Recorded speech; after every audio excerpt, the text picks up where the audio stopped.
Uh, Good morning, everyone. I'm Peter Rao, Senior Fellow and Director of the Center on Europe and Eurasia here at Hudson Institute. I will be serving as your Master of Ceremonies today, guiding you through the program. And in case you were concerned looking at the program, whether or not you would be fed, there will be a lunch served during the lunch portion of the program. So you'll be able to get up and get that. More specifically, there'll be a buffet in the back during the luncheon program. But with that, I'd like to welcome to the podium Executive Vice President of Hudson Institute, Joel Scanlon, for opening remarks. Joel?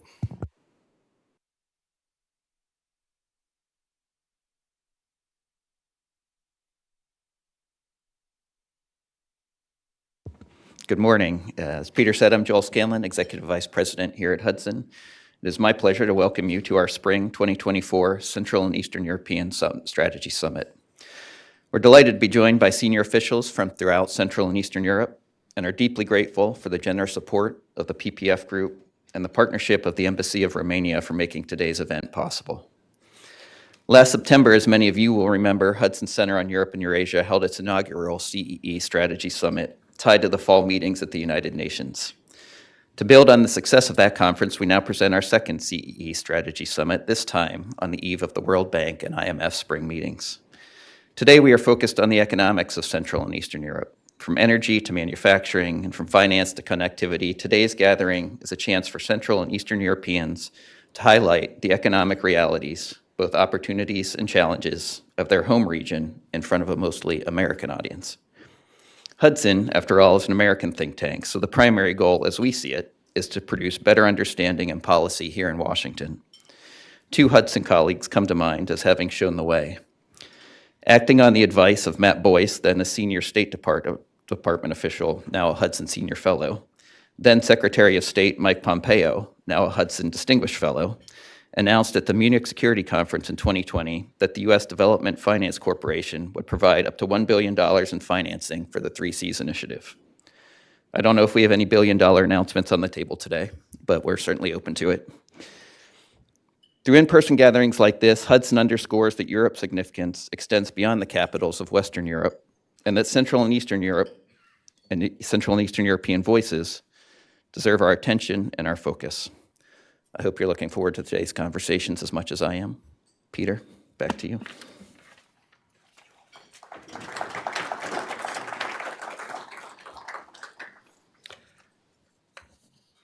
With that opening remark behind us, I'm delighted to present our welcome address, which will be a fireside-style chat between the 44th Vice President of the United States, Dan Quayle, who served in the White House from 1989 to 1993. He, of course, was also a United States Senator from 1981 to 1989, and before that, he was in the House of Representatives from 1977 to 1981. A native of Indiana, we're thrilled to have him here. Mr. Vice President, thank you for joining us today.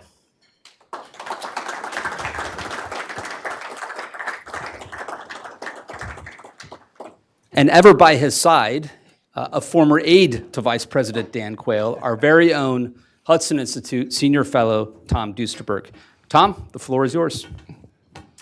Okay, well, welcome to everyone here on this nice spring morning, and those of you who are watching online. It's a distinct privilege for me to be on the same podium with my former boss and mentor, Vice President Quayle. So, about 35 years ago, this spring, your administration was just getting its sea legs, and we were watching with interest some very interesting developments in Eastern Europe. There were some charismatic individuals whose names we got to know, like Lech Walesa and Václav Havel. We knew that Pope John Paul had been stirring things up in Poland. At that time, what was the thinking in the White House about how this was going to evolve? Did you think that it was going to be, in 1989, such a world historical event as we witnessed? Well, first, let me give a shout out to Hudson Institute. I've been affiliated with Hudson since 1993. Been part of discussions ever since, and you guys do a great job. So Thanks for having me today, and keep up the good work. We need the dialogue, we need the discussion of important issues. So, 1989, the wall comes down. Did we see it coming?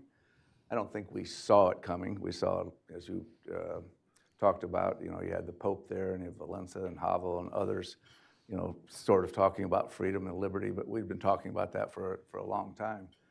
The wall, when it did come down, it was just so remarkable, because when I was in the Senate, traveling to Germany, went to the Munich conference every year, and I'd take a helicopter ride, and you could see the wall. On one side of the wall, it was populated, cars, activity. And the other side of the wall, it was really dark and sort of gloomy, not much activity. So to us, that wall, if you had been there, was just East meets West, freedom meets autocracy, if you will. And when that came down, it was remarkable. And one of the big issues that we had then was, how are we going to contain and manage the euphoria in the West, and also the euphoria in Central and East, because we wanted to make sure that Gorbachev would follow through and let things play out. And I can remember the politics and the political discussion that we had in the Oval Office, because the political people wanted George Bush immediately to go to the Brandenburg Gate and go to Berlin and declare victory. He said, you've got to do this, we've won. And he goes, you can't do that. He says, we don't know, if the Warsaw Pact is really going to go back. We don't know what's going to happen. We got to bide our time and let this thing play out. And it was really, with Chancellor Kohl at the time, both of them tried to play down and to manage everyone's expectations, because had, in fact, he gone and declared victory and made a huge thing about it, who knows what would happen. Maybe the Kremlin and the Gorbachev they could have changed their mind, but they didn't. And we stayed away and we managed it. And ever since that time, you can see that Central and Eastern Europe, how it's grown, how it's developed. Putin at that time was way down in the KGB. I think he was like 3rd or 4th level. I don't ever remember meeting him. People said that he wasn't in the Gorbachev delegation at one time. And now, 34, 35 years later, we've come full circle. And we've got some real challenges going on.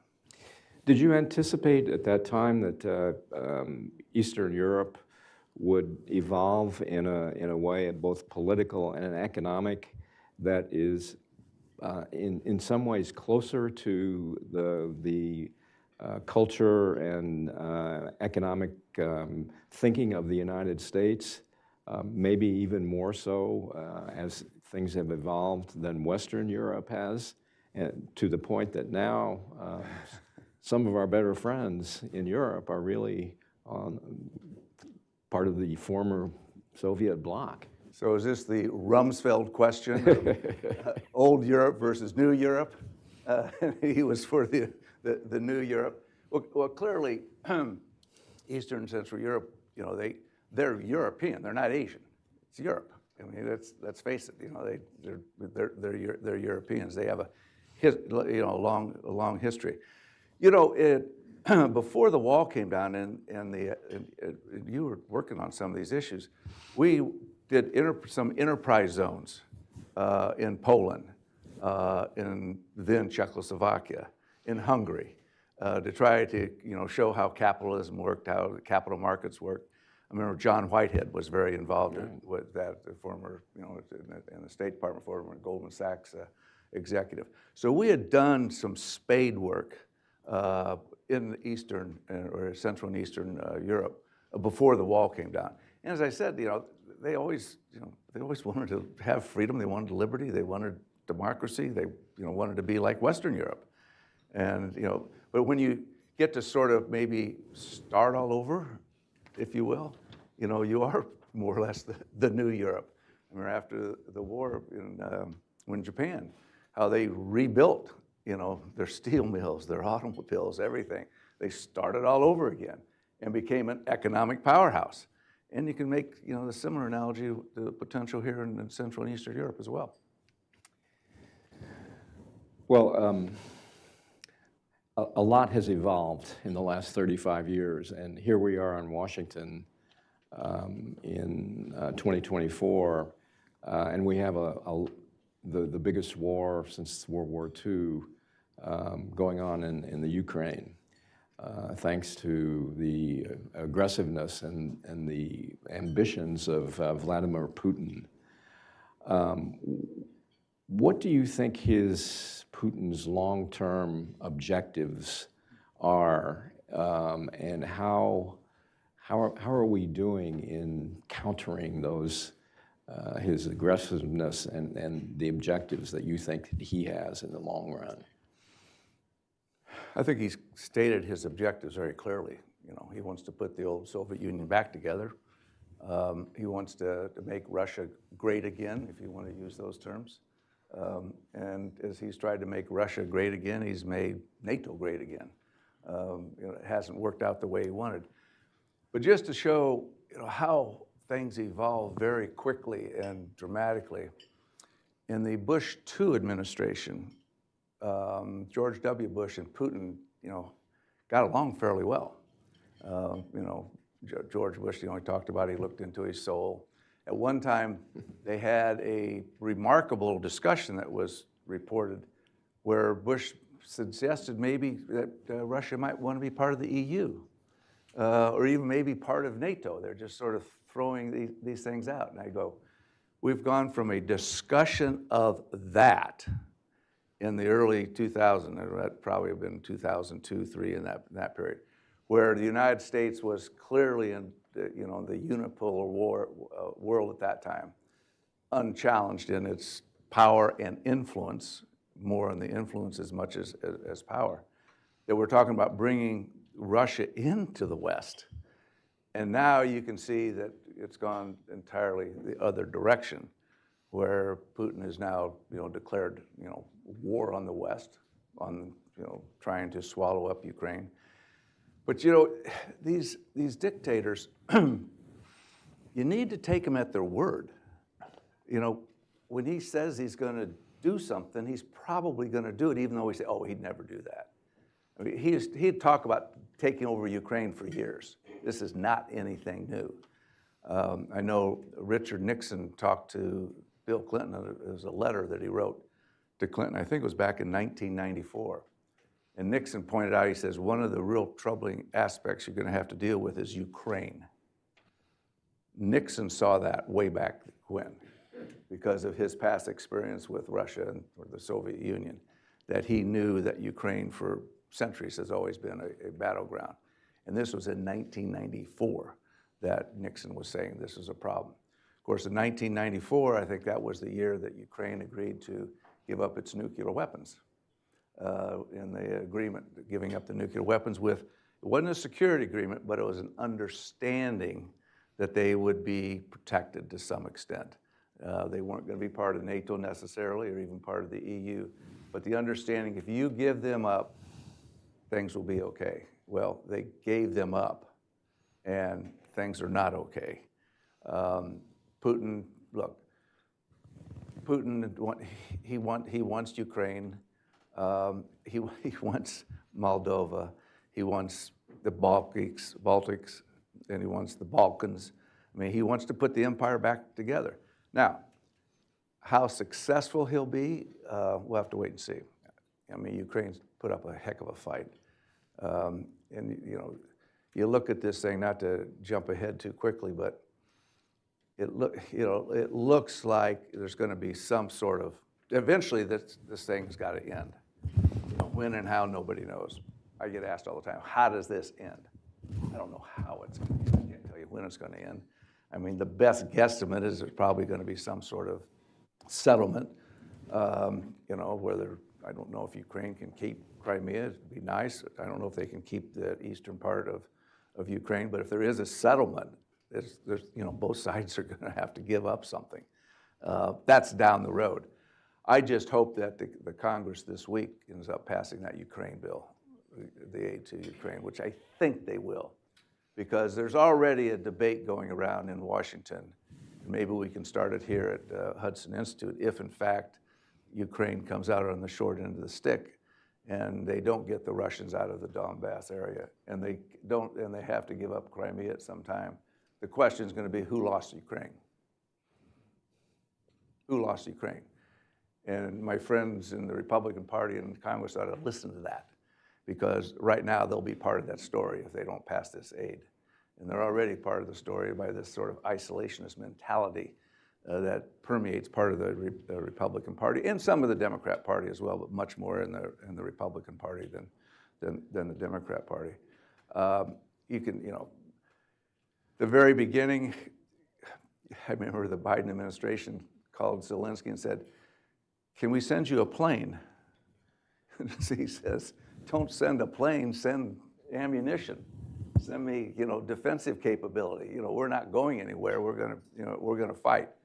And I think, in the short period, there's probably a very short period of time where Ukraine could have been more successful had we given them weapons quicker, more effectively, but that's all past. We are where we are today, and Putin has his designs not just on Ukraine, folks, but he's got to put together a greater Russia, and that means more expansionary and more violence and more instability in that part of the world. Well, let's perhaps be a little bit more positive about this and think about what we should be doing to avoid that sort of negative outcome for Ukraine, for the war. We're witnessing right now something of a high wire act in the U.S. House of Representatives, the isolationists, if you will, versus those who want to continue the aid for the Ukraine. You were there in the House, you've been in the Senate, you're a good tactician. What advice would you give to the Speaker who's trying to thread the needle and get the aid package through a somewhat recalcitrant Congress? Well, let's be realistic about it. There are plenty of votes for aid to Ukraine in the Congress. It's overwhelming support. I mean, this is not going to be a close vote, but the Speaker has the power to put the legislation on the floor or not put the legislation on the floor. And I think given his situation where they're threatening to vacate the chair again, which is idiotic, stupid, and if they do it again, I think the Republicans will lose the majority in the Congress for sure, just because they look like they can't govern and it's totally dysfunctional. But I think Johnson, given what he has, he's doing the absolute right thing. He's split it up in 4 different bills that put them on the floor, and Israel aid will pass, Ukraine aid will pass, the Taiwan aid, they will all pass because there's overwhelming bipartisan support. It passed the Senate, 75 to 20 or something like that. And it will pass similar numbers in the House of Representatives once it gets to the floor. And that's why you've got to, when it gets there, it will be fine. But then going forward, then what happens? Depends on who we can have an election, depends on who the president's going to be, depends who's going to control the House and who's going to control the Senate.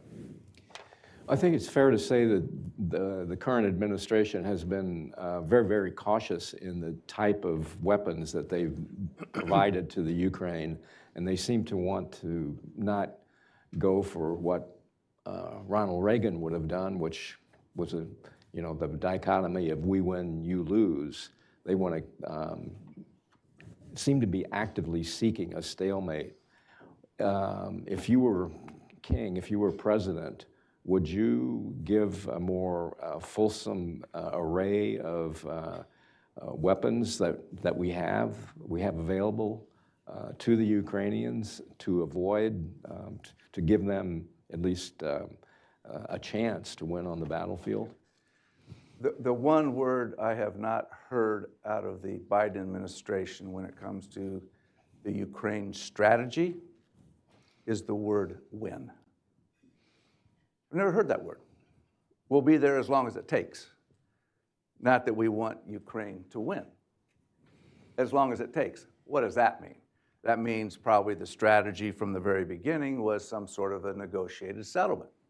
As I said at the very beginning, they wanted Zelensky to take a plane and get out of the country, and so they, the negotiators could take over and get some sort of a resolution. No, what you have to do, we're in a bad situation now because time is on Putin's side, but you have to give Ukraine, what they need to defend themselves. I mean, we should have given them the tanks right away. We should have given them the HIMARS right away. We should have given them the ATACMS right away. We should have given them the F-16s right away. But they didn't want to do that because of what? The fear of escalation. And you go, okay, anytime you start broadcasting the fear of escalation, what is Putin going to do? What did he do? He escalated. Every time that we said, we feared escalation, he escalated. So the only thing he understands is strength. So we should have given it to him. And look, Ukraine has to defend its territory. Russia's bombing them every day, but Ukraine can't hit targets inside Russia, particularly military targets. How does that work? I mean, your one hand's tied behind your back. You can't, you see a military transport coming down in Russia, and you can't attack it because it's on the other side of the border, yet they fire this way. So, there's not a win strategy. It's a strategy that will be with them as long as necessary, and they want a negotiated settlement. Well, the negotiated settlement's going to be, if that's what happens, it's not going to be good for Ukraine. It's not going to be good for the West because that's what Putin wants. I mean, he's already annexed those 4 territories. He's already in Crimea. And then, we did nothing when he went into Crimea, so it sort of gave him reason that we wouldn't do anything when he went into Ukraine. He was miscalculated, it's wrong, but that's where we are. Okay, let's broaden the horizon a little bit. There was a front page story in Washington Post this morning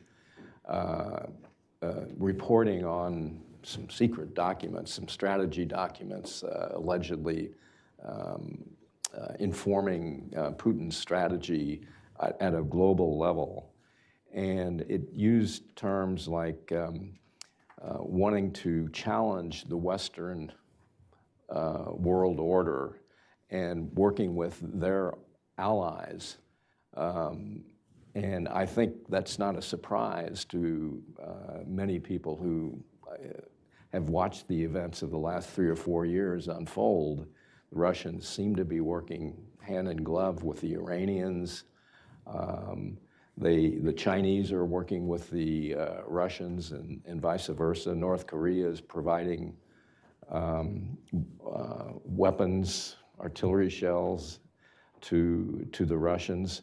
But it appears that the Russian goal, Putin's goal, is to displace even the economic system to the extent possible by building these alliances of dictatorships, if you will. Do you think that that's a fair assessment of what's going on here? And how should we think about pushing back against that if it is? Well, we have to be prepared. Clearly, you look at the world today, and there's, you call it the axis of resistance, which would be China, Russia, North Korea, Iran. They're all working together. 2 of those 4 have nuclear weapons. The other 2 want nuclear weapons and are in the process of getting them. And one of the things in the situation in Ukraine, every time Putin started to lose, what did he do? He threatened to use nuclear weapons. And so what does the rest of the world see? They say, oh, it's very powerful to have nuclear weapons. Ukraine, I'm sure, wishes they had them. It could have been a defense. And other countries like North Korea, Iran, Saudi Arabia, UAE, and do you get North Korea to have a nuclear weapon? What do you think the South Koreans are going to do? I tried to tell my Chinese friends, I said, you want to nuclearize East Asia? Just let North Korea go ahead and get the nuclear weapon. What's Japan going to do? What would Taiwan do? I mean, this whole thing, this is a really unreported story of how Putin used those nuclear weapons to his advantage, and the rest of the world is saying, aha, I need that as well. And they're trying to do it. But this is an unholy alliance. Look, when Putin went to Beijing in the 2020 Olympics, I believe it was. And they said it was unlimited friendship, right? And then Xi Jinping goes to Moscow after the invasion of Russia into Ukraine. And they said that there's going to be more changes geopolitically in the next 100 years than ever before. And you can see it just starting now. You know, you've got the war in Ukraine, and I am convinced that Putin basically signaled to Iran, I got to get the heat off me, I got to get the tension off of Ukraine, I'm not doing well, do something in the Middle East and get the world's attention somewhere else. And sure enough, they did. You know, they unleashed Hamas, you got the Houthis down there in the Red Sea, you got Hezbollah up the northern part in Lebanon, the northern part of Israel, the southern part of Lebanon, and now where's the world's attention? It's in the Middle East, once again. And where the tension should be focused still on Ukraine, but you don't read about it very much, and yet they're still fighting. It's a hot war. It's a war that implicates Western Europe as well as Eastern Europe and implicates us. And so they have been, they really want to, you know, take down the international order that was created after World War II and has been very successful for the last 70, 75 years. And they want to take it down. And they're doing a pretty good job of it because globalization hasn't really worked the way we thought it was going to. Look at globalization has left a lot of people behind. Look at it started with Brexit, you know, when they got pulled out of the EU. Why? Because they thought Brussels was too dictatorial and they wanted to be more autonomous and it was more nationalistic. And then over here, we elect Trump. Very nationalistic, very protectionist, probably somewhat isolationist. So, and look around the world today. All of these leaders are all very, very nationalistic. And so we're going to have a big realignment of what's going on. You say, what should we do? We better make sure we cement our alliances very good. In Asia, I think we're doing a pretty good job. We always talk about pivot to Asia. We just haven't gotten there yet. You know, Obama started talking about it. We just haven't done it. But what we're doing with the Quad, with Japan and India, the United States, and Australia is very important in having that there. AUKUS, which is the submarine that's going to be the nuclear submarine that's going to be built and put, you got UK, Australia, United States, Japan wants to be part of that. Switching over to Europe, we got to reinforce our commitment to NATO. And we need look, NATO doesn't work if we don't have a strong Europe. Europe has to be united. And that's not easy. You know, when you talk about Europe getting united, I think in the United States we think, oh, so, you know, we got 50 states here. In Europe, I don't know how many states you got over there, 30, 35, something like that. I don't know what the count is. And everyone said, oh, well, that's just like the United States, you know. It's not. I mean, it's not even close. It's much more complicated. But you have to have a strong Europe to have a strong NATO, and you have to have the United States involved. And the United States has got to be influential in NATO to make this thing work. So you better, as you look at this thing, these alliances and the way the world breaks up, it may be more regional, like, you know, a focus on Asia and a focus on Europe. You know, you look at our own hemisphere, we got some issues there. But I think it's probably going to be more regional, more decentralized, because we're in a new era. And you've got people like Russia and China that are going to foment this instability. And then you have, you know, great countries like India and Indonesia and Brazil and South Africa sitting on the sidelines. They call it the Global South. Well, we better pay attention to the Global South. There's a lot of people there. And they can, you know, control a lot of the seaways, and there's a lot of rare earth minerals in that. So we better pay attention to that as well. And we're a little bit behind China in paying attention to them as well. I wanted to ask you sort of a longer-term question about the China-Russia partnership. You got me thinking about sort of the longer-term relations between China and Russia. And Henry Kissinger famously, you know, negotiated the opening of China, what was it, 50, 60 years ago. But at that time, there was a rift between China and Russia. And historically, the Chinese and the Russians have, you know, oftentimes been at odds with each other. Do you think in the long run this Russia-China relationship can last? It's unusual.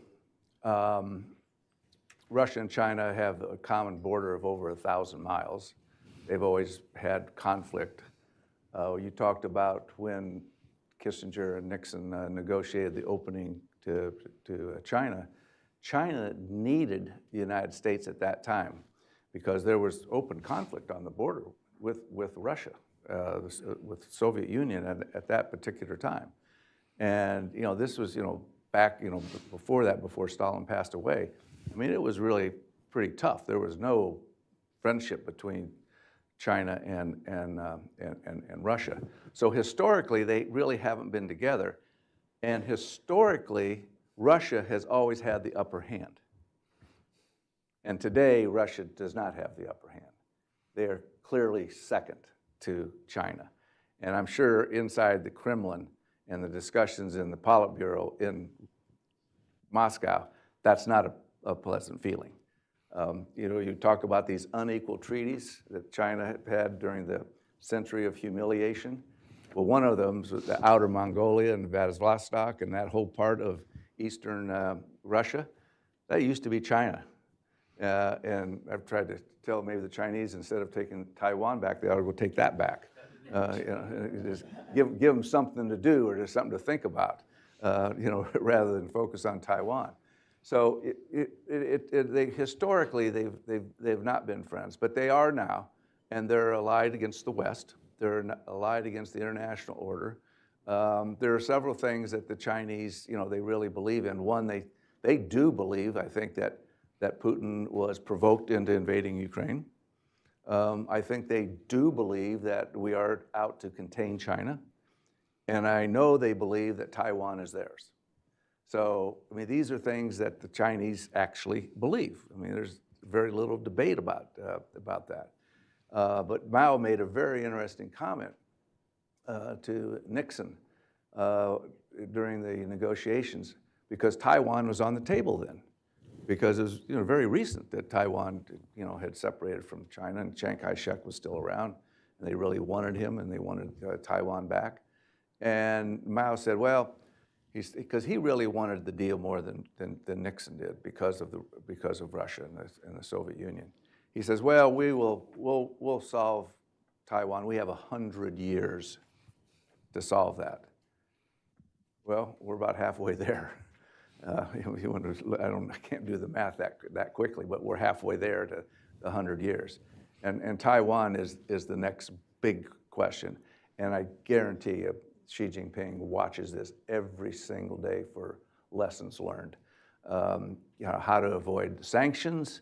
Should I take over Taiwan aggressively with a quick strike, or do I do it incrementally?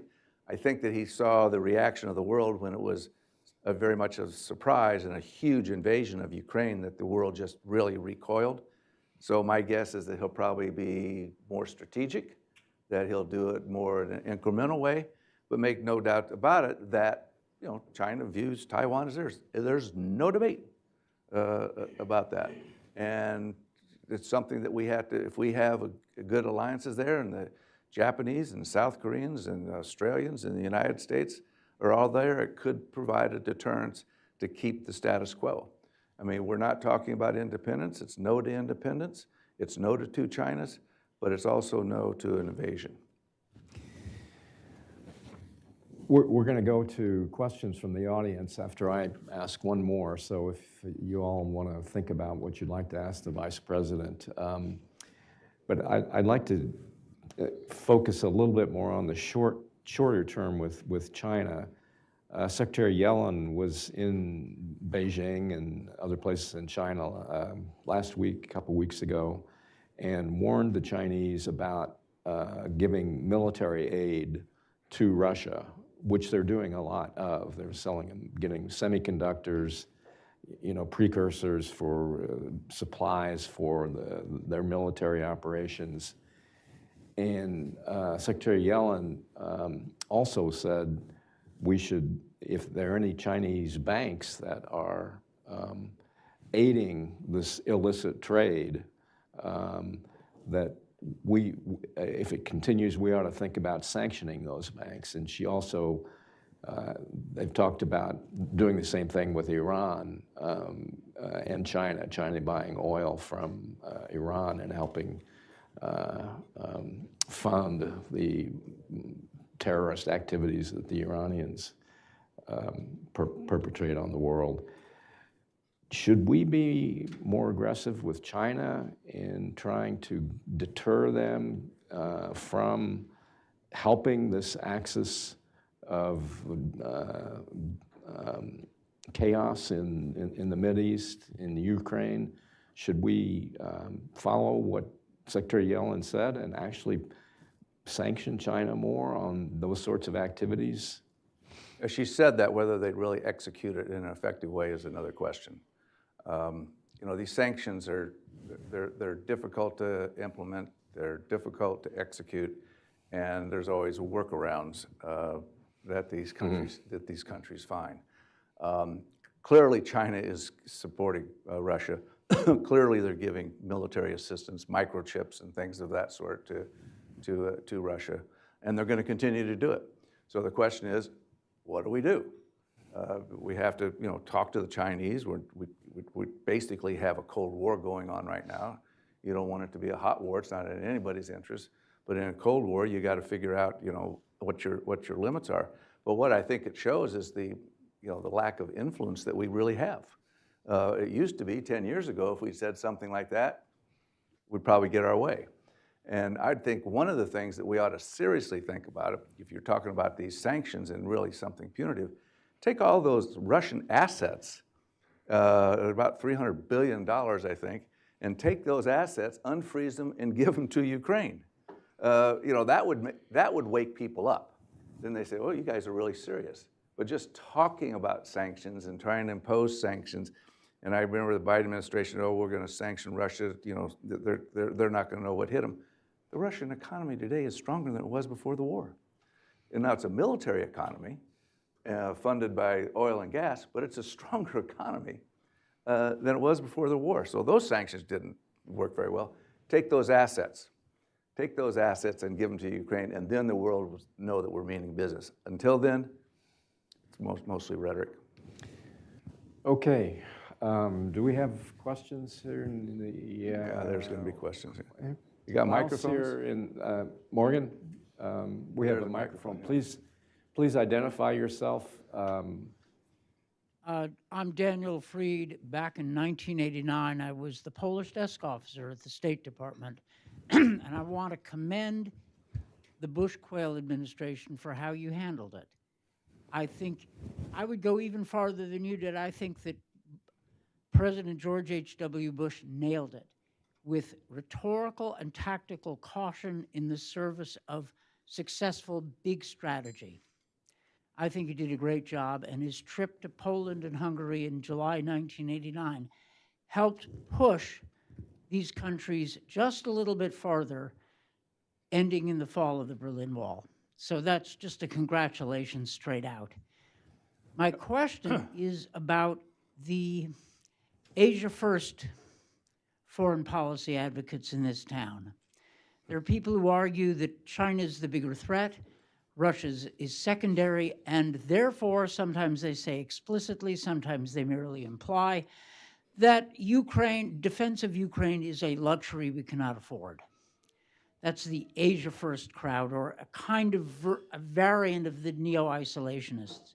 What's your view on Asia versus Europe, and is security divisible, as they seem to think it is? Well, I don't know who they are, but I can say this, that the people that say Asia first and, you know, we got to worry about Taiwan and not Ukraine, those same people that are saying that today, when push comes to shove on Taiwan, they'll back down too.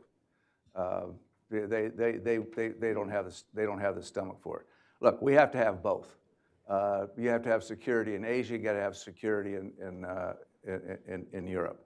The immediate threat right now is Ukraine, and that's why all hands on deck. Try to get as much support as possible to Ukraine.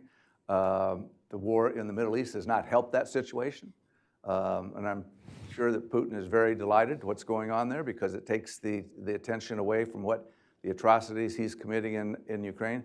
But we have to have, we have to have both. So I don't know the Asia first crowd.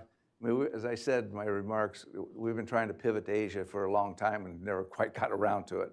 But we are doing a lot of things with the Quad, with AUKUS, other things that are clearly going on in Asia.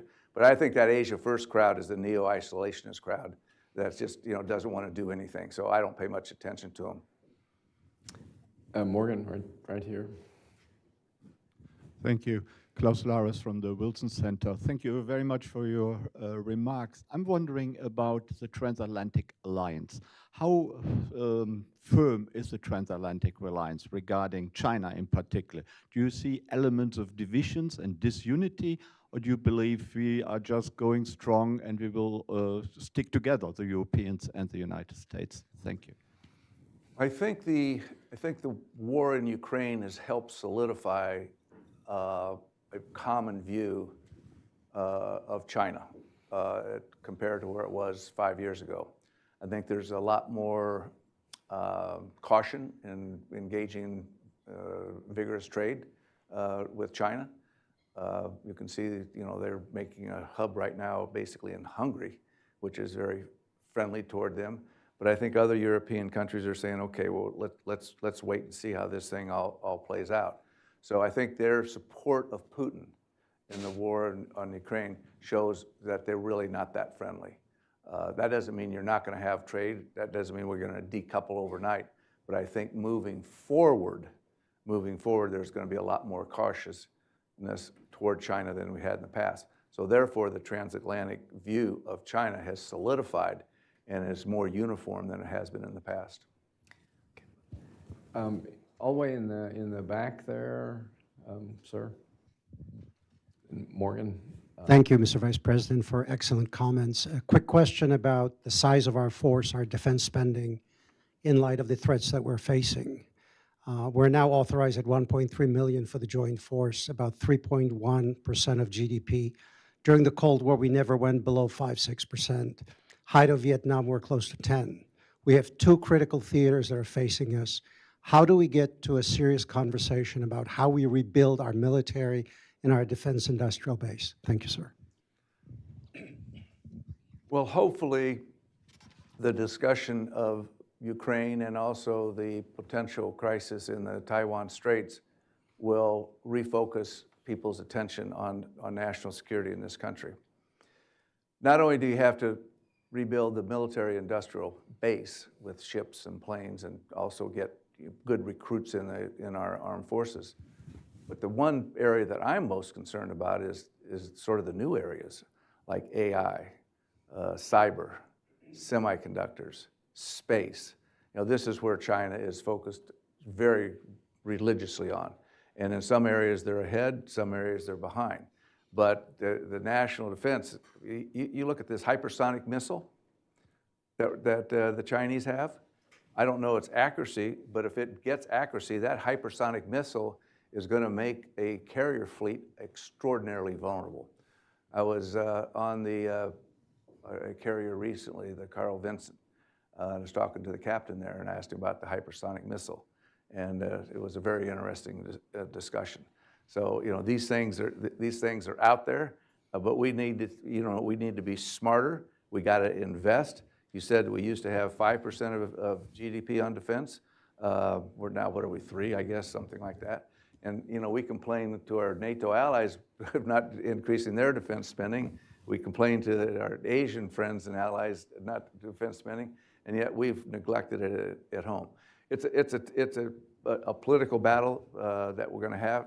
And the unfortunate thing is, as you see this rise of nationalism and isolationism and protectionism, it's not healthy for increasing national defense.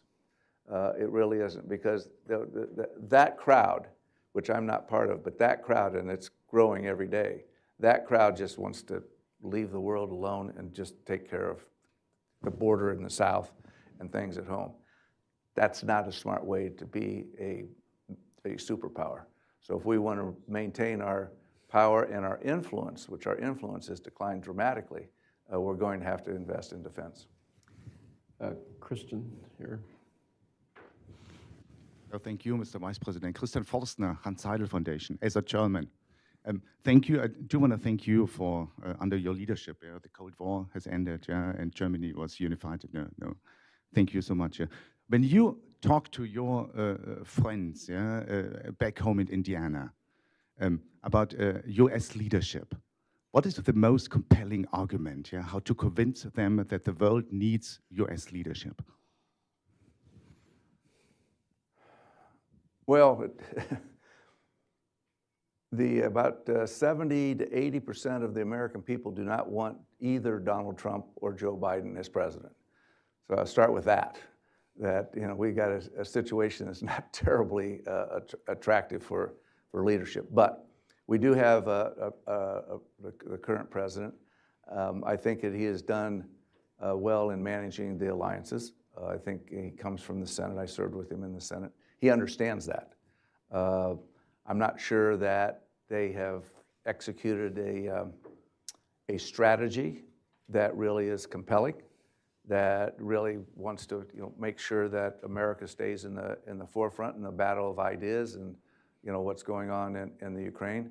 But when you start talking about American leadership and you have a coffee table discussion with a group like this, I start talking about Ukraine, I can talk about Taiwan, I can talk about China, but they want to talk about the price of gas. They want to talk about the immigration issue. They want to talk about what's going on in the local store. They want to talk about inflation.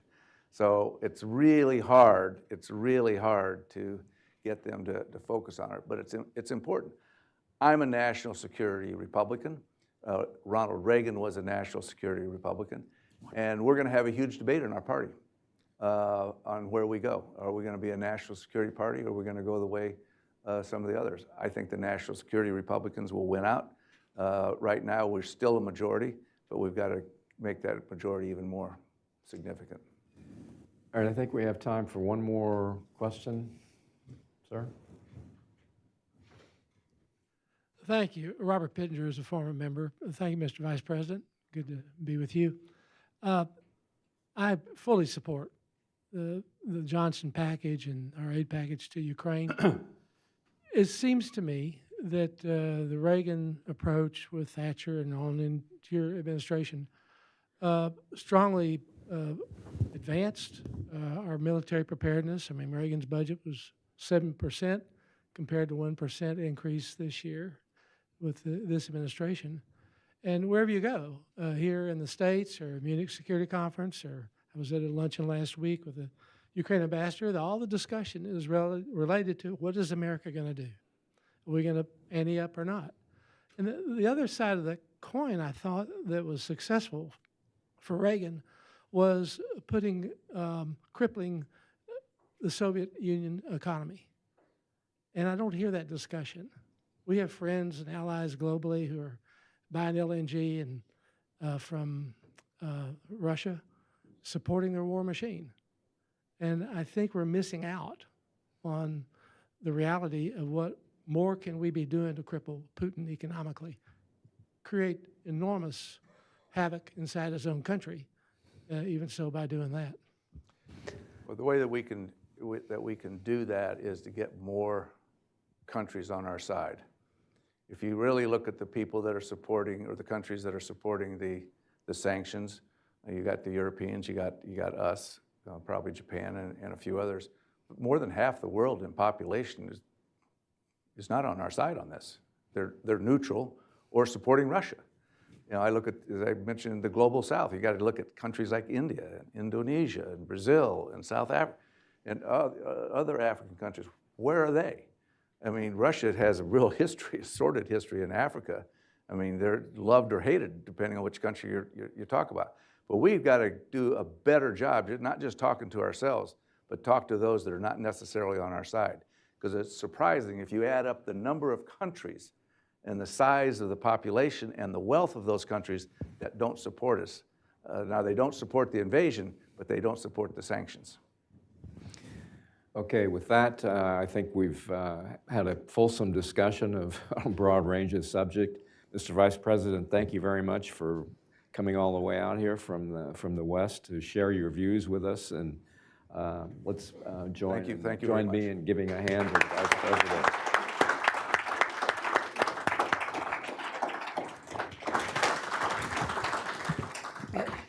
We'll take just a minute to adjust our stage. It's a good time to refresh your coffee, maybe even dash off to the restroom, but make it quick because we'll begin in a few short minutes. Thank you.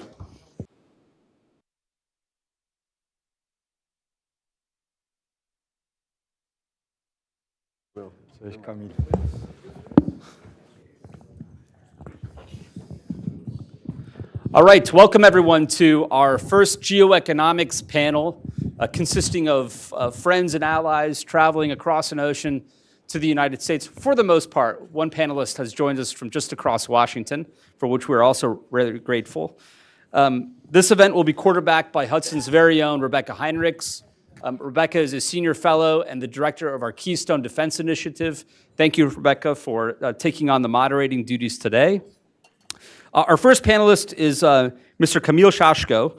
Since October of 2023, he is the first state secretary of the Ministry of Economy of Slovakia. As he put it in an interview in January, "I've only been in high politics for quite a short while," which is to say he hails from the private sector. That will be a theme you will hear a lot at today's conference, that we have private sector actors taking on public sector roles.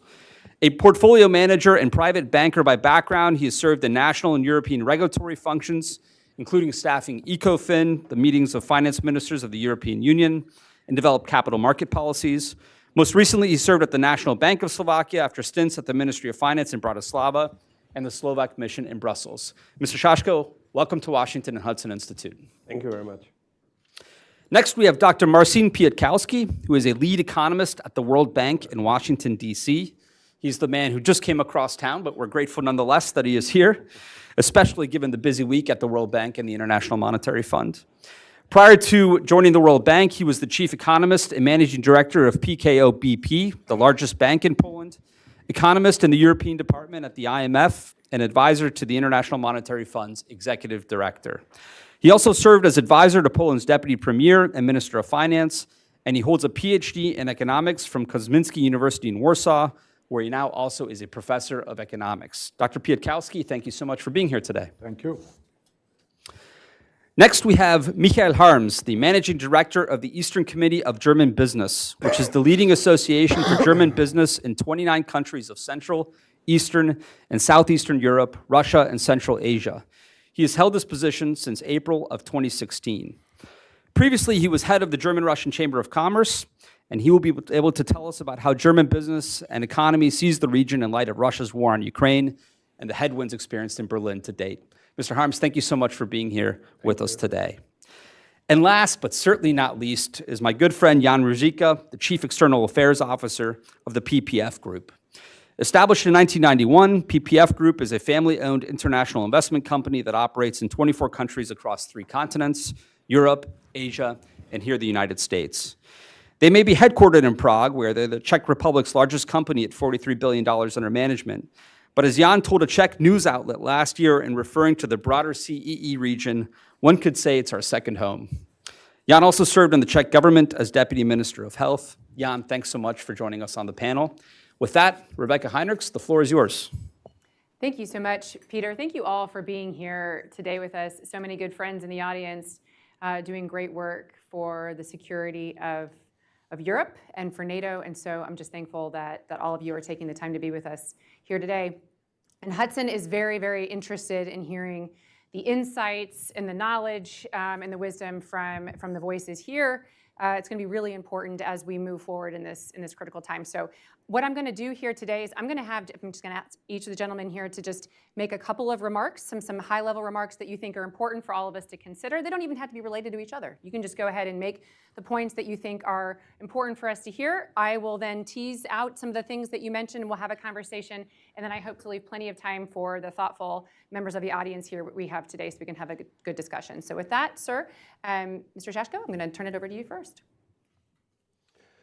Thank you, and thank you again to Hudson Institute for for first welcoming me and giving a chance to give my views on behalf of the Slovak Republic, and also that our good friends and allies in the United States pay attention to the region, which is unfortunately these days more on the map as we were perhaps used to. Now, I come from the country that is directly neighboring the conflict, neighboring Ukraine, and if I put it in one single statement, the massive aggression and the massive breakage of the international law that is happening in the Ukraine is showing the vulnerabilities of the region in general, which is extremely challenging for the whole region, and in particular for countries like Slovakia when we are talking about the need for transformation, because we are a typical example of the post-communism country, and after first 30 years, if we want to keep on track, we need to undergo several transformation, be it the digital transformation, green transformation, industrial transformation, and fundamental principle and fundamental basics for this transformation in this setup is the energy transformation. And now we can have a discussion what is the right path, but until maybe 2022 we were preparing for the not revolutionary but evolutionary transformation, and now this changed a lot. Just to give you a couple of figures why this is a massive question for, in example, Slovak Republic. We are massively dependent on Russian gas, okay? Whether we like it or not, that's the fact. We are a highly industrialized country, and 88% massively dependent on the gas coming from the history. We are very gasified, all the infrastructure is there in place, and 88% of our economy runs on Russian fuel, or used to run 2 or 3 years ago. We have 2 million households in Slovakia. 1.5 million of those households are dependent on Russian gas. And change this within a year or two is almost, if not impossible. And the same goes with the transformation of the industry, because we very much value and we very much honor and want to achieve the climate goals and all the global goals that we are proud to be part of the modern world. But this is the fundamental challenge that we are facing, and hopefully we can have a discussion on how we want to address that a little later. Wonderful. I will maybe just continue what said, but before my remarks, I really would like to thank Hudson Institute for hosting us. It's not just a flattering. I believe that the Hudson is place to be when you are in Washington, and we are very happy as a company and as a bunch of Central Europeans that this is really our second home. So big thank you for it, and together, big kudos to Vice President Quayle and overall Reagan-Bush administrations, 80s and 90s, because what they done to our region, bringing us from communism to capitalist society, and that's basically my remark, bringing us somewhere. So if you think about the buzzwords in GeoEconomics today, friendshoring, nearshoring, decoupling, deglobalization. Okay, if you are decoupling, what's the next? If you are friendshoring, how? And this is key for our region. You mentioned energy. I would more generalize it. Let's call it connectivity. Connectivity and energy connectivity is in railways and highways. So 3C initiative. We have friends from Bulgaria, Romania. We are a large investor, for example, in Moldova and Romania. We're the largest energy company. It was tough for us 2020 winter without Russian gas. So how to do it differently? We need LNG. We need connectivity from Alexandroupolis via Bulgaria to Romania and Moldova, and I can continue. But how to do it? Yes, we have some institutional money, EBRD, EIB, great. But at the end, and this is what we don't see enough, and that's, again, I'm very happy to be here and talk about it today, all of us. we need to bring capital in the region. We need to persuade our friends, also in the United States, that the national security and the transatlantic bond, it's not only about, you know, hardcore stuff of F-35s and Westinghouse and Bechtel investment. It's about bringing, and we see it in Poland, you know, Apollo, Advent, CVC, coming with the money, joining forces with locals, investing together, bringing jobs, because then this is how you create stronger bond. We see it now, not now, we see it for the last 30 years between Germany and Czech Republic. Why Germany is so important in Czech Republic? Because you guys own stuff. Siemens, Bosch, Volkswagen, of course, Commerzbank, Deutsche Bank. And this is what creates bonds. Maybe stronger bonds than buying few fighter jets. And this is what we don't see, with exception of Poland, Czech Republic, Slovakia, Romania, Bulgaria. We would like to see more American investors, both financial ones, private equities, firms, banking, but also people doing stuff on the ground. There is great opportunities in e-commerce. As we said, it's not only about nuclear power plants, but gas, it's about LNG, it's about ports. It's great what will happen now in Romania with the Constanța base. So this kind of development will bring us together stronger. And then it won't be so important whether who is here at the White House, who is running our countries, because then business will solve it. This is the bond, and again, we see it with Germany. Whoever is in Bundestag and Chancellor, whoever is in Czech Republic, you know, if you have Volkswagen in town, you know, they can take matter into their hands. So to wrap it up, this opening, we need more investments. We need more firms from US, Canada, coming to Central Europe. We need to join forces ourselves because, yes, markets are small, and 5 million Slovaks, 10 million Czechs, I can go on, largest being Romanians, 20 million. But at the end, it's 35% of European Union. It's important market. We are near the 3 conflicts or, you know, points of escalation. We talk about it, Ukraine, Black Sea security, and also migration in the Middle East. So we are southeast flank of NATO. We matter. We need to support it with business, with investments, and then we got the job done. All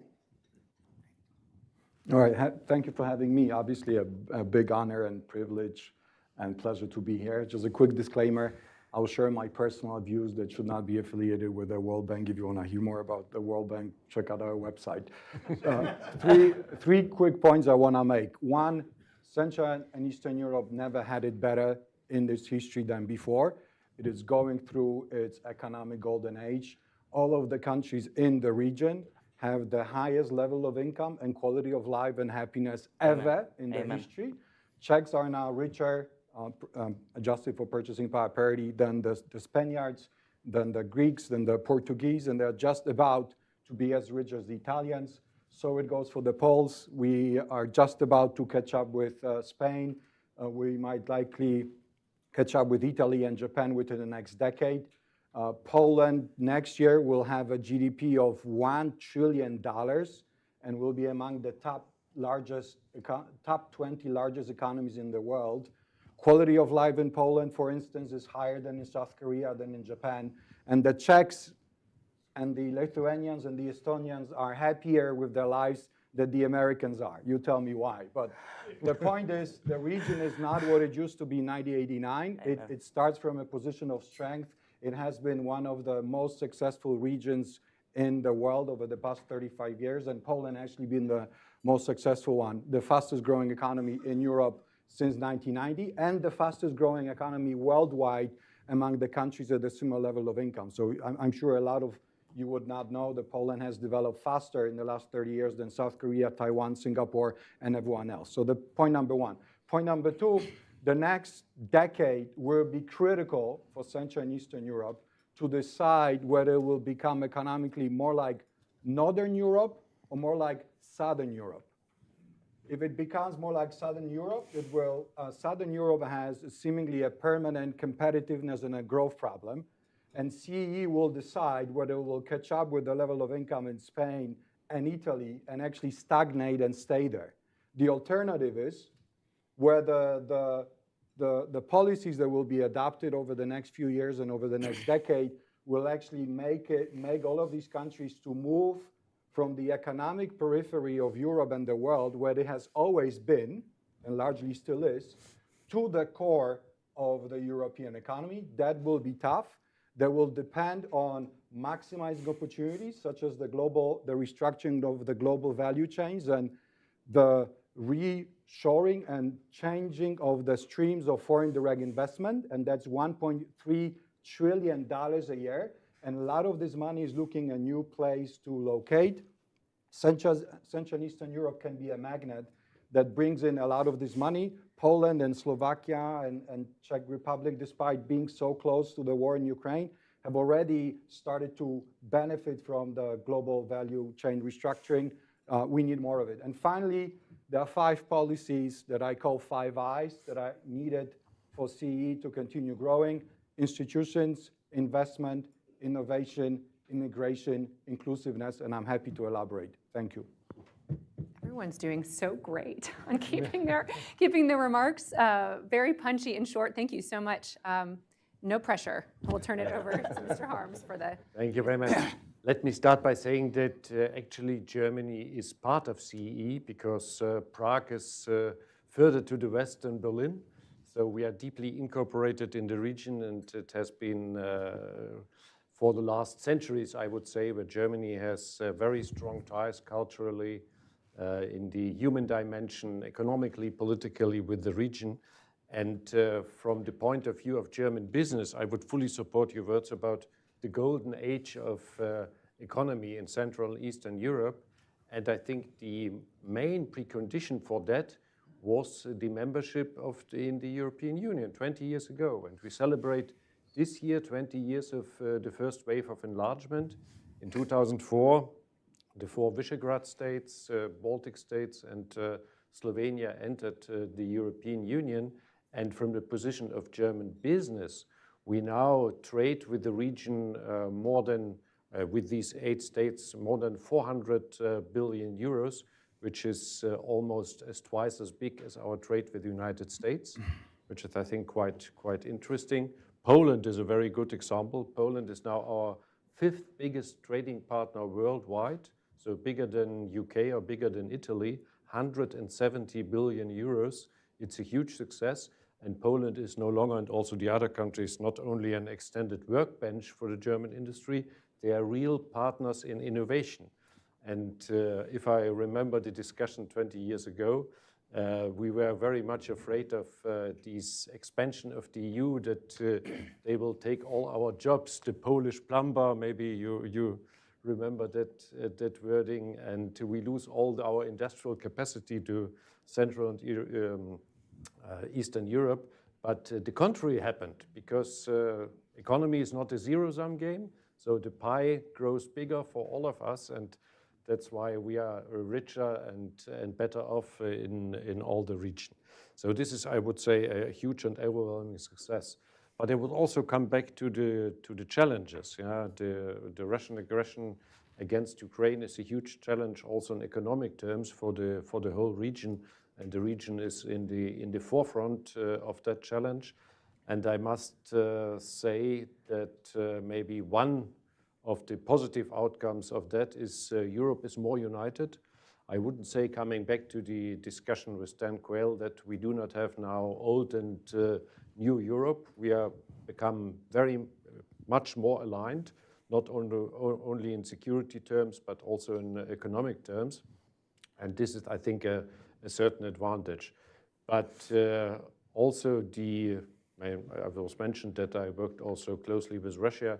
Also the view of German business change, because I must admit that before the war we had the tendency to look at the region through a kind of Russian lens. This is over. This is definitely over. I think there is no more special role of Germany and of the German business in our relationship with Russia. And I think that's also a very good condition to expand our relations further. Thank you. Wonderful. And I too, following the lead here of Dr. Pietkowski, none of my remarks here should necessarily reflect any of my other associations, especially the Department of Defense, with whom I do quite a bit of work as well. All of this was very optimistic and good and encouraging. So now we get to the hard questions. So economies are doing better. This is the golden age. Especially we mentioned Poland, one of the largest economies. But then we have these other dilemmas. So how do we get these countries then finally off of the dependency of Russian gas? Or maybe we'll let's turn over there, because let's talk about where we are currently in the war, and then we'll talk about what this might look like once we get Ukraine to prevail and get Russia back into its own territory here. But before we do that, let's talk about kind of how we get through this conflict, and especially with the problem of Russian gas. And we just put a little finer point on it. U.S. officials have now said Ukraine should not be targeting Russian oil and gas, in part because of the integral part that it still plays in Europe. So I'm going to turn that back over here, and we'll just kind of go back down the order we came, and then we might go the other direction. Okay, so I will try to address it, because this is a major and complex challenge or topic that you just set out on the table. If I may start, and I don't mean this to be cynical or anything, but if there is one positive, let's say, outcome of the conflict, is that it is surely accelerating the transformation, the dependencies on the fossil fuels, the goal that we in Europe, but also globally, have been talking for ages, and always finding reasons why it's not possible, or why is it possible only in 10, 20, 30 years, you name it. And now it is showing us, because we have to, in a way, that it can be done much more quicker. Now, the key word in overcoming this is cooperation. I'm a strong believer in cooperation between the allies, and getting the group of the allies working even closely together, including Ukraine. And I will tell you what I mean by that. Now, obviously, as I said in my opening remarks, it is not that easy to do it in a year or two, especially not because we do not want to, but because it's a process that can be only speed up to a certain level. Because if we are talking about diversification routes, we need to build the infrastructure that requires investments, that require building these interconnections, et cetera, and we are working on that. Now, the first starts with the stability in the region, and I can tell you that we see it in everyday example. Slovakia as a member of, or as a neighbor of Ukraine, we just had a meeting of our governments, just to tell you, which is quite unique. I think the leaders of the country and all the ministers met last week, and they decided on many very concrete projects, peaceful projects, but projects being the electricity interconnectors, be the transport routes, et cetera. So that's towards the Ukraine. Now the question how to diversify, that's a bigger question, and there are only rather limited options on the table, but there are, be the cooperation with the US, be the cooperation within the Union, but also in other parts of the world that has not been so traditional. And we are working actively on that. So where it will take us, let's see. But we, and I'm a strong believer that we need to respect that we are partners and allies, but the way we choose to do it should be left on the given country. If country chooses to go the nuclear way, let them do it that way. If the country chooses to do it with the renewables, do it that way. So respect and cooperation is the answer between the allies. And on that point too, that raises another point about prioritization. So if everything is a priority, then we sort of are stuck. So if it's climate, you run into some very serious problems that are at cross purposes with our efforts to enable Ukraine to finally defeat the Russians, for instance. So if I can. May I just because this is exactly what I think is one of the fundamental challenges for the European Union, and I'm sure it's the case also in the United States and anywhere else in the world, but exactly, and that's where we as Europe, I believe, are making rather big mistake, that we see the climate policy as, in a way, competition to the industrial transformation, which is not working. And if you add to the digital transformation, there is one aspect that we are missing in a discussion, often missing, and I have been in Brussels for 5 years and I know what I'm talking about, is that with all this massive transformation, what we often miss is the social transformation and the impact it has on the people that are getting hit by the transformation the most. And the outcome of that is then the race in populism, easy solutions, etc., because the opinion of the people that are affected the most are often not respected at the table. And this is the challenge that for sure, at least in the Union, I believe, we need to address better, already starting from the new European elections. I couldn't agree more. And before I answer the question, just as a comment, we are sometimes forgetting that it was not capitalism who destroyed our climate in Central Europe. It was communists.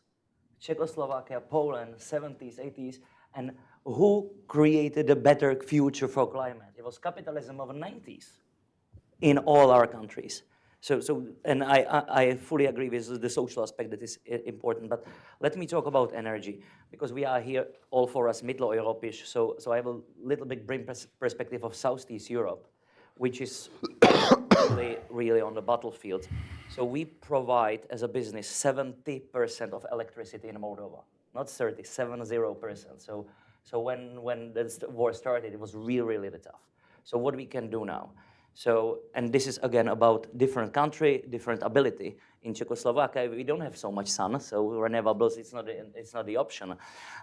Fortunately, Romania, Moldova, yes, there is a Black Sea, a lot of wind. So currently we have more than 1,000 megawatts of renewables, Romania, Moldova deployed. We are building more in a great partnership with Minister of Energy in Romania and his counterpart in Moldova. But still, not always there is a sun, not always there is a wind. You need something for balancing. What is best for balancing? Gas is best for balancing. So where we can have a gas. Now, we don't want to use Russian gas, not only because we think it's improper, but then we will never change. So what do we need? We need LNG. It's great that there is Alexandroupoli terminal. It's great what's happening now in Romania, but still we need to have pipes.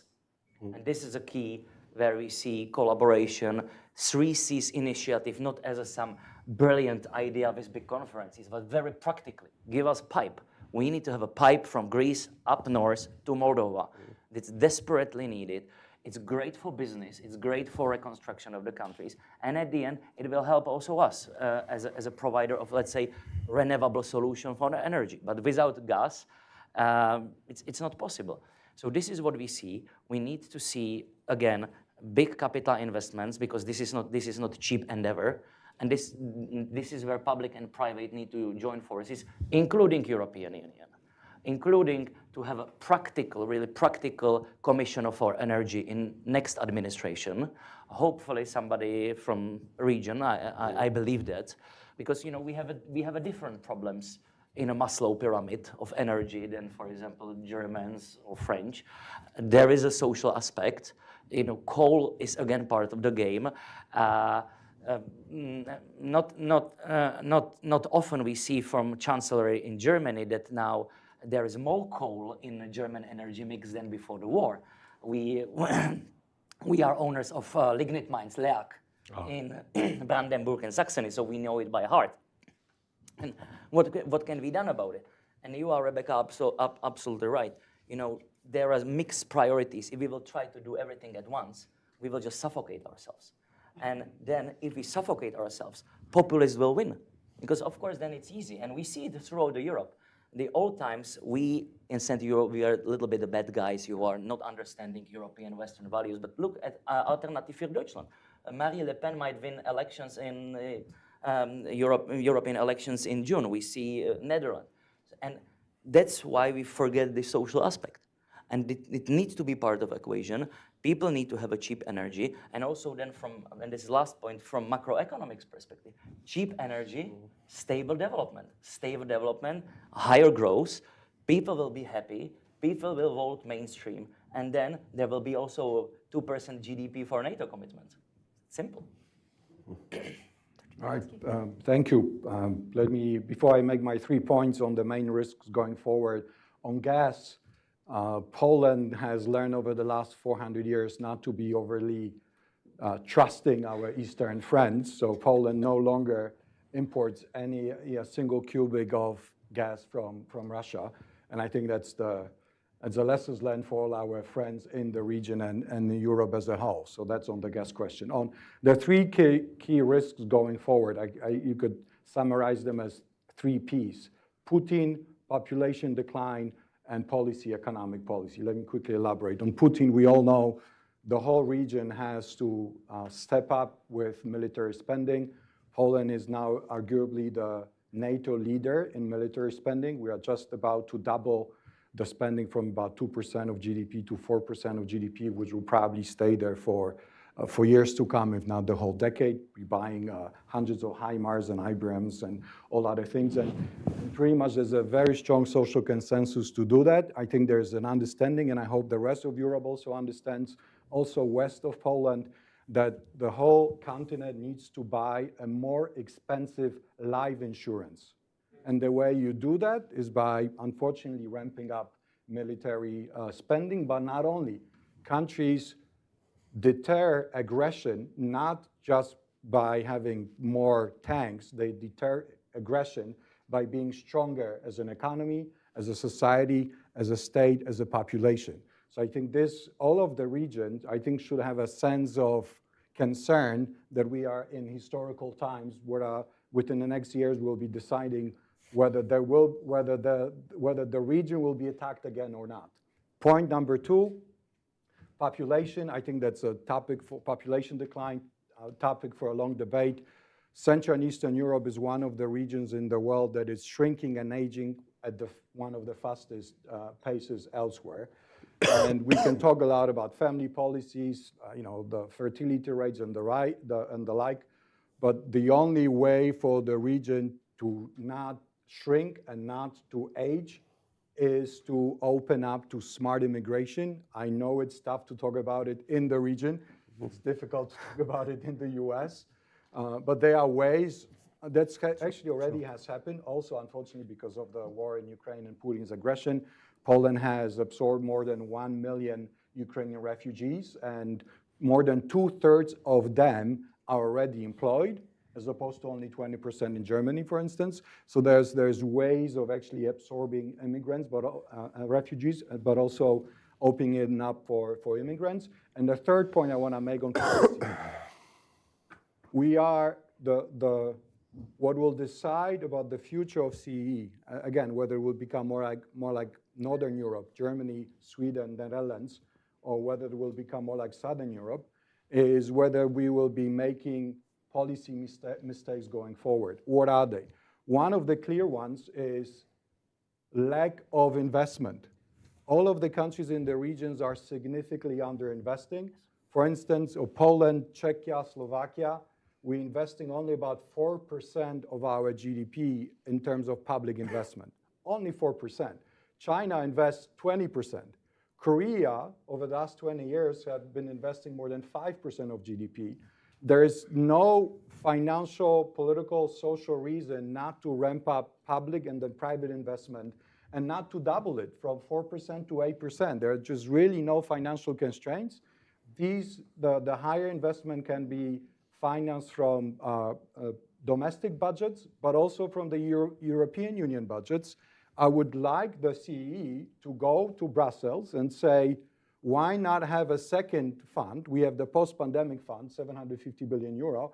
Why not have another fund, 2.0, with 1 trillion euro in it that would finance the digitalization, defense, and green transition in the European Union? We can afford it, and we should do it.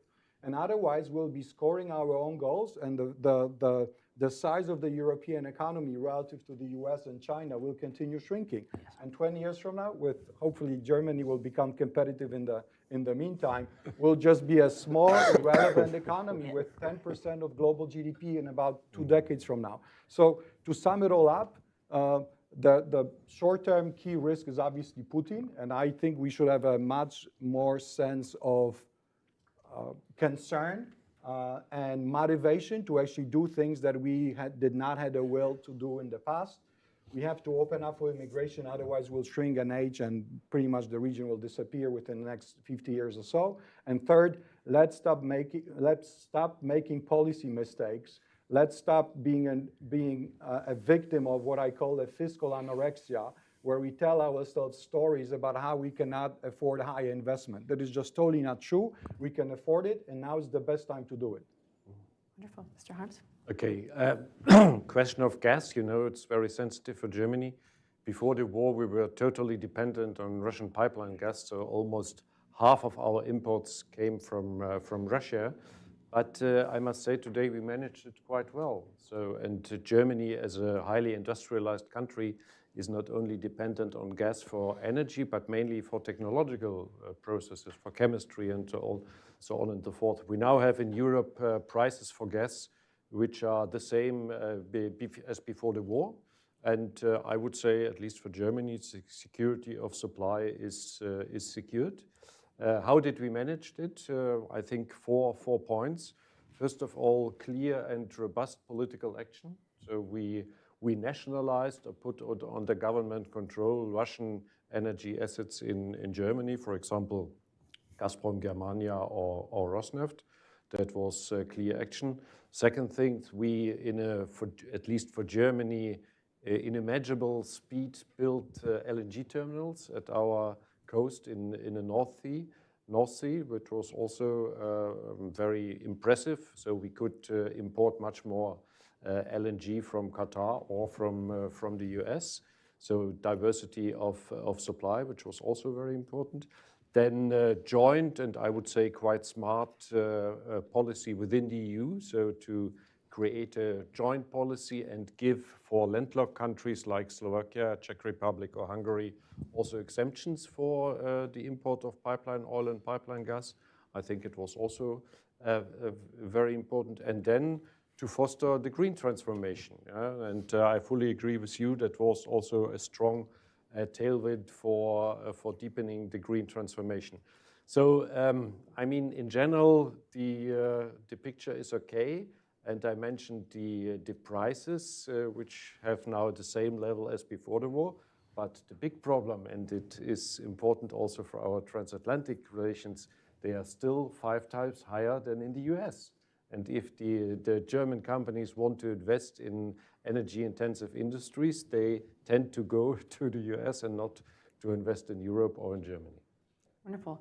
So I would even just press a little bit harder, though. I'd say that part of, I think we all agree that the Russia's war against Ukraine is the most acute threat right now that we have to deal with. And so, but and even if the trajectory is good on energy and energy security and even sovereignty to some extent, at least with sort of the, pro-NATO, pro-EU countries, and not dependent on our adversary. But isn't that still, in order to get to the end of this conflict, do we not have to actually go harder after Russian gas? And is the alliance not, and I don't want to belabor this point, but I do want to put a finer point on it, because it seems to me that we are at a point where these things are kind of coming to a head. If we want Ukraine to win, like we heard on the last panel with Vice President Quayle, is that we really do have to enable Ukraine to escalate in ways that compel the Russians to stop. And part of that is squeezing out further Russian energy and gas. Maybe you don't want to answer that now. Maybe you want to think on that. I'll turn it over here. Yeah. The problem is that the main income from Russian energy exports is not from gas, it's from oil. I meant oil and gas, yes. Oil is the problem.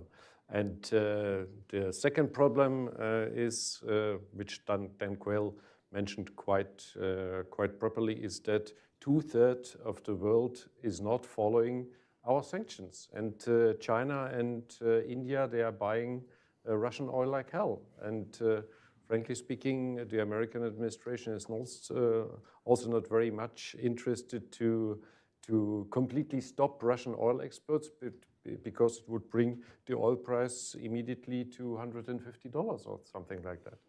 So it's really not easy. And I fully agree that we should deprive Vladimir Putin of all the possibilities to finance this war, but we haven't been successful on that, at least in the short term. Yeah, in the long term we can be successful, but in the short term, Russia has no problem with financing the war, unfortunately. Russia has now the record currency reserves, again, $550 billion, even without the frozen assets of 300 billion, yeah, which are mainly in Europe. So even if we arrest or give these assets to Ukraine, it would definitely help Ukraine a lot, but it would not hinder Vladimir Putin's ability to finance this war. This is the problem. Yeah, I want to make 2 points. One on Russia and then on Germany. One on Russia, John McCain, US senator and presidential candidate, once called Russia one big gas station. And I think it still is. And the issue is that indeed, I think the West as a whole and the US, and I agree with you totally here, is probably just not doing enough to reduce inflows of funds to Russia from that one single source. In the long term, Russia will not be competitive. For the last 35 years, what Russia has been trying to do is to diversify away from a total focus on oil and gas as the driver of the economy. They've been doing all kinds of things, developing innovation centers, innovation towns, investing in other businesses. All of it is gone. Russia is back where it was in 1989, totally dependent on oil and gas exports. That's sort of bad news for Russia, but it's probably in the long term good news for the rest of the world if we can restrict the global focus on fossil fuels. On Europe and on Germany, and I want to appeal to my friend here sitting next to me, to all of us from Central and Eastern Europe, we obviously care about what happens in Germany. We are not entirely in tune with German policy on importing Russian gas. I think in retrospect, we could have been different. We'll see how the German policy on China and electric vehicles and the other will pan out. But I would appeal to our German friends, the largest economy in Europe, the driver of European economy, the key driver of CEE, is to change its economic policy. Germany has been investing in public investment only 2% of GDP over the last 20 years. That's only 1/10 of what China has been investing. How can you be competitive if you take 100 euro of your national income and you invest 2 euro into the future?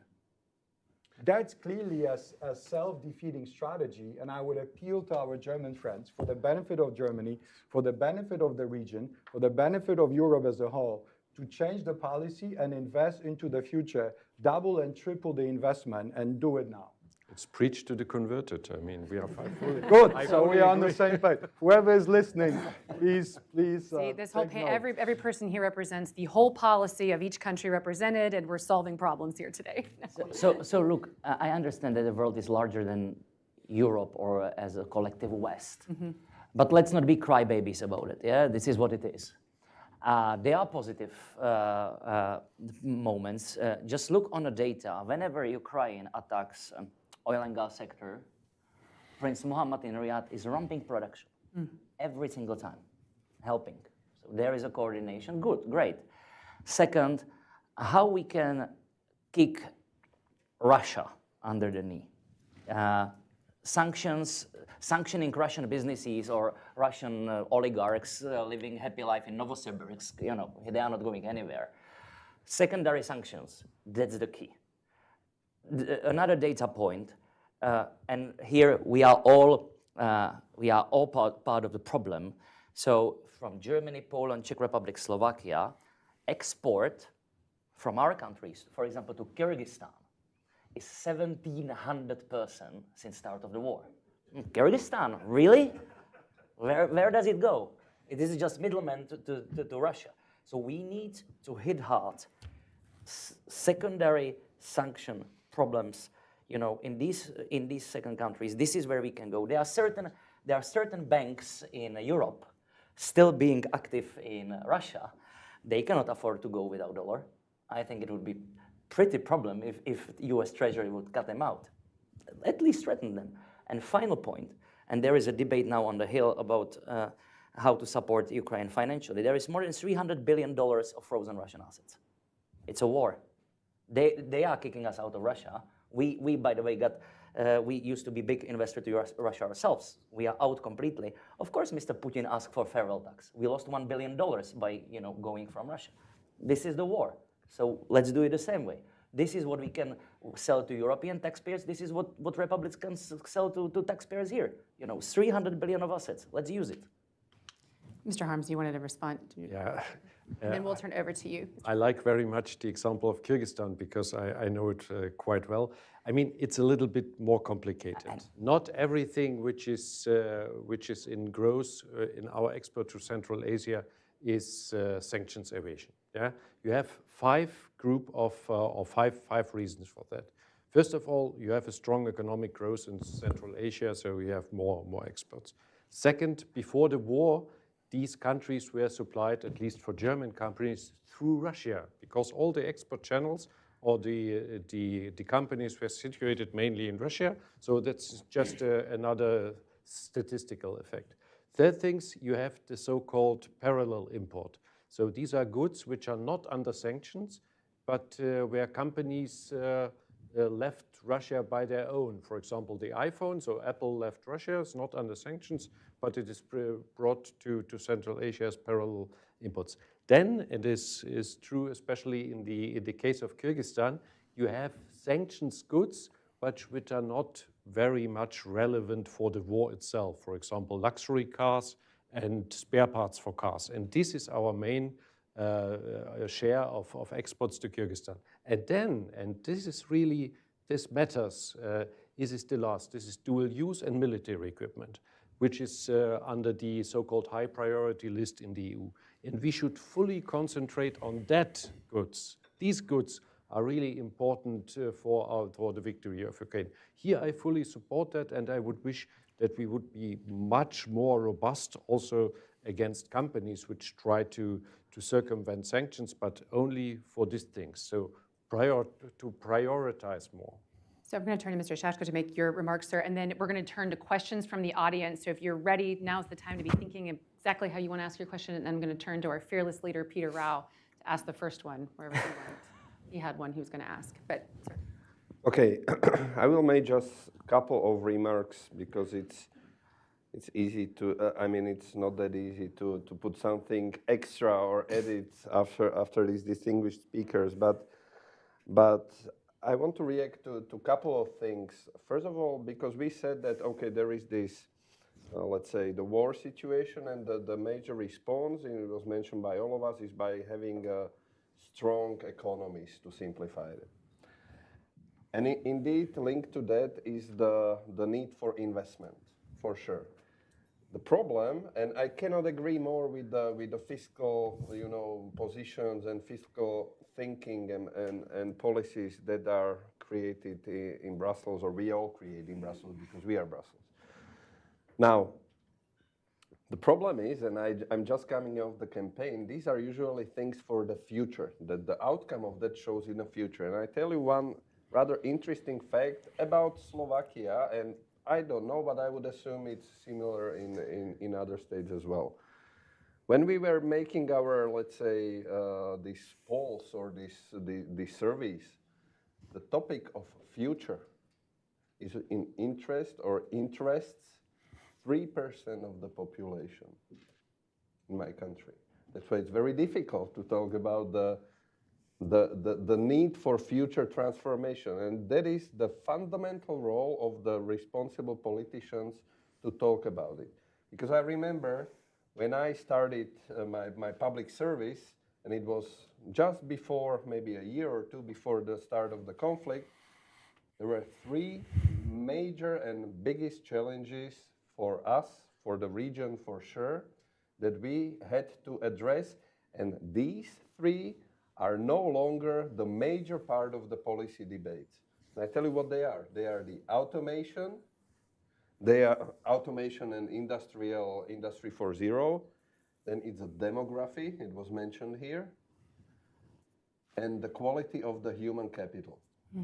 And they are all three very much interlinked, and the strategic discussion is no longer at the top of our priority. So if you want to compete as a bloc, as a common West, we cannot forget to address these at the same time as we are addressing the conflict and all these things that are on the table right now. So I just wanted to add that. Thank you. So I'm going to have Peter, if you can ask your question, and then Andrew, if you want to ask your question back to back, and then we'll turn it over to the panel just to kind of get some more. Great, thanks. My question is for Dr. Piotrkowski. When Rebecca and I hear Five Eyes, we think of Australia, New Zealand, the US, Canada, and the UK. You meant a different Five Eyes. Perhaps you could elaborate, since you teased it, what you mean by those. And since we have a state official on the panel, State Secretary Shashko, perhaps you could evaluate or react to those as important institutional and other reforms for the future of your economy in the regions. Thanks. Actually, that was so rich, Andrew. I'm going to have him answer that, and then I'll turn it right to you. Five Eyes, thank you. I did not think about the Indo-Pacific equivalent, but anyway, the Five Eyes: institutions, investment, innovation, immigration, inclusive growth. Institutions, they just have to be Western. Until the October of last year, Poland had a government that did not exactly fully ascribe to the Western institutions, such as the rule of law and others, and that's clearly not the direction. The Central and Eastern Europe should not look for a third way in terms of the institutions that it wants to absorb and the institutions that it wants to build. Western institutions have proven themselves to be the key to development. If you look at the 50 countries around the world that are classified as high income, minus tax havens and Saudi Arabia's and Qatar's, whose wealth is based on oil, all of these 50 economies are inclusive both in political and economic terms. And the key part of what made them rich are actually Western institutions. Most of these countries are Western. Even Asian countries such as Japan, Korea, Taiwan, they got rich because they absorbed the institutions, rule of law, democracy, free media, competitive markets, and on and on and on. So that's critical for Central and Eastern Europe to actually strengthen institutions rather than weaken them. On investment, we talked about it. I would like the whole region to create a coalition that we would say, we want to double investment, public investment in the region. Once we double public investment to about 8% of GDP, that will also stimulate private investment, because a lot of this public investment can focus on the bottlenecks to private investment. So we'll increase investment by probably from 5 to 8 percentage points of GDP. That's additional 1 percentage point of faster growth per year, which actually makes a difference. In the case of Poland, if Poland grew instead of 3% and then at 4% over the next 25 years, it would catch up with the size of the Russian GDP by 2050, 15 years earlier than in the baseline scenario. So that really matters. On innovation, a big topic, it's all about startup, but it's also investing into human capital. We continue to underinvest. It's not about having Harvard in Prague and in Budapest and in Warsaw. It's about building on the solid education that we all getting already, but also making sure that we make the next step to being one of the best, having one of the best universities in the world. On immigration, I mentioned a big topic, but the region has to absorb young, smart people from around the world. Yep. The U.S. is helping us. Oh, sorry, Americans. The U.S. is helping us by restricting visas for high-skilled immigrants. Why not try to bring them into the region? I mean, Prague is lovely, Bratislava is lovely, Warsaw is pretty, climate change is helping with winter, whatever. And finally, inclusive growth. All of this development doesn't make sense if the prosperity is not shared with the rest of the society. We have to stay egalitarian. We need to stay inclusive. We need to continue to have high rates of social mobility, higher than in the US. Thank you. And I think, Andrew, I'm going to turn to you next. Just an important point, though, I think what you're saying is, which I think is a nuance sort of lost in the debate, because somebody mentioned populism and the human element, the social element of what's going on is something that we as democracies have got to take into account rather than sort of looking at these sort of global problems without taking into account the sort of the social human element. What you're saying is it's still controlled immigration. It's controlled, so we want the sovereignty of nations, a very Western sort of idea too. We're talking about sovereignty of nations, rule of law, the ability of these democracies to make decisions for themselves, but at the same time not closing off, while also not sort of opening the floodgates and letting people in and ruining all of those beautiful things that make these countries each individual countries, you know, and so I think that that's an important sort of nuance that's important, especially for this conversation. Did you want to respond to that? Nope, great. Okay, Andrew, you're up. And then Yeah, Andrew Mick, the Atlantic Council. Thank you for a terrific panel. I'm always thrilled to see economists telling me how things are going to be great and how the world will be successful. So far, so good. So far, so good. Very nicely done. Mr. Pionkowski, a question to you since you use IIs and PPs. How about another P, partisanship? Partisanship. It's not just in your country, it's across the region. Sure. We're looking now at some of the major investment decisions that are about to be revised, stalled, canceled. Central airport hub with the rail links in Poland. Possibly nuclear power plants, investments in other areas. And also politics and partisanship plays a role in other countries, also yours, gentlemen. How do you overcome that? Because all of this, all those great projections, growth, 5 eyes, 6 eyes, 7 eyes, even 15, will ultimately fall prey to partisanship, internal stresses within the EU, internal domestic campaigning, and simply the not invented here approach, where the new government coming in, whether it's from the left or the right, and just flips everything because it wants to somehow claim that whatever was done before was not right, and now we're going to reinvent the wheel. What do we do? you want to answer that? We're going to keep it really brief so we can just close out here and move on to the next one. Super simple. What's the main problem? And you have it more in the United States, but it's coming to our countries as well. Virtue signaling and pointing fingers. You know, I hate you, you hate me. There is not possible to have a debate. Then we will go to the media. We will do. Partisan media in Europe is a cancer. It's small markets. It's not like US where Fox and CNN, everybody's happy. If you create radically opinionated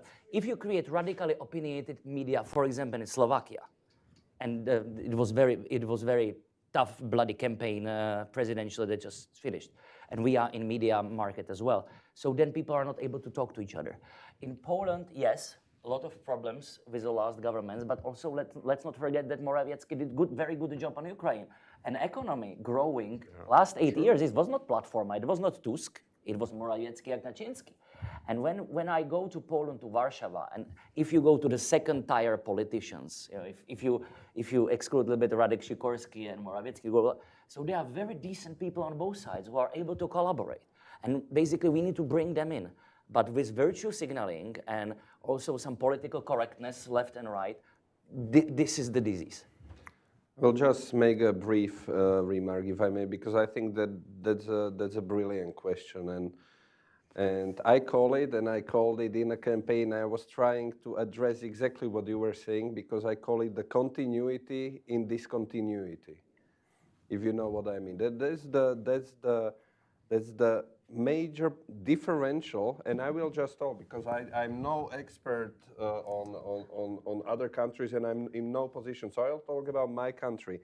But the major difference between those, because I think that we are all successful countries, okay, we are successful countries, but the major difference between those, let's say, more successful and, for example, my country is in this very issue that you just said, because, for example, if I compare it to Finland, for example, as a example, so they set a goal until 2030 or 2040, and they just go. And if they come 2 years before the deadline and they see that we are not quite there, the difference is that they just adjust. My country, at least in the history, would change the goal or cancel the goal. And that's exactly the reason, because of the continuity in discontinuity that we often observe. Great. So we are running short on time. If there is just a burning last remark we wanted to, does anybody have before we, and then I was going to say something provocative so that everyone could continue talking about it. I have a burning after. last remark, and that is, where is lunch? Okay, Peter.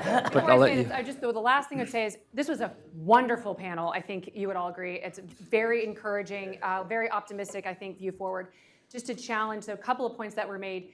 One, focusing on an idea that I've tried to push out there, geopolitical pluralism in the free world.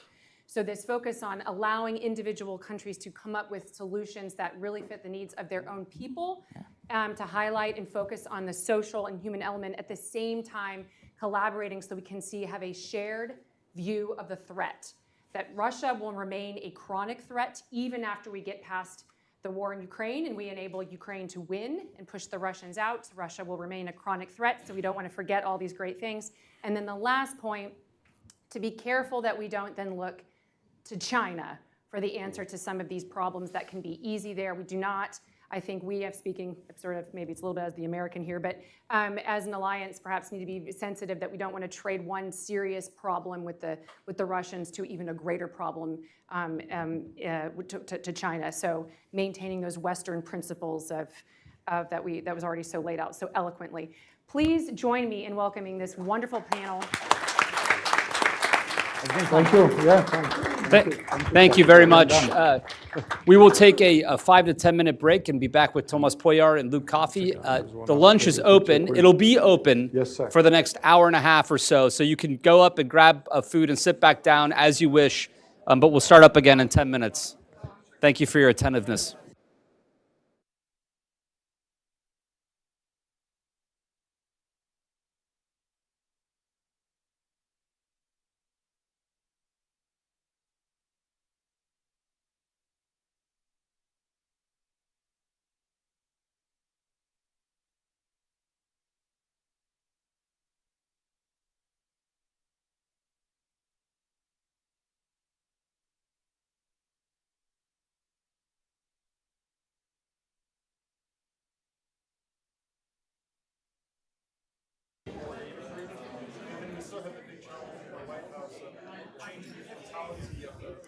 Christian Fuesna, your wife is on line 1. Please.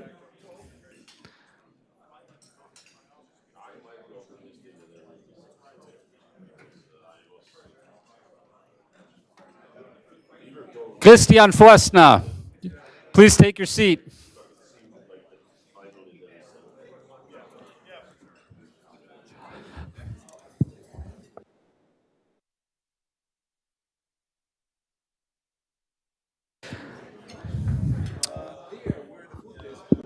All right, ladies and gentlemen, welcome to the Financing National Security conversation. It's our pleasure to host this event, quarterbacked by Hudson's very own Luke Coffey.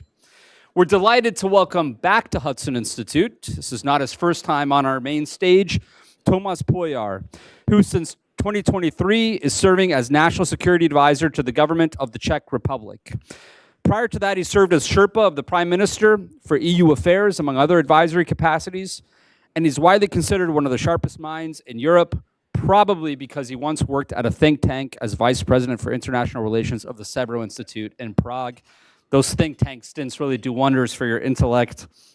He's also served as Ambassador of the Czech Republic to Israel, among other illustrious positions, and he was here just the other day when we had the great pleasure and distinct honor of welcoming to Hudson Petr Fiala, the Prime Minister of the Czech Republic. Mr. Ambassador, thanks for being here. Luke Coffey, the floor is yours. Thanks.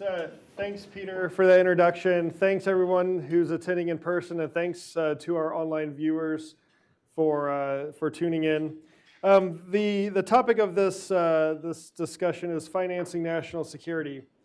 And if there's something that we have learned over the past couple of years with Russia's large-scale invasion of Ukraine, it is that defense is not cheap. It cannot be done on the cheap. It's a costly business. It's a costly business in life, of course, but it's also a costly business economically and financially. all public spending, including defense spending, is about establishing national priorities. And I think Russia's actions in 2022 have served as a wake-up call and has forced a readjustment in national priorities. As I said, both at a national level, but we're also seeing at an institutional level progress being made amongst NATO members at hitting the 2% mark. The European Union Commission directly funding weapons and munitions for a non-member state, something that you asked me this 3 years ago, I would have said there's no way this would have ever happened. So what's the view like from Prague on this matter? As the National Security Advisor, you have a front row seat to these debates as they perhaps take place in cabinet meetings amongst the different ministers, with Parliament, with the public. How do you see things developing on the continued urgency to find new resources and funding for defense going forward? First of all, thanks for having me back again. First of all, I think that 2% is not that much. Okay, so it's just a matter of decision to do it. It doesn't need any magic. If we would be talking about 5 or 6 or 7% as during the wartime, or in the 80s we had 5%, that would be a different jump. But 2% is fine. So it is about political will to decide and to do, and then to spend it wisely. That it boosts your defense capabilities, but that you also get it partly returned to the economy, and not only indirectly that you have security. That means that the economy can flourish, and you need to have economy that to finance the security. But also directly, is working with your domestic business, domestic defense industry, and having linked domestic defense industry as much as possible into the modernization programs, because it brings you money back. It brings you money back directly into the economy. It's an investment. It is good for employment. Those employed are voters, so then they influence the decision making, and by including domestic industry, then it's much better for the security of supply in the future, and especially in the future of the conflicts once the borders are getting closed and supply chains are basically shut down. So the good mixture of keeping competitiveness within the Western markets on defense, but having also the local industry which is producing jobs and which is providing taxes into the budget, and then helps politicians because of their constituencies to decide, then I think it's sustainable.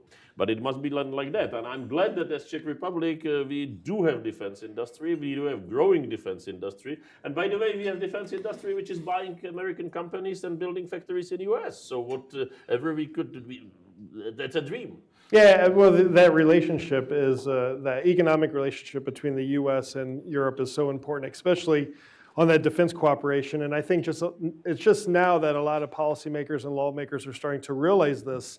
The Czech Republic has, and I'm not just saying this because you're here on stage with me, but the Czech Republic has been an emerging leader on these issues of defense and national security matters, not just in Central and Eastern Europe, but I would say across the alliance. You've done so much for Ukraine in a leadership role, convening nations together to find ways to cooperate, to get weapons and munitions to Ukraine faster. A good example of this is, of course, with the 155 millimeter artillery round initiative. But you've also given a lot of bilateral support to Ukraine, and your fantastic embassy here has, released this fact sheet that lists in chapter and verse what your government has been doing. And in parallel to helping Ukraine, you have also been rearming.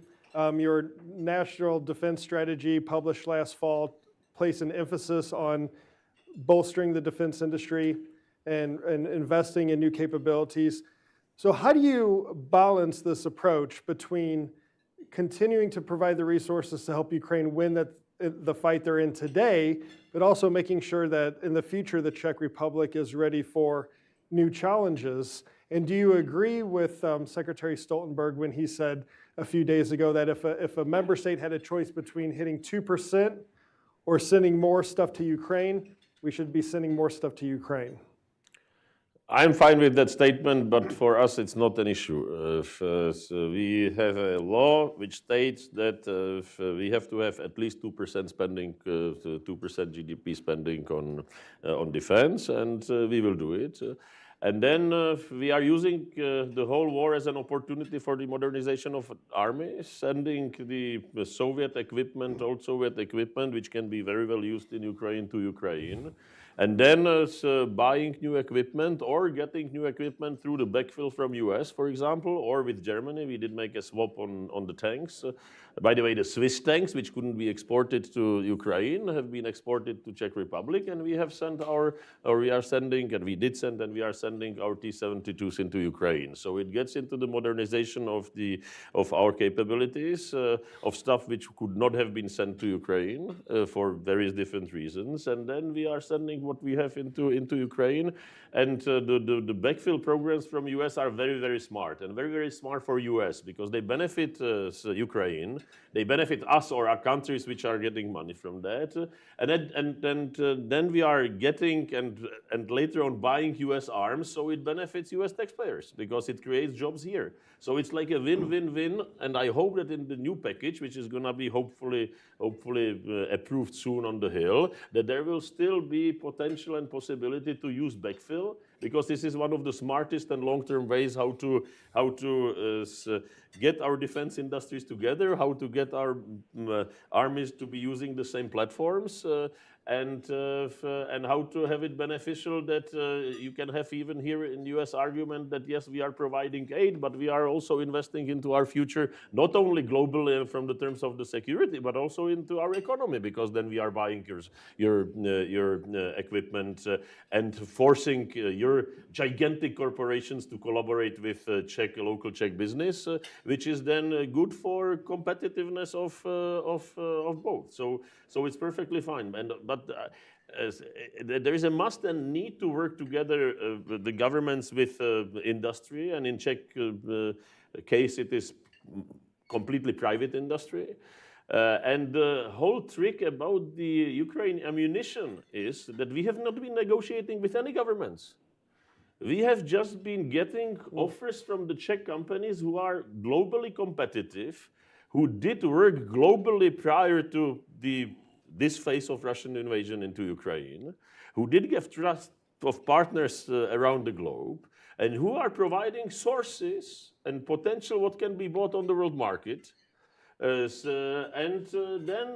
if there is a source and if we get financing from other donors, other countries, then we just simply buy it from those companies.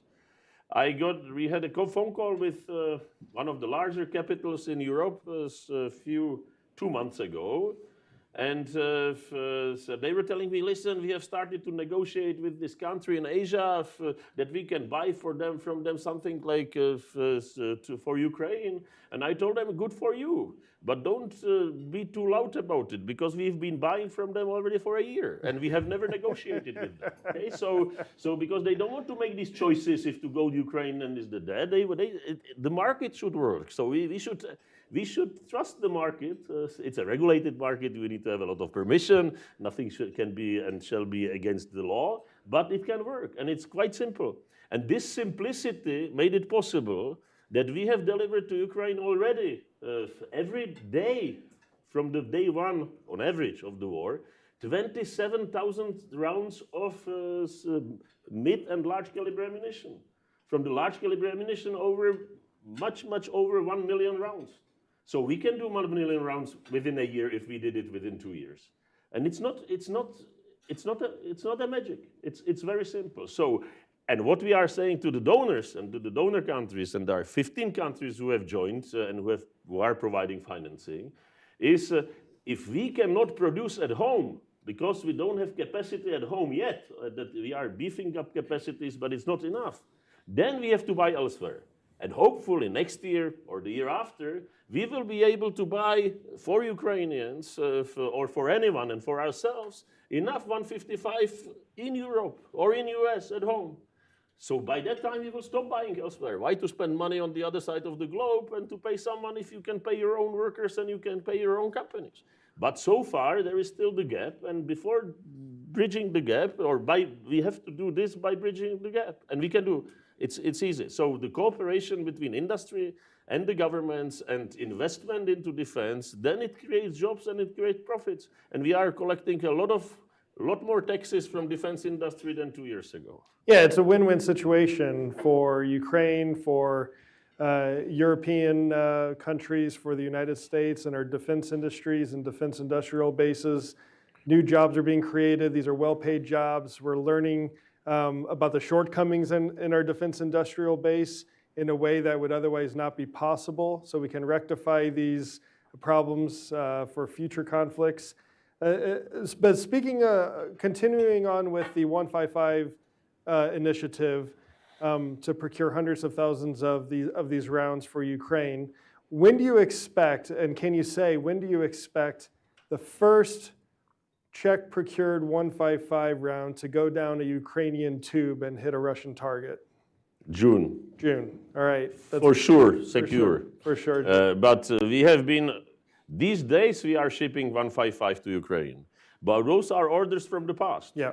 But if you make a new order, and you can make a new order after you have money on your account, you can do the down payment. By the way, it's not us, it's other governments doing it directly. We are not interfering in that. The donor decides. Okay, the donor decides what and how they can buy. So the first shipment, which is coming June, this is the German taxpayers' money. As it was announced publicly, it is the first part of the shipment of 180,000 rounds, and so that has been already contracted. So from that, it needs few weeks before it can reach Ukraine. Now, the Central and Eastern European Strategy Summit held here today at the Hudson Institute is in parallel to the World Bank's spring meetings. And of course, there's been a lot of focus today on the economic potential, the economic success of Central and Eastern Europe. We've heard a lot about this today in previous panels.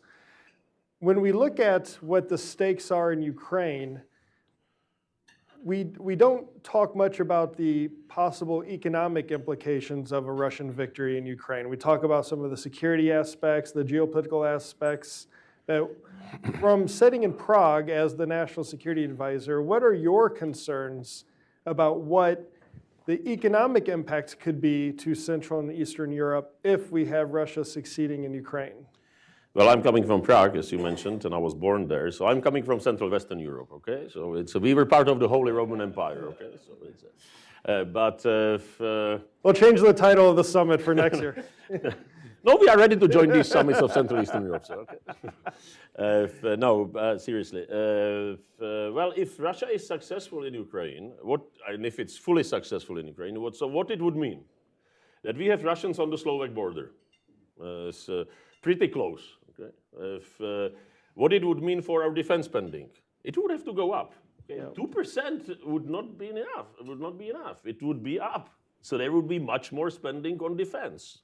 So this is much cheaper to support Ukrainians now, reasonably, than to pay 4, 5, or 6% if the Russians are on our borders and if the Russians are pushing aggressively more and more to the pre-1997 era, which is the official Russian statement.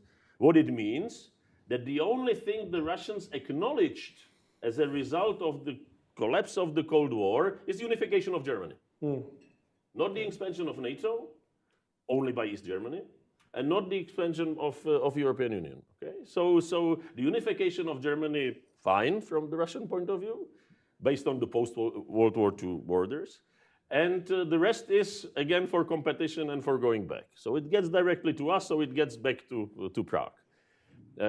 So what it would mean, much more defense spending. What it would also mean is that there would be a flood of refugees, enormous flood of refugees, because a lot of Ukrainians and millions of Ukrainians would not want to stay in Ukraine and they would be forced out of Ukraine. We, very surprisingly to everyone, managed to absorb 500,000 Ukrainians. Altogether, it was 600,000. Now it's residing about 370,000 Ukrainians, which is almost 4% of population. It's like within few weeks into the US, there would be an influx of what, 12 million refugees. We're getting close to that on our southern border.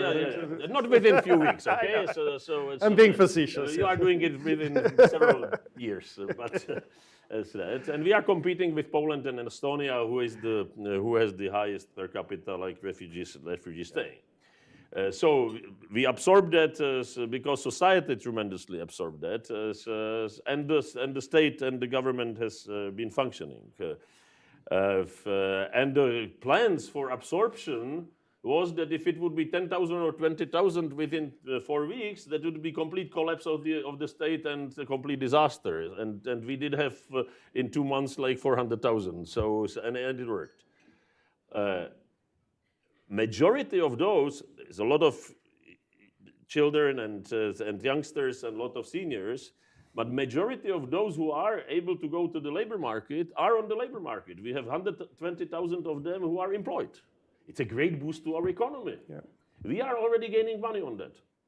The first year not, and then in the second year, it passed the threshold that we are getting and collecting more taxes and more social security from those, usually in the low-paid jobs, only 5% are in good, well-paid jobs. But we are getting more than what we are giving them back on some humanitarian aid or what we are paying. So it was a great boost, and you mentioned immigration. So this is the quite natural immigration to us is from Ukraine. But if it would be not 500,000, but if it would be 2 million coming, so that it would be not only burden on the economy, but it would be very much social and political burdens, which could basically crack the social contract in Czech Republic, and which could be disastrous. And if the Russians would really march through Ukraine, then you would have another 10 million refugees, I think, easily. So again, we better help Ukrainians in Ukraine. We better help Ukrainians and Ukrainian economy, because, by the way, our exports to Ukraine are rising, which is also good. So we better help Ukrainian economy, better export to Ukraine and invest in Ukraine, keep Ukrainians there in Ukraine and don't have them as refugees, and let's hope not to need to spend 3, 4, 5% of GDP on defense, as some countries are doing, like, for example, Poland and some others. So if the politics were rational, the rational decision is to support Ukrainians. And it's rational and beneficial, not only that we are losing less, but there is a lot of opportunities. And those companies, by the way, from the point of business, especially in some fields, and it doesn't have to be only defense, those companies who looked at it as an opportunity, then they are already making money on it, or they are positioning themselves to make more money. So I hope that Ukraine can stay as a country which can govern itself and which can be free and which can protect the space they control, eventually liberate the whole territory, but hopefully not to be losing more territory to the Russians and to this aggression, because it's bad politically, it's bad security-wise, it's bad economically. Shifting gears a little bit. It was mentioned by my colleague Peter that you served as ambassador to Israel between 2010 and 2014. You studied at Herzliya, in a different period of your life.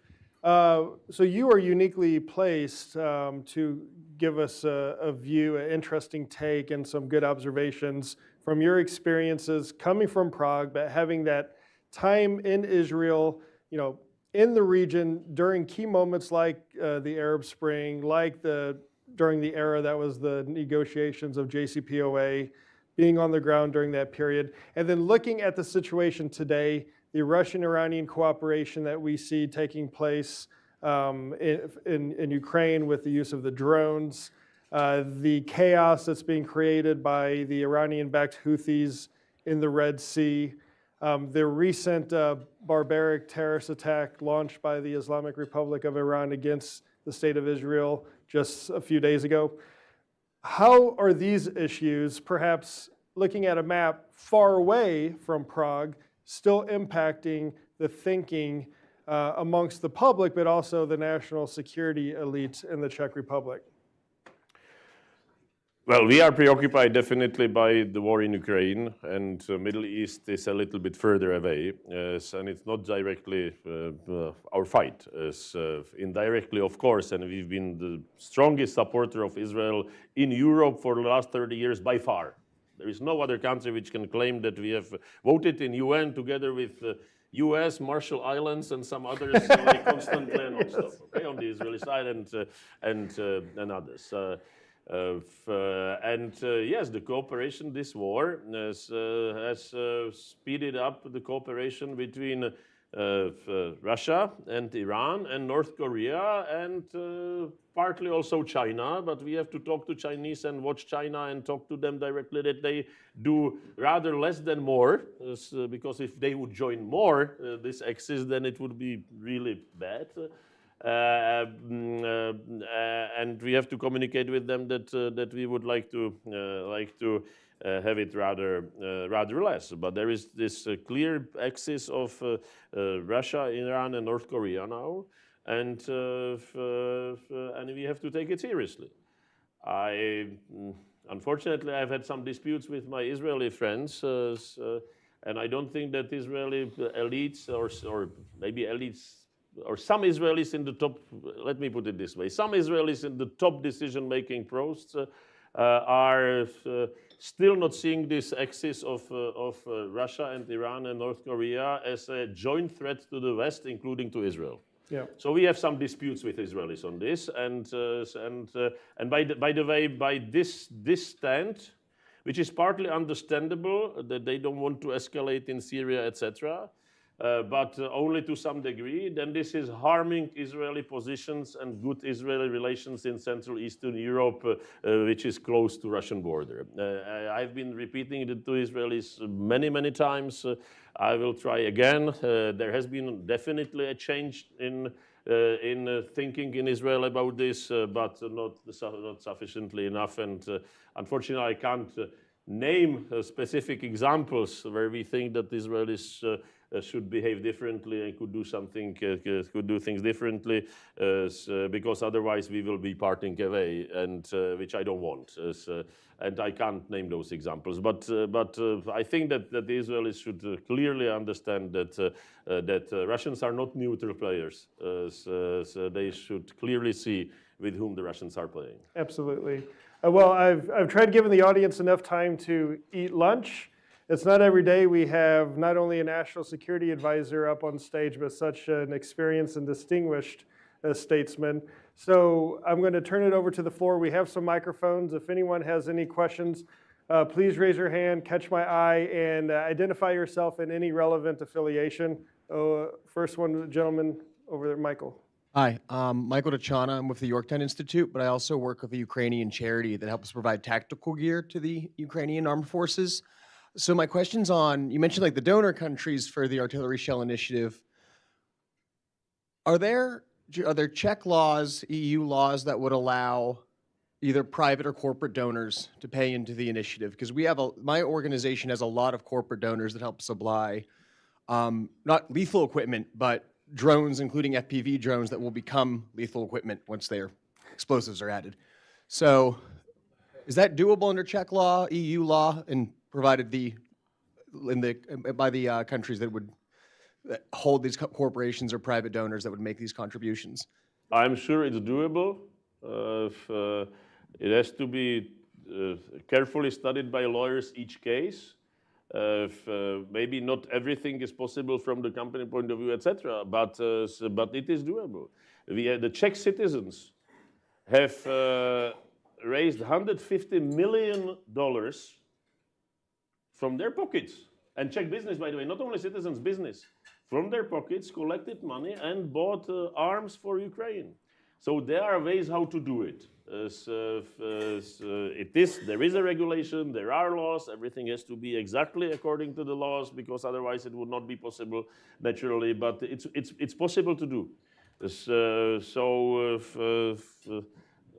We are ready to link you into the system. And by the way, there is a collection of the Slovak government did not join the initiative. It's a decision of each country if to join and not, and how much to join, etc. Slovak government decided not to join, publicly decided not to join. I would not be revealing anything what would be said in public. But the Slovak citizens now have gathered in the last 2 or 3 days 1 million euros for procurement. 1.5 already. So it's again in support of Ukraine. I talked about the governments and business partnerships, but at the end, this is like the PPP. This is the public-private partnership, because there is a lot of humanitarian aid, non-lethal gear, and also collections for lethal gear provided, then managed by authorized entities, everything according to the laws, with all the end-user certificates, etc., as it must be, but it's possible. The lady in the blue in the middle. Yeah. Anna Smith-Lacey, Hungary Foundation.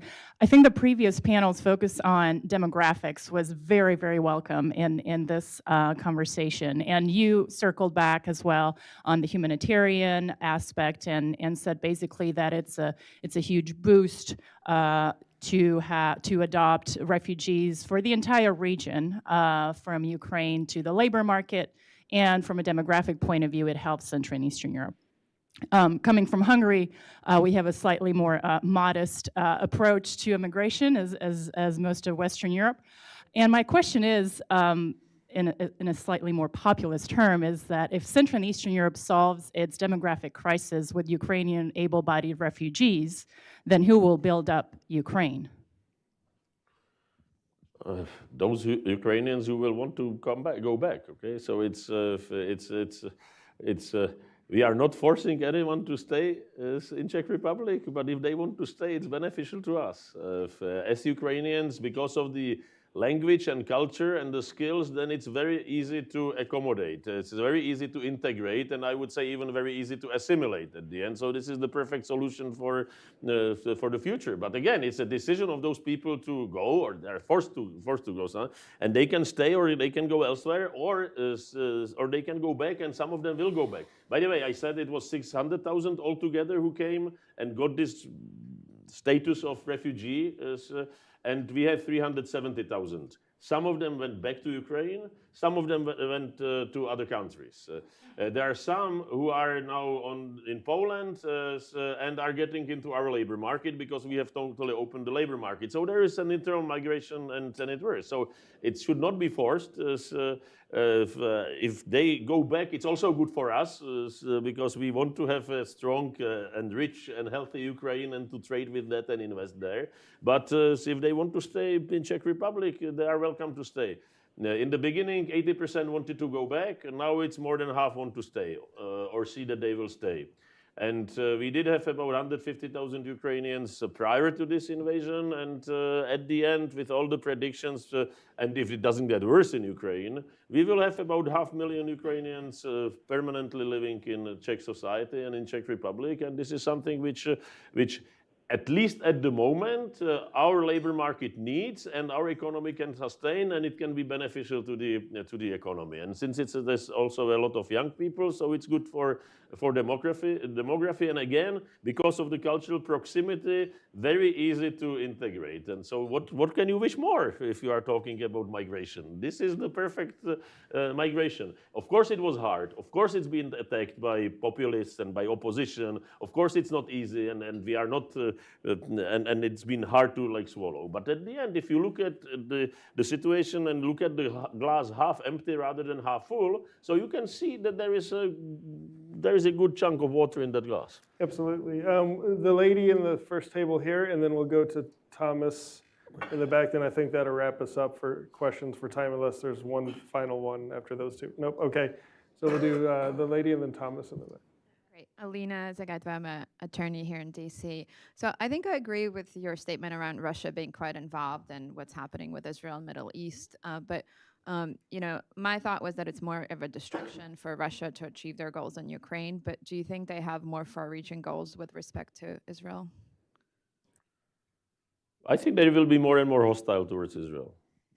This is my prediction, and this has been happening over the years, and it will be there because the Russians have chosen to collaborate and even more collaborate and to work directly and closely with those enemies of Israel, with those countries, or Iran as a country which is stating that they want to erase Israel from the map of the world.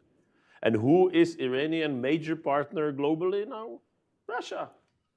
Nothing new, but I am worried that this friendship between Russia and Iran and this collaboration between Russia and Iran will only grow, and will only grow technologically and not only technologically. So I think that Israelis must really watch Russia, what Russia is doing. I'm not saying that they should be provoking Russia. I understand their difficult situation in Syria and elsewhere, and I have sympathies for their ambiguity sometimes, and for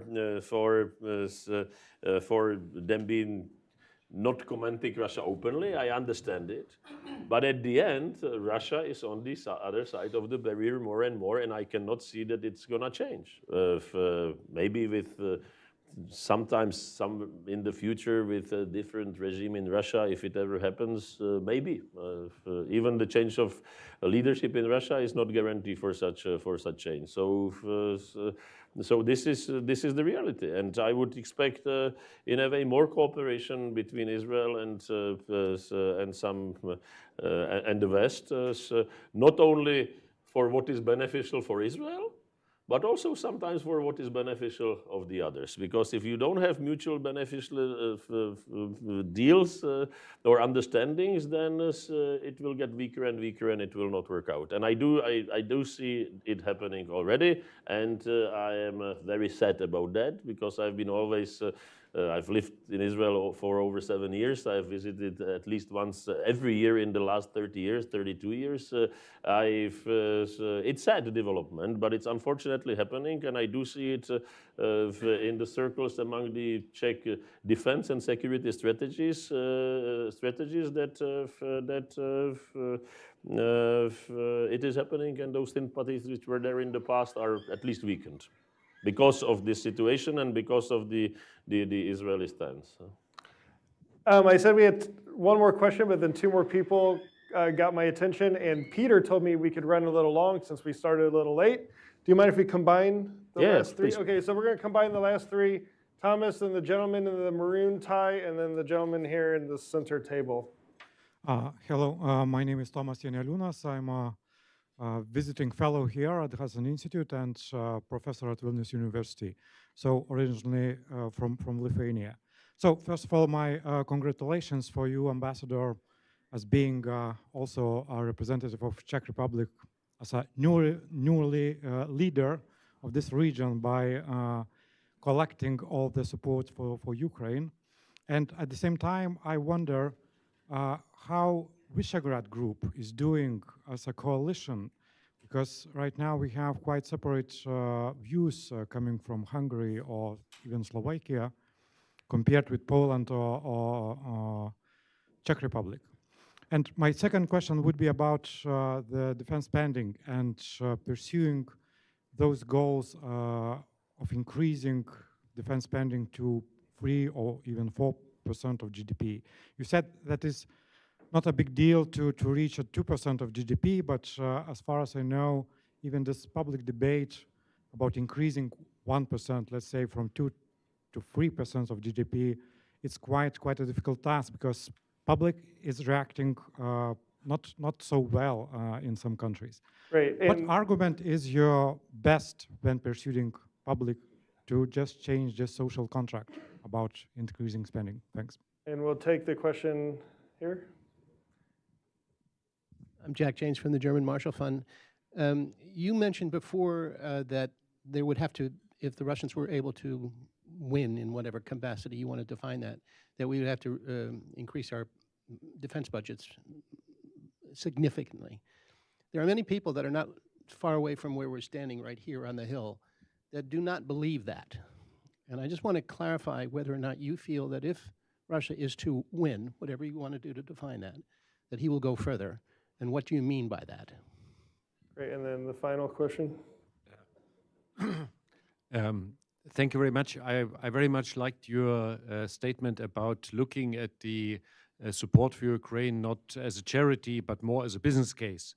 But I have a concrete question. You know, maybe for the last several months, we have had these blockades, especially at the Polish border, and depriving in that way Ukraine of hundreds of millions of dollars of export revenues. I mean, it's not your responsibility, but I'm really wondering why, I'm absolutely frustrated because why we cannot solve that as a European Union, such a simple problem. Great, so we have what the V4 is doing. How do you make the case for defense spending? How far will Russia go if Putin wins? And what can be done about the delays at the Polish border, which admittedly is not the Czech border, but...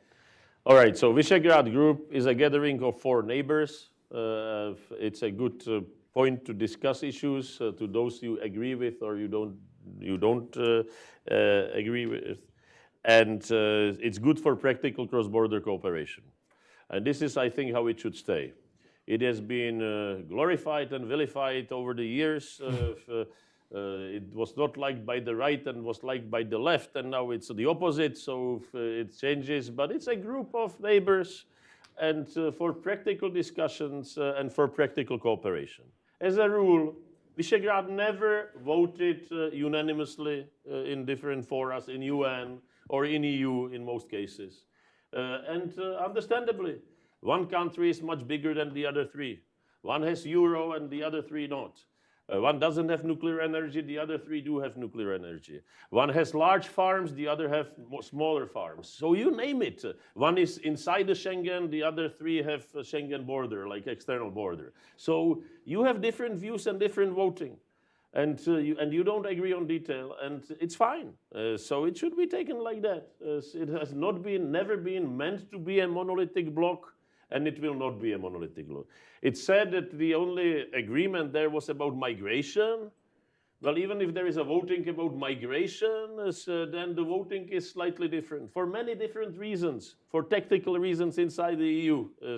Overall, we do have a common view about migration.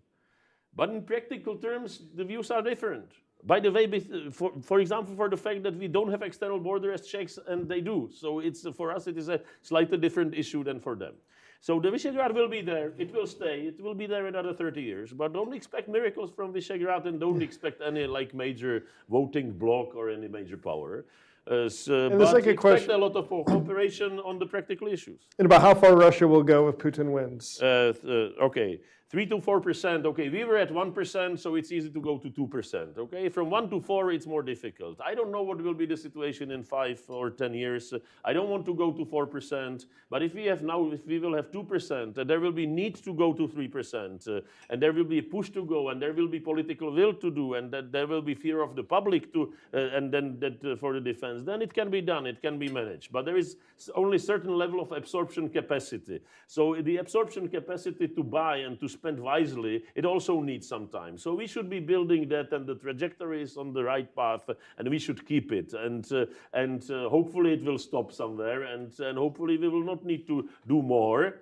But if we do long-term solidly what we have promised already 10 years ago, then it will have results. And Peter is looking at me, so the final 2 questions. We did have, Prime Minister did have many, many meetings on the Hill with people from both sides, starting from Speaker Jeffrey and Minority Leader Jeffrey, Speaker Johnson, with chairman of several different committees from the Republican side and other people. There was no frustration. I think America will get its act together now, I hope, and it would be great.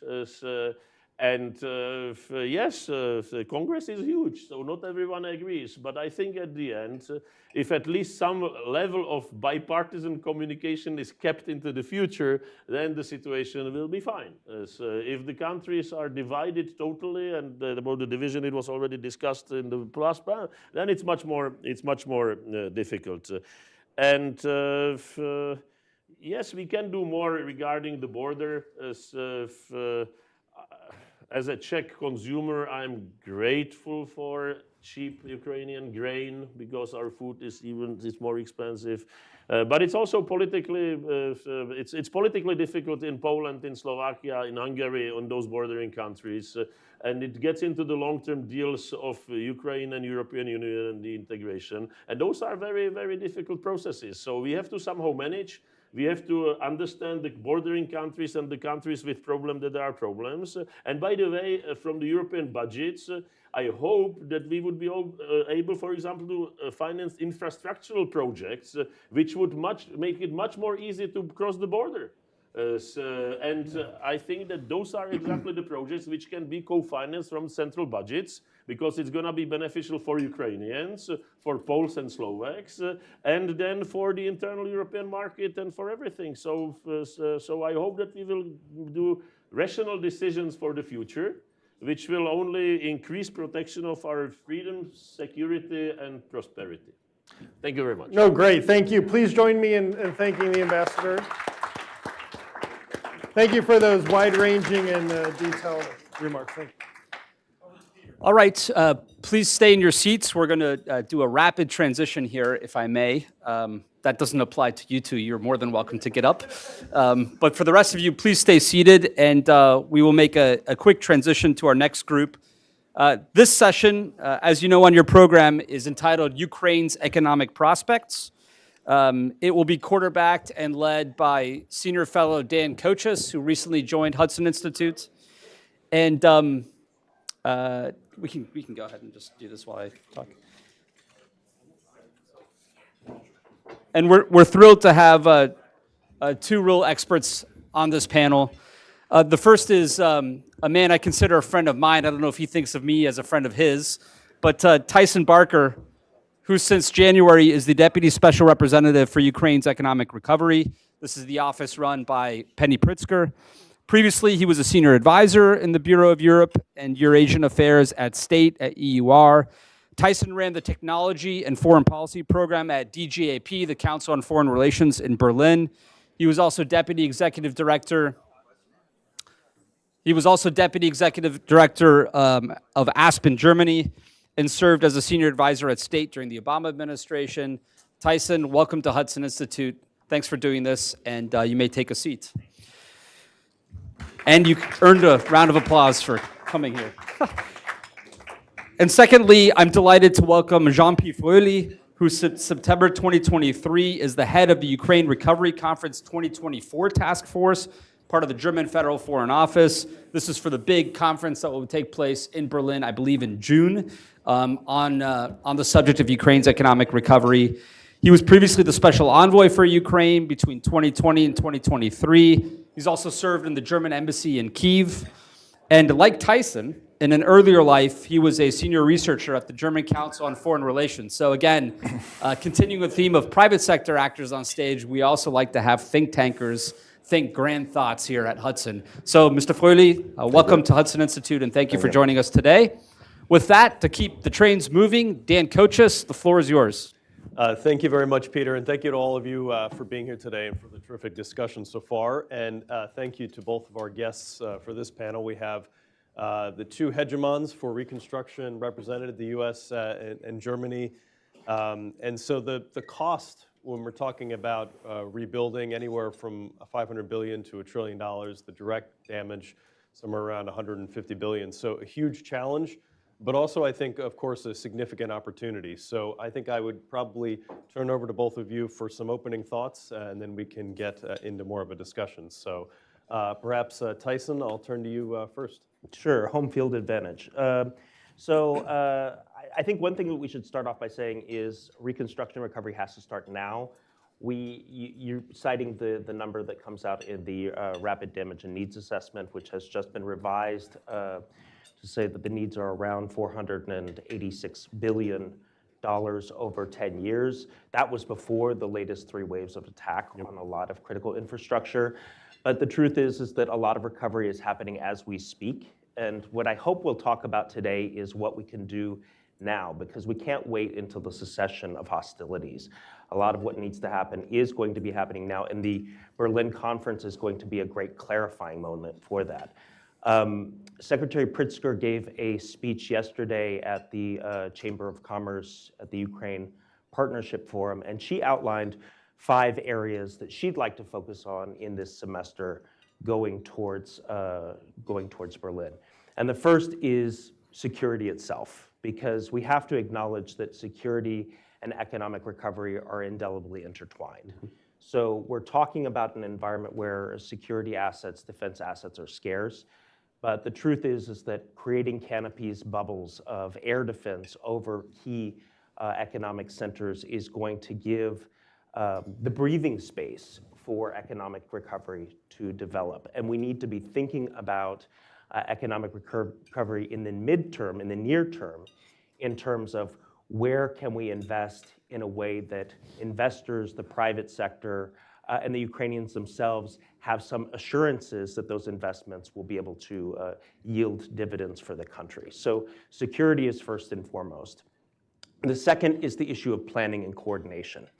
So we're talking about a situation unlike the Marshall Plan, which a lot of people like to compare Ukraine reconstruction to, where one country was essentially underwriting the reconstruction and recovery of many countries.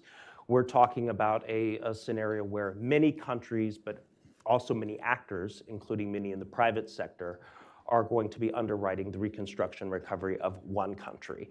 And that's going to require a lot of coordination and work together and strategic planning. So we have one vehicle for that. It was launched during the German presidency of the G7, which is the unfortunately named, I would say, Multi-Agency Donor Coordination Platform, MDCP. It's a German construction.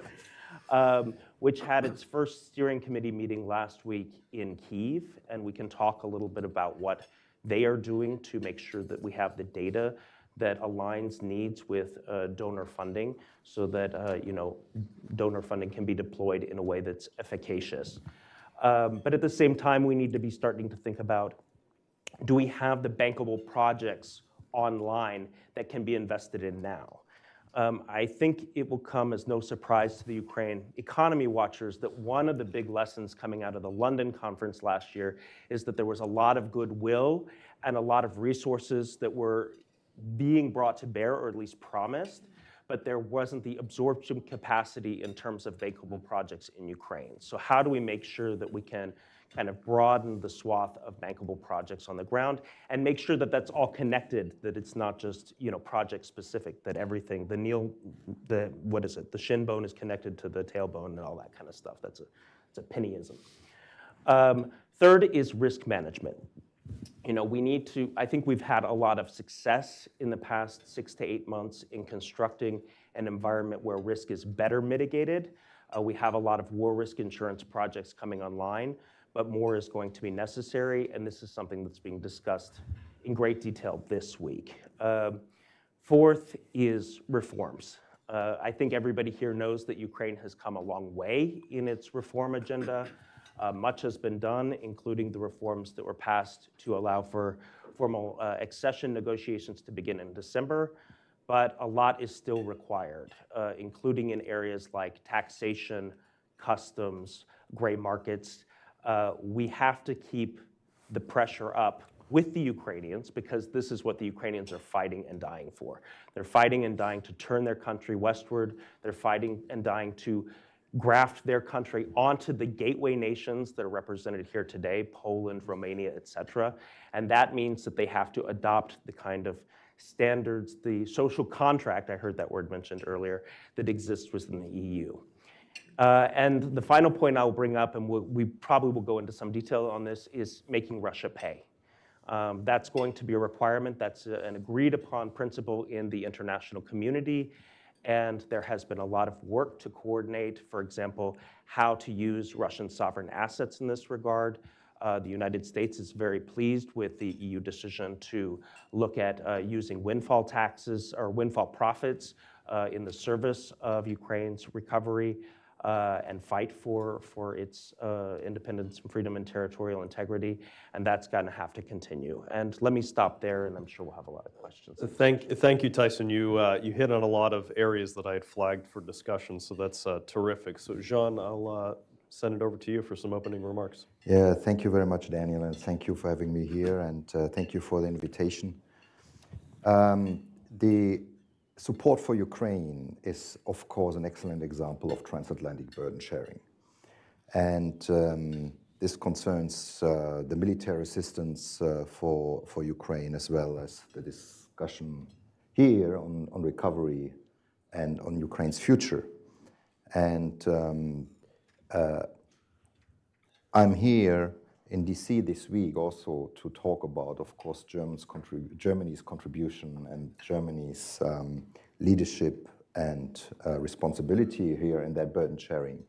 But I would like to start here, this panel, with clearly commending the real leadership and responsibility the Central and Eastern European countries have shown since Russia's aggression against Ukraine. So I deeply believe that without the engagement and the commitment of Lithuania, Estonia, Latvia, Poland, Romania, Ukraine, and also the international coalition for Ukraine would not have happened like it happened. As well in the support for Ukraine, in the material support for Ukraine, as well as in the discussions we have within the alliance and within the European Union. So that was really very crucial, and it continues to be crucial for Ukraine's recovery and for the reforms we talk about. Because for all these reforms Tyson talked about, and which are ongoing, but there is a lot more to do. We need the experience and the expertise of the Central European member states of the European Union in order also to give their experience when they had the same reform process undergoing 30 years ago, to give it to Ukraine and to play a crucial role here also for Ukraine's future as a member state of the European Union. I think this is something of utmost importance also for the upcoming conference. There will be a before and a after of this conference. So of course the conference will be embedded in our regular gatherings, discussions, awareness raising of the International Support Coalition for Ukraine. You all know we had this series of conferences before. In 2017, it started with the Ukraine Reform Conferences. It was at the Vilnius Reform Conference where Germany declared its readiness to host one of these reform conferences. And in the meantime, we have war, we have aggression, invasion. So these conferences had been changed angle. They are now focusing on recovery. And so, of course, we, as in planning that conference together with the Ukrainian government, we are, of course, seeing ourselves in a series as a follow-up conference to what has been discussed in Lugano in 2022 and in London in 2023. So what are the takeaways from these both conferences, and what are we going to bring to Berlin from these two, from Lugano and from London? So we will bring from Lugano the concept and the vision that recovery is not a top-down exercise just by donors or state, but it's a multi-stakeholder approach where you have to engage lots of different players, the whole of society, and where really you have to engage a maximum of stakeholders and bringing them together. So in Berlin, we will have civil society, business representatives, NGOs, gathering with political head of states and governments and also regional representatives, more regional representatives from Ukraine, but also international regional representatives, because we see that international partnerships on all levels, meaning also on the regional level, are key here if we want to tackle that huge endeavor, which is on all levels Ukraine's recovery. So this is obviously the what we would like to bring from Lugano and now to have it as one big priority for the Berlin conference. What we will bring from the London conference is the clear understanding that sustainable recovery of Ukraine and even a sustainable repair and defense, even in the current situation, is not possible without engaging private capital and businesses. So we need business and investment for Ukraine's current revenues, for the state budget. We need business and private capital for stabilization, for early repair, and of course we need private capital and business for Ukraine's middle and long-term recovery. So in these two aspects, there's of course one element which will equally be highlighted and looked further in Berlin. This is of course the European dimension of recovery. We cannot think Ukraine's recovery without thinking of Ukraine's future as a member state of the European Union. So these aspects are interlinked on all levels.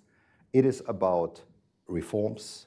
There is no better reform driver than becoming a member of the European Union.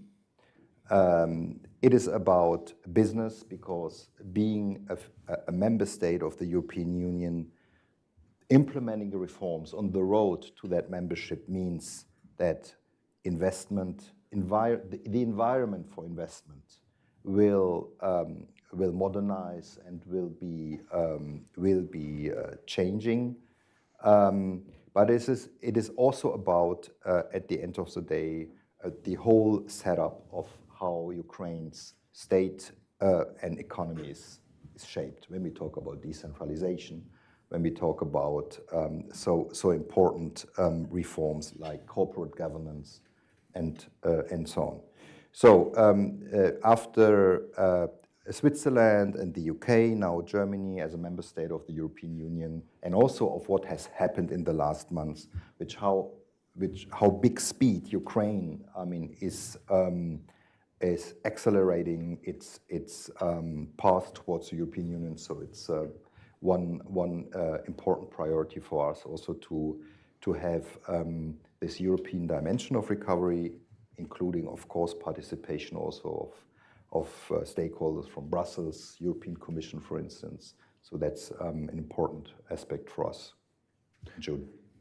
Thank you for those opening framework concepts. I think that the European aspect of Ukrainian reconstruction is certainly well underway when you think about the Ukrainian facility plan in terms of reforms, in terms of actual building out of infrastructure, the intermodal terminal being built on the border of Romania, the European Gauge network being built to Poland. So I think that this is clearly being embedded into already a lot of the thinking around Ukrainian reconstruction. Perhaps an opening question for me is two of the elephants in the room. The one is this idea of security being sort of a prerequisite for economic growth, for rebuilding. And so Burrell touched on this a bit recently when he basically said, well, we keep rebuilding these power plants, these medical facilities, and then they just get destroyed again and we have to rebuild them. And so does that have to be a prerequisite? And you think about the inability even to protect this key thermal plant. Zelensky said, ran out of missiles, we couldn't protect it. Should that be the focus of investment? Is that a prerequisite? Is there an area that we can build out these bubbles without having sufficient air defense? So that's one question. And the second is one I think that came up a little bit in the last session. And it's this idea of brain drain. And so when you think about surveys seem to indicate that of the 6 million Ukrainian refugees that are in Europe, about half of those have university or vocational training. And so these are the sort of young, educated Ukrainians which are going to be essential for rebuilding the country in the future. And so, how can we encourage these individuals to return to Ukraine, absent that security, of course, but in general, how do you see pathways for bringing those people back to the country? Maybe I can start. So on the security and economic recovery question, they're clearly intertwined. I wouldn't say, it's hard to sequence because the situation on the ground is so complex. But the truth is that we can't wait until cessation of hostilities to start the reconstruction process and the recovery process, because this is a country that is frankly alive. Its economy is alive. It's resilient. It's active. Last year, the Ukrainian GDP grew by 5%. That's, of course, taking into account the fact that it contracted so greatly, enormously in the first year of the conflict. It's on track to grow another 4% this year. Investment was up 17%.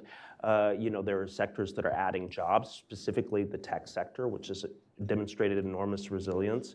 Just as a sidebar, we talk about the gateway countries that are going to be the docking stations for Ukraine's European integration, and most of them are represented here. But in the tech sector, the United States is a gateway country. We actually import around 40% of digital services exports from Ukraine. So we are part of this economic recovery process.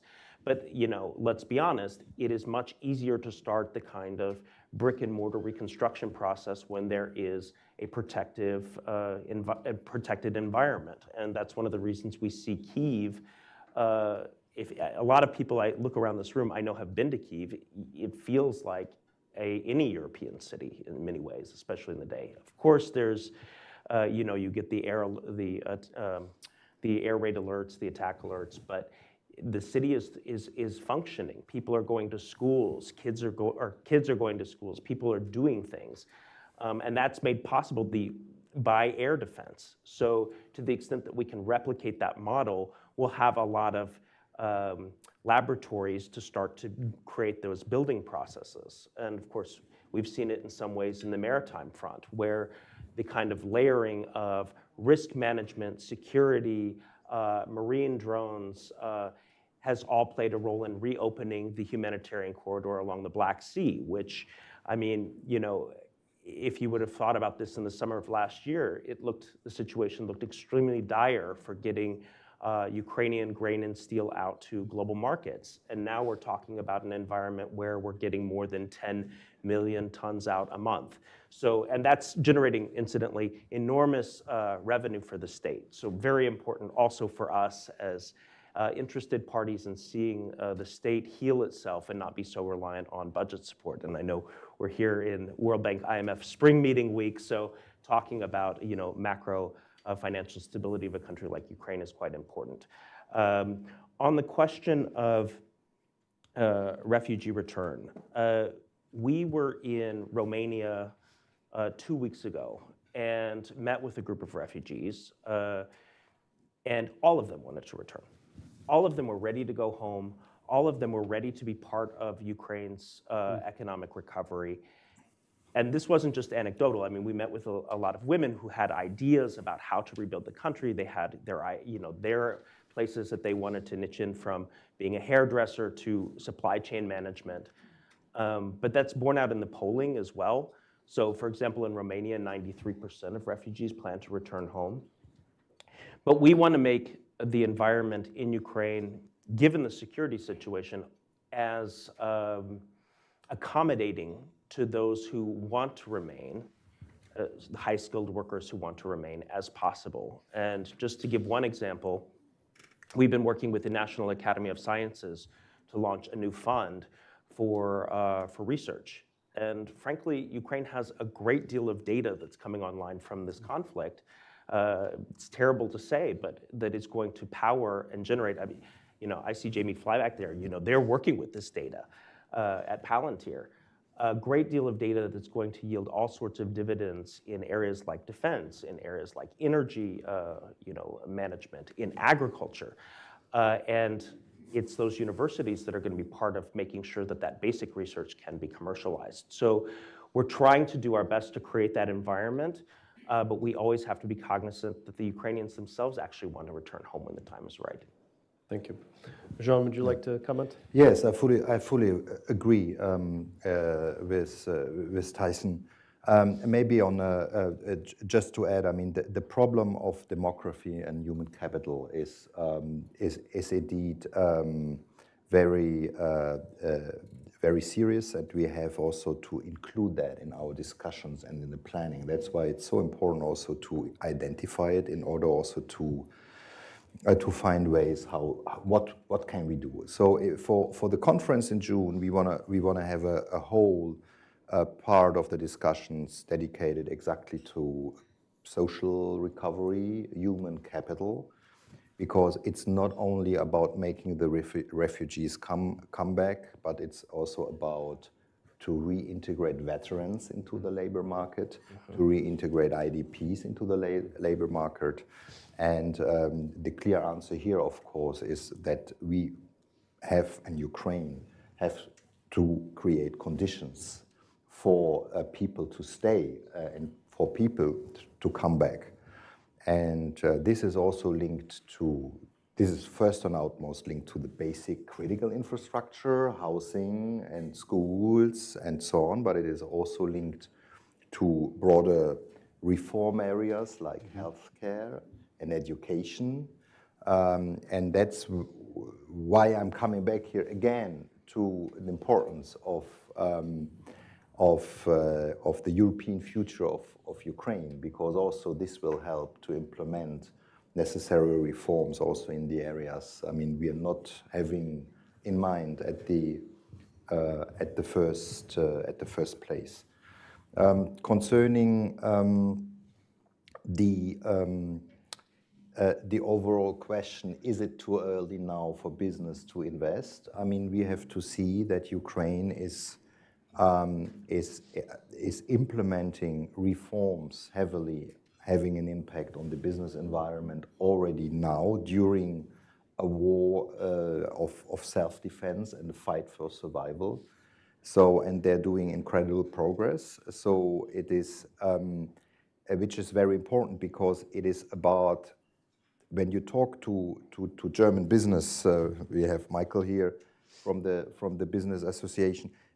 It is, yes, it is about war risk and war risk insurance, but it is also about economic risk and questions they have on the market structure, on the owner structure of the Ukrainian market economy, yes, also on corruption, on these things. But I think it is not only the war, the risk of war we have, but there are also other issues more on the, I mean, related to finance, to access to bankable bankable financing projects. So this is something where why it is critically important for Ukraine to implement these reforms in order to give also investors and potential investors the confidence also into the Ukrainian market. And this beyond the fact that we as German government, we can assure some risk, some export, some investment risk. This is fine, but in addition, an investment decision, I think, has to also get answers to the to some additional questions. And I think Ukraine is hardworking to give these answers and to create an environment which is, despite the fact that we are in war and in some parts of Ukraine, we have lots of progress here in this area. Thank you. I'm going to give the audience an opportunity in a second to ask some questions, so please start thinking of those. And Jean, I think you brought up an important point around war risk insurance. There's been some effort to expand it in the maritime sector to beyond grain and food shipments. But do you see this as a component of the Berlin conference trying to press on this to expand war risk insurance outside of the maritime sector to help spur business investment in the country? And then we also just had the 3C summit in Vilnius wrap up. Of course, Ukraine is an associate member. Do either one of you see 3SI as an important component of rebuilding Ukraine in the future? How do you see that fitting in? Either one of you, if you'd like to start. Well, on the war risk insurance question or the political risk insurance question, I mean, we just had a conversation with insurance CEOs last week, and there are a lot of instruments, products on development right now dealing with things from cargo to static assets on land to land transport in country, even some consideration, and this is much further afield, to civil aviation. So the conversations are pretty well developed. One of the things that's necessary for any kind of risk, any kind of product on managing risk is good data. And the Ukrainians have done a great deal to develop good actuarial data, which has led to decisions by other countries like Japan and the UK to adjust their travel advisory for Ukraine to make it more regionally specific. So for example, Japan now has a lower level travel advisory for Kyiv. The UK has a lower level travel advisory for 4 oblasts in the west. And that is only the product of good data.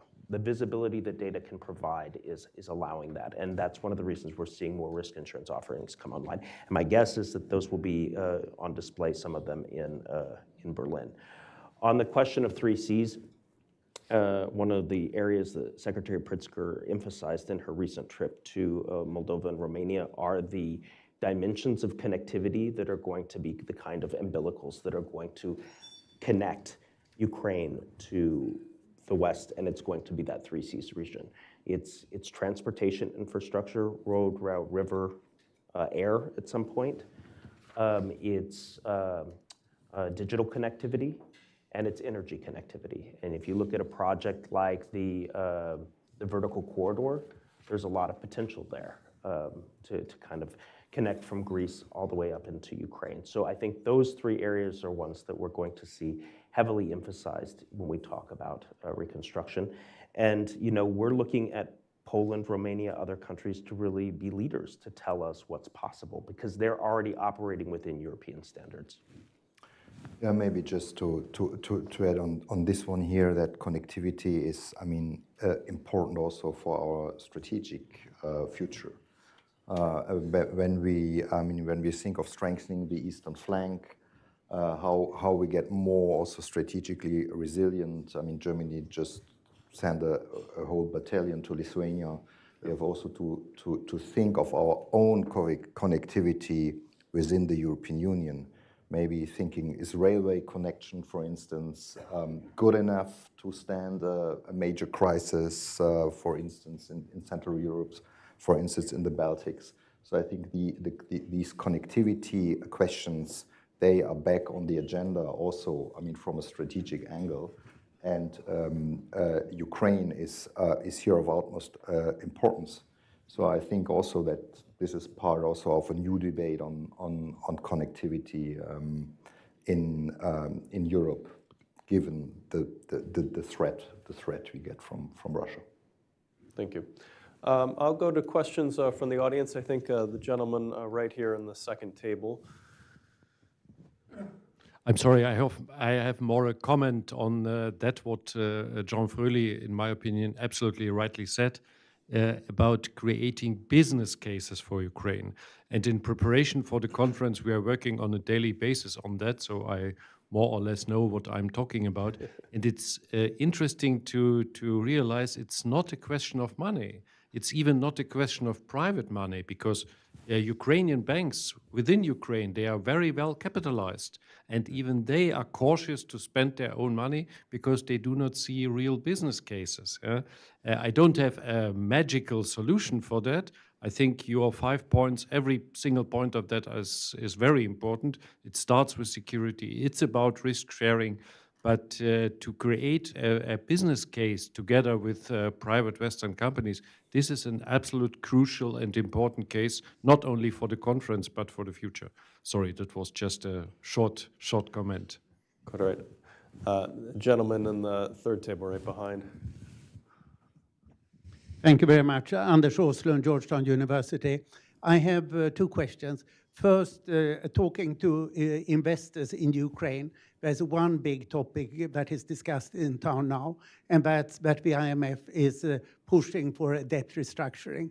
And generally, investors think it makes no sense. You do a debt restructuring when you want to get international market, capital market access, and you can't get it during the war. So that this should be done after the war, and that it should be a continued standstill. And it seems the IMF is just pushing this because the standstill is coming to an end. I would be interested in both your comments on it. And then, Tyson, I would ask you, what is the administration's position now on the Repo Act that we probably will have a vote on Saturday? Thank you. And if I could add, maybe this is for Jean, Europeans' views on using frozen Russian assets to rebuild Ukraine. Perhaps Europe is actually a bit more skittish on this front. Lagarde's comments recently and whatnot. So if you have, either one of you had comments on that, perhaps Jean, I'll start with you this time. Yes, thank you. I mean, this has already been mentioned that the political and practical debate on the use of the frozen assets is, I think, it's a constant political debate, also international among allies. And in my opinion, this will also continue to evolve in the future. What we have now is the decision by the European Union to use the windfall profits and to make them available to the support for Ukraine. I think this is a big progress, and this is also considerable amount of money. I mean, we don't know exactly how much, but it is considerable. So this is just a first step, and my expectation is that this debate is continuing. I mean, everybody agrees on is that the money remains immobilized and frozen until Russia pays. So it is not up to Russia to decide on that money. So I think this should be also not forgotten when we talk about that use. But it is true that there has been lots of questions by Europeans on that issue, and also here my expectation is that there is maybe some evolvement also with the discussions, with rethinking, and also with revising maybe some arguments. But there are other questions, they still remain by the experts. So my expectation is that we are already, there has been progress on it, but my expectation is also that this is what we see now is not the end. Well, I'll start with the easier one, which is actually the Repo Act.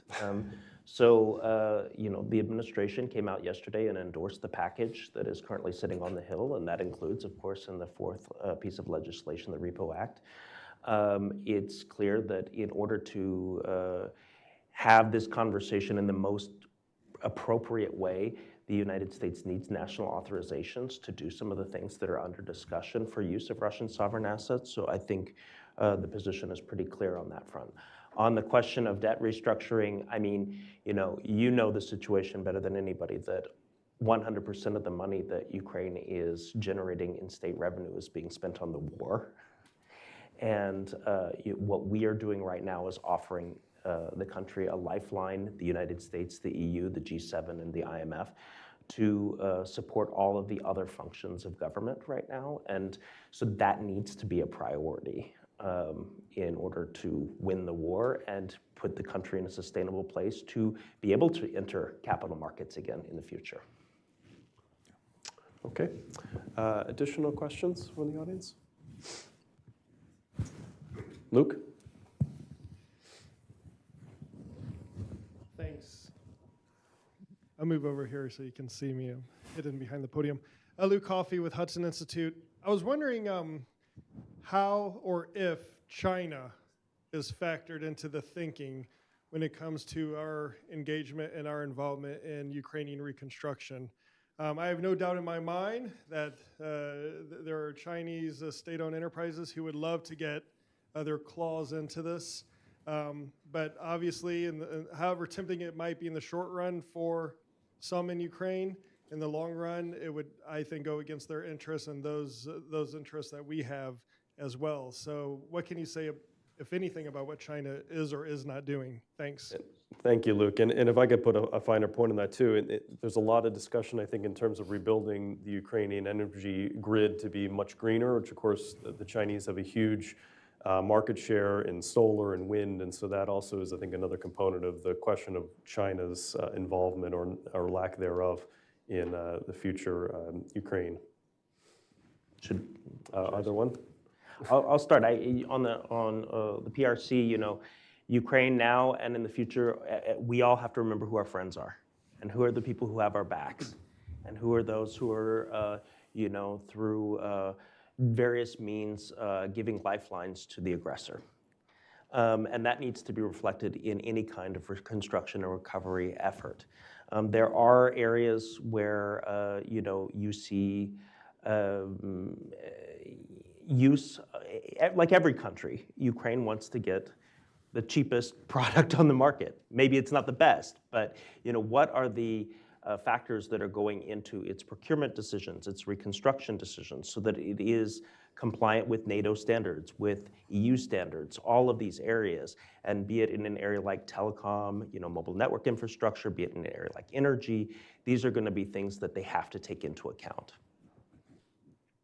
John, would you care to comment on it? Yes, on China, I would fully also subscribe to what has our Czech colleague has said in the previous panel. I mean, our aim is to talk to China and to make clear that they use their leverage on Russia and that Russia stops that war. We want to engage them in that message. Chancellor Scholz has been in Beijing these days, and he put the very tough message also on Ukraine. Why are we doing that? We are doing that not because we are naive, but it is very important that we show Russia that they are, I mean, isolated towards the rest of the world. I mean, that's also the aim of the peace formula process initiated by President Zelensky, where also, I mean, it's of utmost importance to engage other states from other continents, South America, Africa, Asia, in order to in order to discuss what's at stake here. I mean, the Charter of the United Nations, these principles like territorial sovereignty and integrity. So this is the main message, reaching out to China in order to clearly pass the message that, I mean, that it's not in their interest, it's not in their national interest to have here land grabbing, war crimes, and violence against civilians being part of the world in which we live. So I think this is our main concern in our today's when we talk to China about what's happening in Ukraine. Now on the on recovery, I mean, it is about I mean, as we initially said, I mean, we are not yet there that there is, you know, concrete distribution or tenders or planning processes in order to to be so concrete in this way. But it is, I think, still at the stage where we are. I think it's very important to have a maximum of countries engaged in the main message, which is, yes, there will be an independent Ukraine tomorrow. There will be an independent Ukrainian nation tomorrow, because this is what we agreed for in San Francisco and as a basic codex how we want to live in this world. And this is still, I mean, part of the reason why we want to pass that message to China. Thank you. I think we have time for a couple more questions. Peter, maybe ma'am, and then Peter. Thank you. Elena Krautz, I'm with the State Department and previously served in Kyiv. When we talk about Ukraine's full and prosperous recovery, we talk a lot about reform, we talk a lot about reconstruction, and I hear less about reintegration. So when we talk about rebuilding Ukraine, it is going to take reintegrating all the very many groups that are currently in some way disconnected from their homeland. So whether we're talking about refugees or Ukrainian children who have been kidnapped into Russia, or diaspora that wants to come back, or veterans, or those who are trapped in occupied territories. I personally have not seen the Ukrainian government particularly aware of the challenges that that level of reintegration will pose. And I'm wondering, what have you seen in the way of Ukraine's preparedness before victory? Because reforms have to start before victory, reconstruction has to start before victory, so does reintegration. So what appetite have you seen with the Ukrainian government to fully embrace what it's going to take to reintegrate all of these groups? Thank you. Thank you. Jean? Maybe from my side, one of the key answers we have to that is engagement and involvement of civil society in preparing answers to these problems. Because what we have seen for years now is it was one of the big assets of Ukraine's and drivers of Ukraine's modernization and transformation is an active civil society on all levels. I'm not only talking about a small NGO on the ground, but what we really see is that also concerning these, let's say, social questions, civil society can play a very important role as implementers, as advisors, but also as pressure groups towards the government. And international coalitions of also more expertized civil society organizations are key here, especially when we talk about this specific task of rebuilding also Ukraine society. So this is the heart of your comment, and that's very, very much true. We don't have only to talk about, let's say, infrastructure recovery, economic recovery, but also of social recovery. So this is also part of the discussion, and one answer can be here to use this big asset of civil society, to strengthen civil society, to involve civil society into the debates and into the planning. That's why also for Berlin, we want to have civil society at the table. We don't want to organize a pre-event separated, but it is for us important to give civil society a real say. And there is a vibrant community of civil society already existing, and we can make them even more mobilized for these questions of rebuilding Ukraine society. Would you like to comment? Yeah, so I have my impression is that this is very much on the Ukrainian government's mind. And when we've talked to President Zelensky and his entire government, this is like maybe the first issue that they raise is getting their people back and up and operating in country. That's refugees, IDPs, and veterans. And because the greatest asset that Ukraine has is its people. It has a lot of, good components to make that economy work again. Great soil, lots of natural resources, but number one, first and foremost, is the people. And so they've been working, and they're worried. There is a cognitive dissonance. Will our people come home? Will they be part of this effort to, kind of push the economic recovery process forward.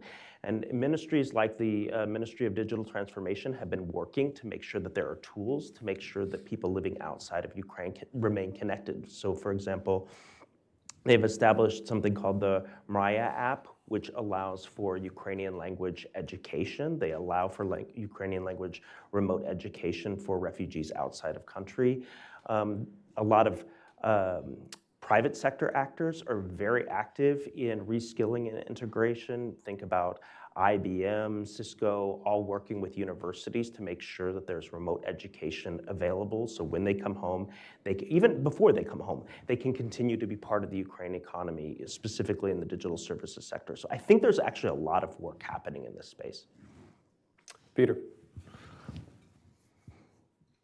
As I understand it, there's a business advisory council stood up as part of the lead up to the Berlin conference, which I think raises for me two questions. One, are you pleased with business participation? What is the composition of it? Are American businesses actively involved?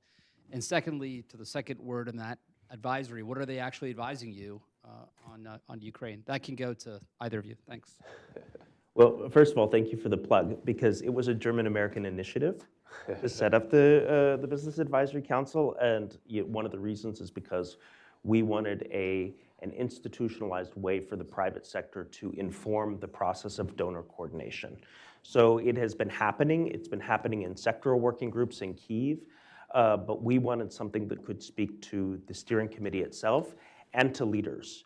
And so the idea is to have a body that represents the totality of the membership in the multi-agency donor coordination platform, so the G7+, and represents the diversity of sectors that we see as Ukraine having a legitimate right to win. And so for Secretary Pritzker, for the United States, we're very much focused on the sectors that Ukraine itself has identified in the Ukraine plan, which are energy, transportation and logistics, technology, agriculture, defense production, and of course you always forget one, critical minerals, mining and steel. So we're in the process of selecting the members of this committee, but I can promise you they will be of very, very notable stature. Yeah, on the conference, for us it's key to have a really solid business representation in Berlin. So we are, counting on we are planning for roughly 500 plus business representatives, maybe even more. And what we would really like to, and we will also organize a recovery forum, so we will have also an additional parallel space, but on the venue at the same time for discussion and for meeting. And for us, it's very important to provide a maximum of information for businesses already present in Ukraine and maybe wanting to do more, or businesses who not yet invested in Ukraine and maybe as newcomers would like to inform themselves, because the degree for additional information is different depending on how long you are in the country and what your experiences is. So, our aim is to have then panels through which also, on different topics mentioned earlier. So some of them more business related, but some of them also more informing on the European enlargement process and on European parts of Ukraine, on the social aspects of recovery, some more focusing on regions, and also the role regions can play also for investment and also for Ukraine's economic transformation. So there will be lots of information so that business leaders have a clearer picture on what has been done so far and what is still being planned. Having said this, we want to be also very, very concrete. This is very important, that it's not only about talking or discussing, it is also about deliverables, very, very concrete, about presentation of projects, about new ideas, very concretely how we can improve the conditions on the ground. So this is very important for the Ukrainian and for the German government for this conference to be very, very concrete and hands-on. Well, thank you very much. We're going to wrap this up right on time, but please join me in thanking Jean and Tyson for their contributions tonight. Thank you. Thank you. Thank you, gentlemen. And we will do a quick stage change and then have our second large panel, GeoEconomics Panel 2. What a creative title, coming up momentarily. Thanks.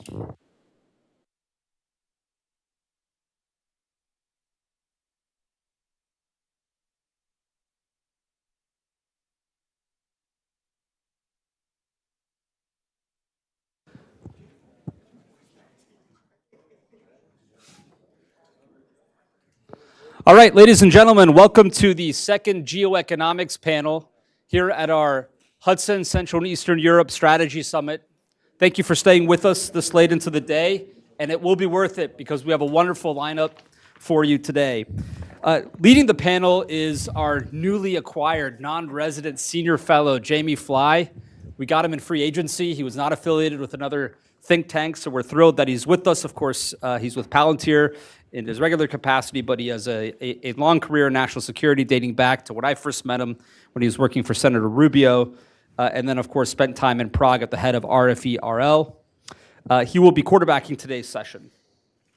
First, it's my pleasure to welcome Deputy Minister of Finance of the Czech Republic, Marek Mora, to Hudson Institute. We were thrilled to host your boss in October of 2022, and now we're just as delighted that you're here with us today.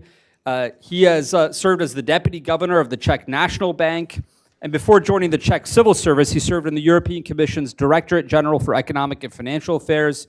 He served as Deputy Minister of Education and as a Senior Advisor at the Government Office to both the Deputy Prime Minister and Prime Minister of the Czech Republic. Mr. Minister, thank you so much for being with us today. Thank you. I'd also like to welcome since November of 2023, Mayor of Sofia, the capital city of Bulgaria, Mr. Vasil Terziev. He is known as one of Bulgaria's leading entrepreneurs. In 2002, he founded the software company Telerik, which he served as CEO for many years. A pro-Western tech entrepreneur, he is now working to transform the Bulgarian capital. As he put it in June of 2023 in an interview, I firmly believe that successful people should give back something to society. Thanks for giving to Hudson with your time today. It's great to have you, sir. Welcome, Mr. Mayor. From Romania, and here we have to say a special word of thanks to the Romanian Embassy for partnering with us on today's event. We're thrilled to have the Chief of Staff in the Ministry of Energy of Romania, Mr. Dragoș Roibu, a position he has held since June of 2023. Previously, he was a partner in the RISE Consortium, the Romania Investment Solutions Experts Consortium, focused on promoting Romania as a strategic investment hub and global growth engine. He also serves as treasurer of Fundația Caesar, a think tank in Romania. We're very proud of anyone with a think tank affiliation. And appropriately so, he got his start in the Romanian energy sector. Doubtless you'll have lots to say about the situation on energy in Europe. I looked over at him during the first panel when energy came up, and he listened very attentively. So this, of course, is something he'll want to speak on. And last but certainly not least is Tibor Tóth, who is leading the Hungarian delegation to this week's IMF World Bank meetings. He is the State Secretary in the Ministry of Finance since July of 2022. Previously, he served in various capacities in the financial services industry, from mergers and acquisitions director at a major real estate investor to executive vice president and later member of the management board at KDB Financial Group. To give it an American touch, he also worked earlier in his career at Arthur Andersen and at Citibank, and we're thrilled to have him here today. Jamie Fly, the floor is yours. Great. Thanks a lot, Peter, and great to be with all of you for this conversation. I'm very excited to be affiliated with Hudson now, and very pleased that my first gig here at Hudson is on Central Europe, because actually I was living in Prague for much of the last 4 years. And I actually traveled extensively to the 3 other countries represented as president of Radio Free Europe, because actually while I was there, Radio Free Europe returned to all 3 countries. So while I was not focused on economic issues, I was focused on trying to understand what Romanians and Bulgarians and Hungarians care about, because obviously we wanted our news and reporting to be relevant to their lives. So the economy often crept in to some of those conversations. So we had a great panel this morning with a lot of food for thought. We have a more government-heavy panel now, so we'll try still to make this panel lively, as lively as the morning. And there'll be a couple themes after the opening remarks that I'll try to pick up and build on from the morning's conversation. But the format will be the same. I've asked each of the panelists to start off with 3 to 4 minutes of opening remarks. I flagged for those who were not here that the morning panel, for the most part, were all on time and were brief with their opening remarks. So we'll see if we can replicate that. Then I'll lead a bit of a conversation, and then we'll open it up to all of you. So Marek, why don't we start with you? Good afternoon, everybody. Thank you very much for inviting me. I must say that I'm quite impressed to see a Central and Eastern Europe Strategy Summit. It reminds me of the 1990s, where Central and Eastern Europe was discussed almost everywhere. It has not been the case since now, I would say, a couple of decades, and now we are back to the center of interest of many people, maybe for a bit sad reason, which is linked to Ukraine and Russia. What I'm going to do is to tell you something about the Czech Republic, and I will do it in a way where I will tell you where I think the Czech Republic is a bit more interesting or different from the other countries here. Point number one is demography, which is interesting in the Czech Republic. We are a country of almost 11 million people, and we are the only country in the region where the size of population is increasing. Well, maybe now it's changing in the other countries, I don't know, but what we saw in many countries in the Central and Eastern Europe was an outflow, especially in the 1990s, but also later, especially of the young generation. It was definitely the case in the Baltic states, in Romania, in Bulgaria, to a lesser extent in Hungary, Poland, and Slovakia. By the way, many Slovaks came to the Czech Republic. We have never had this exodus of young people.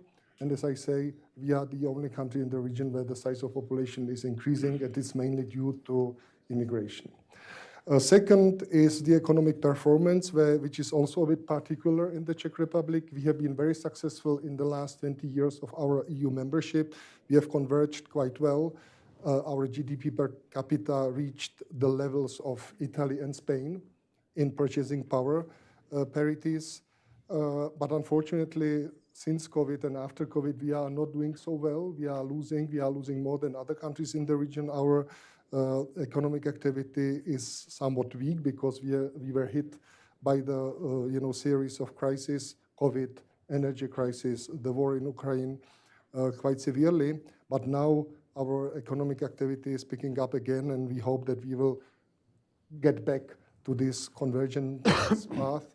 But we are still among from the Central and Eastern European region, or if you want to say from the former socialist countries, we are still among the best performing ones. Point number 3 is macroeconomic situation or macroeconomic imbalances. If there was one feature for the Czech economic for decades, it was quite a strong economic stability and balanced economy, low inflation, fiscal situation, which was quite satisfactory. Now, in the last 2 years, we witnessed a very bad situation. We had one of the highest inflation rates in the region, which is also linked to the structure of our economy and to the nature of the various shocks, which I mentioned before. But we also had quite an increase in our debt to GDP ratio from 30 to 45%. So this acceleration was one of the most impressive or the strongest one in the whole region. But we are now doing, again, the policy measures, both on the monetary policy side and fiscal side, which bring macroeconomic stability back. Our inflation is back to 2%, and our public finances, especially our public debt, is now also stabilized at a level of 45% of GDP. Maybe some of you will say, what is it? 45% of GDP. The US have more than 120%. The EU on average has 80%. But we still think in the Czech Republic that 45 is enough, and we should do something about it. Point number 4 is EU integration and trade, which is of course crucial to our country. I said at the beginning that we have profited enormously from the EU integration, and our growth was quite impressive. what is interesting in this respect, and I don't know if we want to discuss that as well, because it also has political and geopolitical implications, is that we have recently in the Czech Republic a debate which did not exist for almost decades, and it was the debate about if the Czech Republic should adopt the euro as its currency or not, because it was not a topic in the Czech public domain at all. I don't know, in times where you lived in Prague, it was never discussed, I guess. But now this discussion started, and I think it's also linked to the geopolitical and political situation, which is also quite interesting. And last but not least, I will, and there I will finish, but I will basically follow up on what Tomáš Pojar said in the previous panel, the panel before, where he spoke about the financing of the defense industry, etc. The Czech Republic also is a leader in mobilizing finances for development of the defense industry. We have done so both domestically, but also at the European level. We started a process among the finance ministers to speak simply about the fact that there are no impediments linked to what we call in the EU ESG taxonomy. I don't know if you are familiar with this. There's a special EU regulation what could be financed and what should not be financed, and defense industry is not linked to this taxonomy, so financial industry is free to invest in the defense industry. And we also try to convince the European Investment Bank, which is the biggest multilateral investment bank, by the way, bigger than the World Bank here in terms of volume. We tried to convince the European Investment Bank to do also more in the field of defense. So both at the domestic level and the European level, we try to promote that the financial industry supports the expansion of the defense industry. So I would finish here, and maybe some of the points which I mentioned we could use as a starting point for our discussion. Thank you. Great, thanks, Mark. I'll certainly pick up on a couple of those in the conversation. Tibor? Thank you very much, and thanks for the invitation. I'm also grateful that this region can show itself here in the US, and I think it's crucially important because what we can see that this region is basically the engine of the European Union. This is the good news. The bad news, of course, if we step back a little, that if we compare the performance of the European Union compared to the US, then we see that there are really serious issues and problems in terms of competitiveness. If we compare the size of the European Union economy, back in 2008, we saw that the European economy was slightly bigger than the US. In the meantime, the US just skyrocketed, and now the US economy is basically 1/3 bigger than the European Union's one. So there are serious competitiveness issues, and maybe we are talking about later. But the only good news here that if we are talking about Europe's growing, then it's thanks to this region, the Central European region. If you see the forecast for Europe for the upcoming years, you can see that overall for Europe, the best predictions are basically 1% GDP growth for this year, 1.5% for next year. But for this region, 2%, 3%, and 4% GDP growth is predicted. So I think we are on a good track, and we are trying to follow a really pragmatic approach. So when I'm talking quickly about Hungary, I think we have many similarities to the Czech Republic in terms of size, in terms of demography, and also related to the fact that we haven't introduced euro yet, so we are having our single currency. But most notably, just to highlight the main achievements, I have to say that we have had a so-called golden era until the beginning of COVID. Just before that period, the economy was really doing very well. The annual growth rate was exceeding 4%. The budget deficit was kept under the 3% threshold, which is set by the Maastricht criteria. And also after the COVID, we came back to that level, even exceeded that. And in 2022, GDP growth exceeded 7%. And in 2023, it was close to 5%. Last year, we had a quite challenging year because of the very high inflation. The very high inflation was due to the energy crisis. The energy crisis was due to the neighboring war and the sanctions, as the energy supply of Europe was cut immediately. That resulted in surging energy prices, and that caused difficulties for us. But this year is going to be back to be normal. Our GDP growth is expected to exceed 2%, close to 3%. And as from next year, we are also targeting the 4% growth.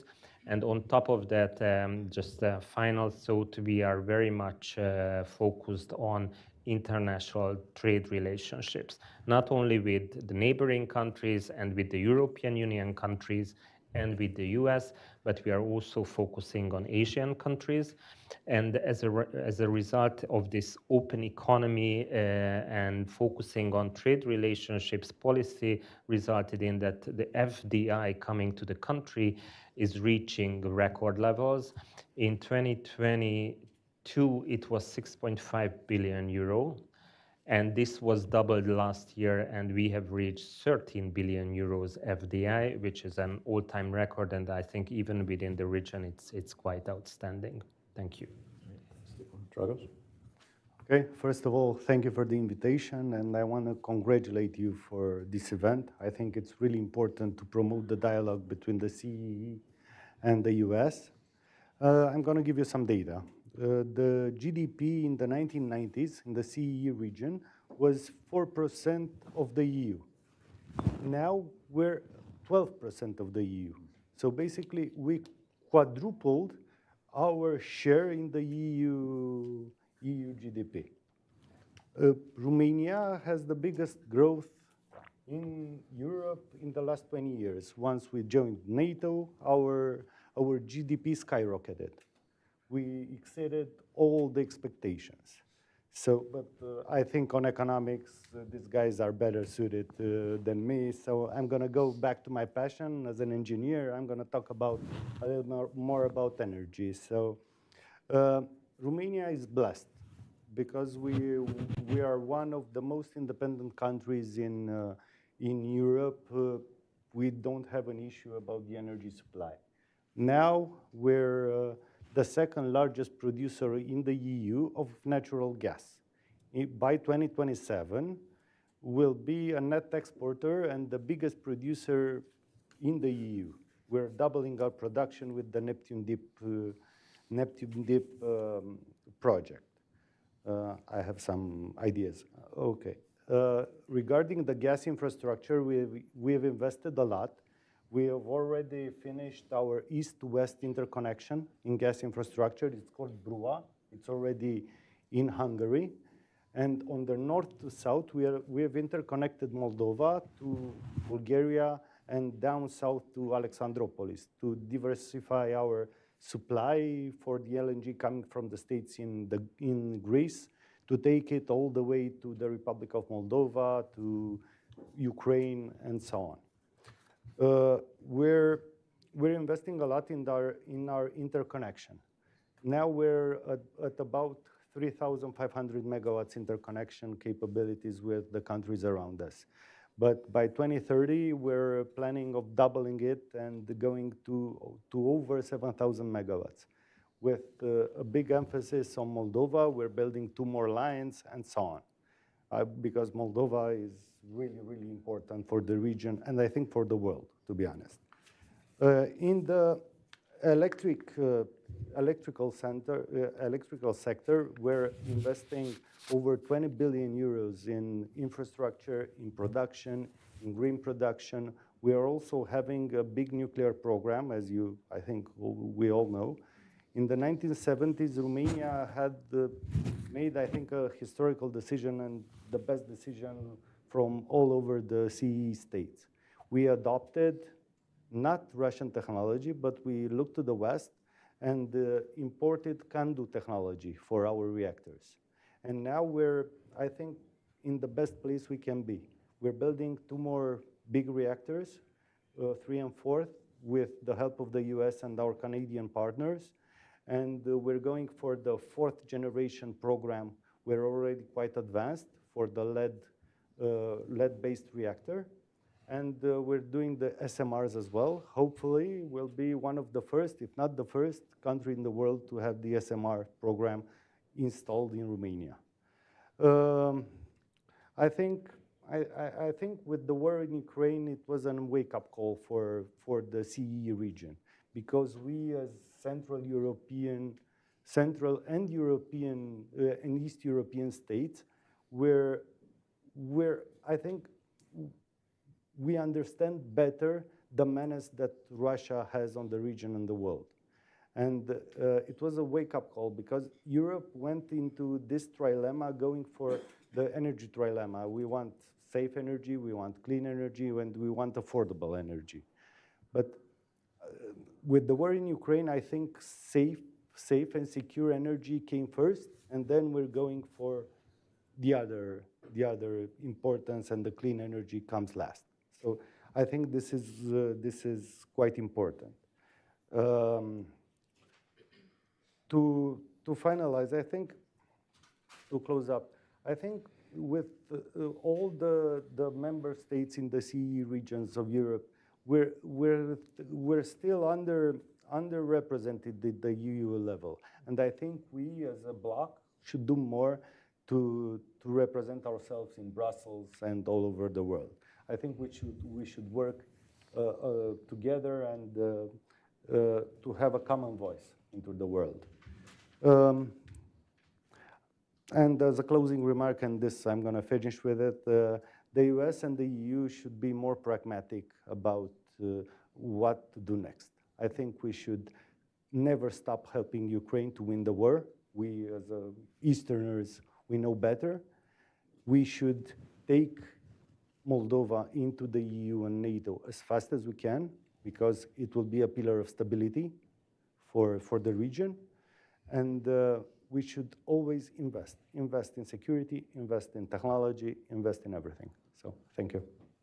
Thank you. Basil. Thanks for the invitation. It's a pleasure to be here today. A very insightful panel so far. Bulgaria is no exception to the region. It's growing well. Albeit our focus has been a little bit different. And when I speak today, I speak more as a technology entrepreneur, investor, and ecosystem builder more than a newly minted politician.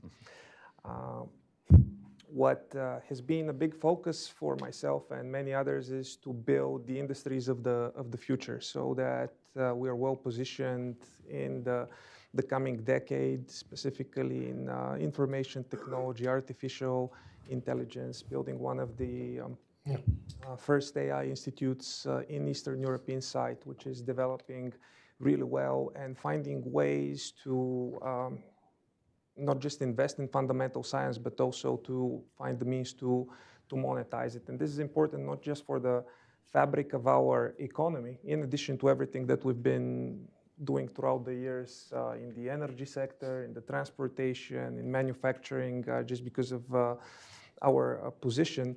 But those industries of the future are very important in one other sense.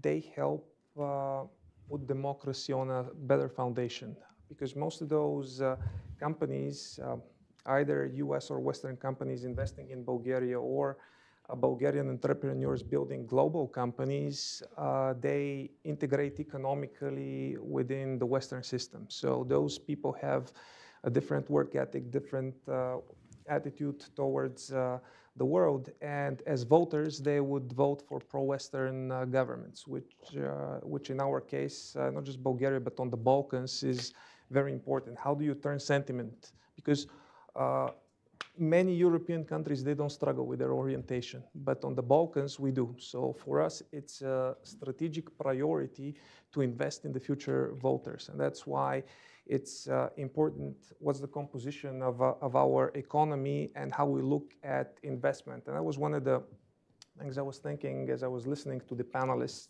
how different sometimes European and US investor sentiment is compared to that of Russia or China, who look a lot more strategically than financially, sector by sector, company by company. I think it's something that we should embrace, because those strategic investments in our region, they help bad actors row against the foundations of democracy. And the other thing that, in addition to fighting corrosive capital, is to leverage the integration that we're already doing across the markets to drive further investment in those new age economies. Because as I said, they are the foundation of democracy, and at the Balkans, democracy is still at risk, and it requires our collective investment so that you don't have instability on the eastern flank of the EU, in light of everything that has been said today and what's ahead.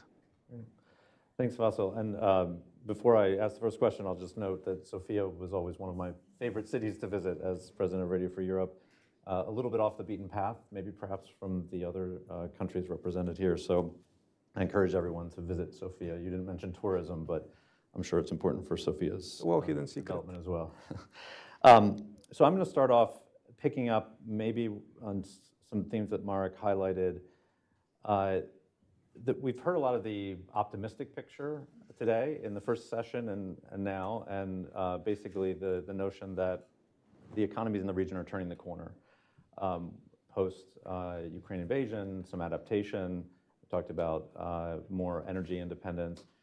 But I wanted to drill down on that a little bit and maybe, especially for the American audience, have our panelists talk a little about the last several years economically for average citizens, for voters, because there's a panel on GeoEconomics, but obviously those voter perceptions have significant impact on the foreign policy that country pursues, on the outcome of elections. And having lived in the region during this period of COVID and the early part of the full-scale invasion of Ukraine, the war in particular really hit home economically for pretty much every single member of society. I also was an employer in the Czech Republic. I had 700 people working for me. I had a Czech union that I had to negotiate with. And when they came and presented me with a request for a 10% or 15% increase in wages to match inflation, and in some cases, I think even in Hungary and Czech Republic, it got up towards 20% or maybe slightly above at different points, that's an unsustainable situation. Employers cannot keep up with that sort of pressure, with rents going up, cost of living going up. How did that play out? Have we really turned the corner from that in terms of the impact on the workforce and on real wages? And do you really think we're back on this trajectory of the region being in the golden era again? And I'll ask each of you to kind of comment on it from your perspective. I would say there are two approaches to this question. One is, let's say, the average. A professor of statistics, when I went to university, said that the average is the worst statistical indicator because, no one is the average. But still, the economists use that, and on average, we clearly see an improvement in the situation. Of course, we also have major risks, and if something really bad happens in the Middle East or in Russia, then things could change quickly and dramatically. But if not, our main scenario is quite optimistic. We saw a decline in real wages, which means that the nominal wages, those demands which you had in your company, were simply, they were not able to ask, the full compensation for inflation, so people lost the purchasing power. And we saw it in the last 2 years, but this should change now. So on average, we should be doing well, and the trend is clear. But then this situation affected the different parts of the population differently. Of course, the average does not exist.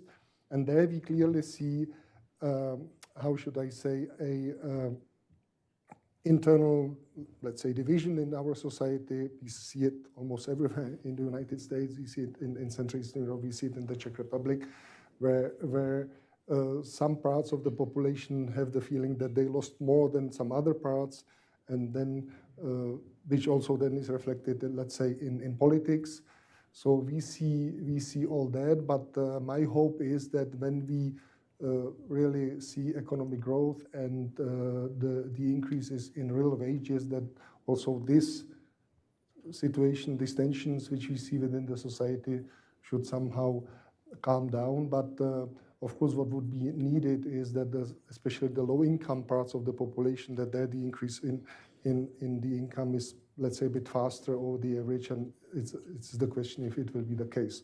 Normally it's always very difficult, but because you know the people are not so qualified, etc., and also they maybe do not have the negotiation skill to ask for higher increases. So those big crises or the series of crises which we saw, COVID, energy crisis, Russian aggression in Ukraine, high inflation, definitely had a negative impact, in my view, on the social cohesion of our societies. And let's see if we will collectively manage, including our politicians, to bring it back to the situation where it was before. The Czech Republic was also quite particular by being quite socially cohesive. You know, we don't have a big differences between the low-income part of the population and the high-income part of the population, but I think it will be interesting to look at the statistics after COVID and after everything comes down, and I think we will have an increase, and this is something, it's a political challenge. Tibor, do you want to comment on the Hungarian perspective the last several years? Sure, but let me also step up a little bit and focus on the macro side of this. As my Romanian colleague mentioned, that now we are in a situation where we have to invest. And also he mentioned that the Ukrainian war was a wake-up call for Europe, and it's absolutely true. And it is a wake-up call from two perspectives. One is the defense of Europe, and the other one is the energy independence of Europe. But both areas needs extremely huge investments and financing. And we have to find the source of the financing to these huge investments. When I was walking by to this event, I just saw a billboard which was saying that our national debt is $36 trillion and it's growing. And I was just thinking, okay, it's a huge number. I cannot imagine that. But the United States is in a unique position that they can manage that, such a huge debt. And they can also manage such a huge budget deficit. But in Europe, we are in a different situation and we are following a different approach. We are just in the reform of our economic governance framework, and there is that set target of maximum 3% budget deficit, which is set in the Maastricht criteria.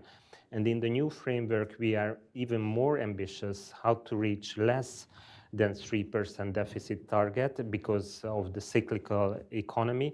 So in a situation when we are pushing down the fiscal deficit, how can and where can we find the sources of investments to the defense and to the energy sector? Because we are many times receiving criticism, even from our US friends, that we are not investing enough to our energy independence, and we are very much relying on Russian energy, which is true, and that needs to be changed. But we need the financial assistance and support. How can we decrease this dependence? Dragos, do you want to? Okay. I'm gonna follow up on my colleague and my neighbor's ideas. I think in every crisis there's an opportunity, and even after COVID, CE states especially had the opportunity of the RRF, a lot of funds coming into our countries for investing. With the wake-up call in the war in Ukraine and the energy crisis, it was really important for all of us to understand, and for all of you all over the world to understand that independence and energy dependencies are not good for the country. For Romania especially, it was a wake-up call. We started investing a lot into production. We as a state assisted with the state aid schemes only from RRF in over 2,000 megawatts of installed solar panels. We're going down in pricing. For example, 2 years ago, our prices were around $400 per megawatt hour, produced in the middle of the day. Last weekend was minus $100. So in every crisis, there's an opportunity. And as our colleague said, the society needs to know that this is happening and to understand that, okay, it was rough during a couple of years. Now we're on the right track and we're going to move forward. Awesome. There were challenges in the Bulgarian economy as well, but in the last 4 years, under the governments of Mr. Petkov and Denkov, there were major strides in terms of increasing significantly the minimal wage and also the minimal pensions, which more or less suppressed the social pressures. It was long overdue. And despite the challenges, they managed to do this and also keep the deficit below 3% this year, and also managed to tame inflation. So overall, the economy is in good shape, but it would benefit from more political stability, because that's the major issue in our case. It's the fact that we're heading to the 6th elections in the last 3 years. So I wanted to turn next to a number of the themes that have come up related to Central Europe as an economic bloc. I think post full-scale invasion, we've seen Baltic states, Central and Eastern Europe states act as a political bloc to a certain extent within NATO, within the EU, really driving conversation in a certain direction and advocating for certain positions. But as was noted several times, we haven't seen that happen as much on the economic side. We've talked a little bit today about the 3 Cs initiative. I know there's a lot of critics, and there was some criticism mentioned earlier about the ability of that initiative to achieve more. But could you elaborate on that a little bit? What would it look like for Central Europe to act as an economic bloc? Where would be the areas? What are the mechanisms? Is it the 3 Cs initiative? Are there new groupings required for that to start happening and to provoke conversation within the broader European context? I think the perception that Central and Eastern Europe is acting as a unified bloc is linked to the Russian aggression to Ukraine, because there, I think let's say the western part of Europe understood that we in the East understand maybe some things better than people in the West. And maybe they gave us more credit for certain activities, and also maybe for some things for some warnings which we said earlier. So it's very much, I would say, geopolitical or defense oriented. In terms of economic activity that we could be a bloc, I would link it to what Tomáš Pojar said before on Visegrad 4, which is even a smaller group under this. There I have difficulties to imagine that we could really act as a unified bloc, because I simply think we are too different. I mean, we would act as a bloc in the EU, but that we would be able to create, but maybe my colleagues would not agree with me, that we would be able to create a more homogeneous group within the EU and defend our economic interests. It could happen in some particular areas like cohesion policy. There may be, but apart from that, I cannot really imagine that, migration maybe there we acted, but even there, as Tomáš Pojar said before, we never brought it to the very end, because in the end we voted, many countries voted differently. But even on the cohesion, we do not have exactly the same interests. So I have difficulties to imagine that we would be able to do it in this way. Others want to jump in on that?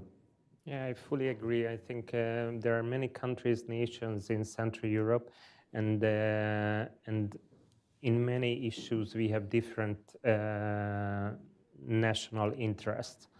So I still believe that there is a good cooperation among the Central European countries, but I cannot imagine that we are creating a bloc that is representing all issues, and we are thinking about all issues in a similar manner. There is the Visegrad 4 bloc, and it still exists and cooperates, but there are also other formations. 1 month ago, I've just visited to Slovenia for the invitation of the Slovenian finance minister, where the Italian, Austrian, Croatian ministers have been there. So there are several formations, and they are all, I think, working well. And on top of that, there are the bilateral relationships. So it's a complex situation, but overall, I think it's working well.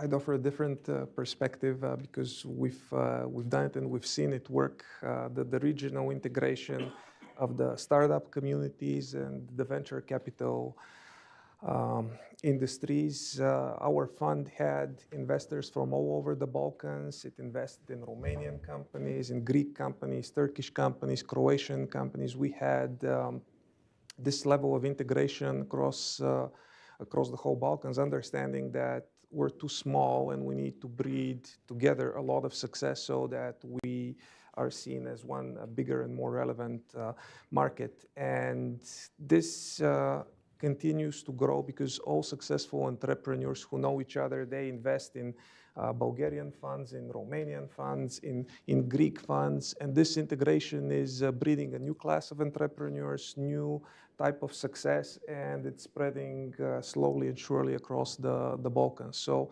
I'm sure it can be done as long as there's an understanding of all actors that they need to come together, pull up the knowledge, the resources, the networks to be more relevant, more secure, pick something of relevance. And the other key ingredient is to not try to outsmart everyone else. You need to invest in other people's success rather than keep everything close to the heart. That was the initial intent, but then we quickly understood that we need to have a different approach if we are to succeed in the endeavor. And today we have a very healthy relationship between all structures, whether it's the non-profit organizations, the venture capital associations and funds, or the entrepreneurial communities.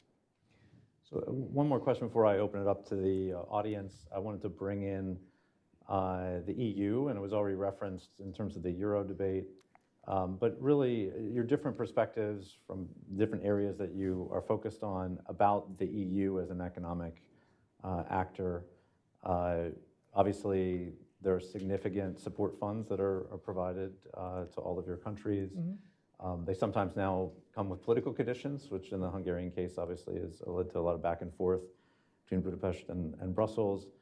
You could also raise the question of the future of that whole structure, especially if Ukraine is going to eventually accede to the EU, and potential implications for the region in terms of those funds and whether they are even enough funds to be at current levels. So whichever way you want to tackle this, I'm just curious about your individual assessment about the current role of the EU and where that will go going forward, especially as you also look at the eventual accession of other countries that are neighboring as well, which are important to your economies. Should I start? Well, a couple of questions within your big question. One is, how should we assess our participation in the EU? Very often people speak about this cohesion funds, structural funds, etc. How much money did we get from Brussels? I do not like that approach at all. Well, it's not that it's not important, but I think the real value added for us is that we are within these structures, free trade, security. EU is a big security institution as well for all of us. So it's a much bigger value added than, I don't know how many billions of euros we got over these 20 years. I mean, I know how much we did get in the Czech Republic, and I actually think that we were not so good in using them as effectively as I would wish as economists. I think, for instance, that the Poles did much better than the Czechs in this sense. If you come to Poland, you see wonderful, highways, infrastructure projects, not so much in the Czech Republic, unfortunately. Mm-hmm. The other question, what would happen if Ukraine enters, etc. First, I think, and sorry to say it, I think it's a big illusion to expect Ukraine to enter the European Union anytime soon. It's a very complicated, lengthy process, especially when the country is in the conflict. It's almost impossible to start any real serious negotiations. But I think we should think in the EU ourselves, what is the EU actually for? And I'm not so sure if we have an answer to this. I do not think that we did a proper follow-up work on Brexit, why the British left us, what does it mean? What is the EU for?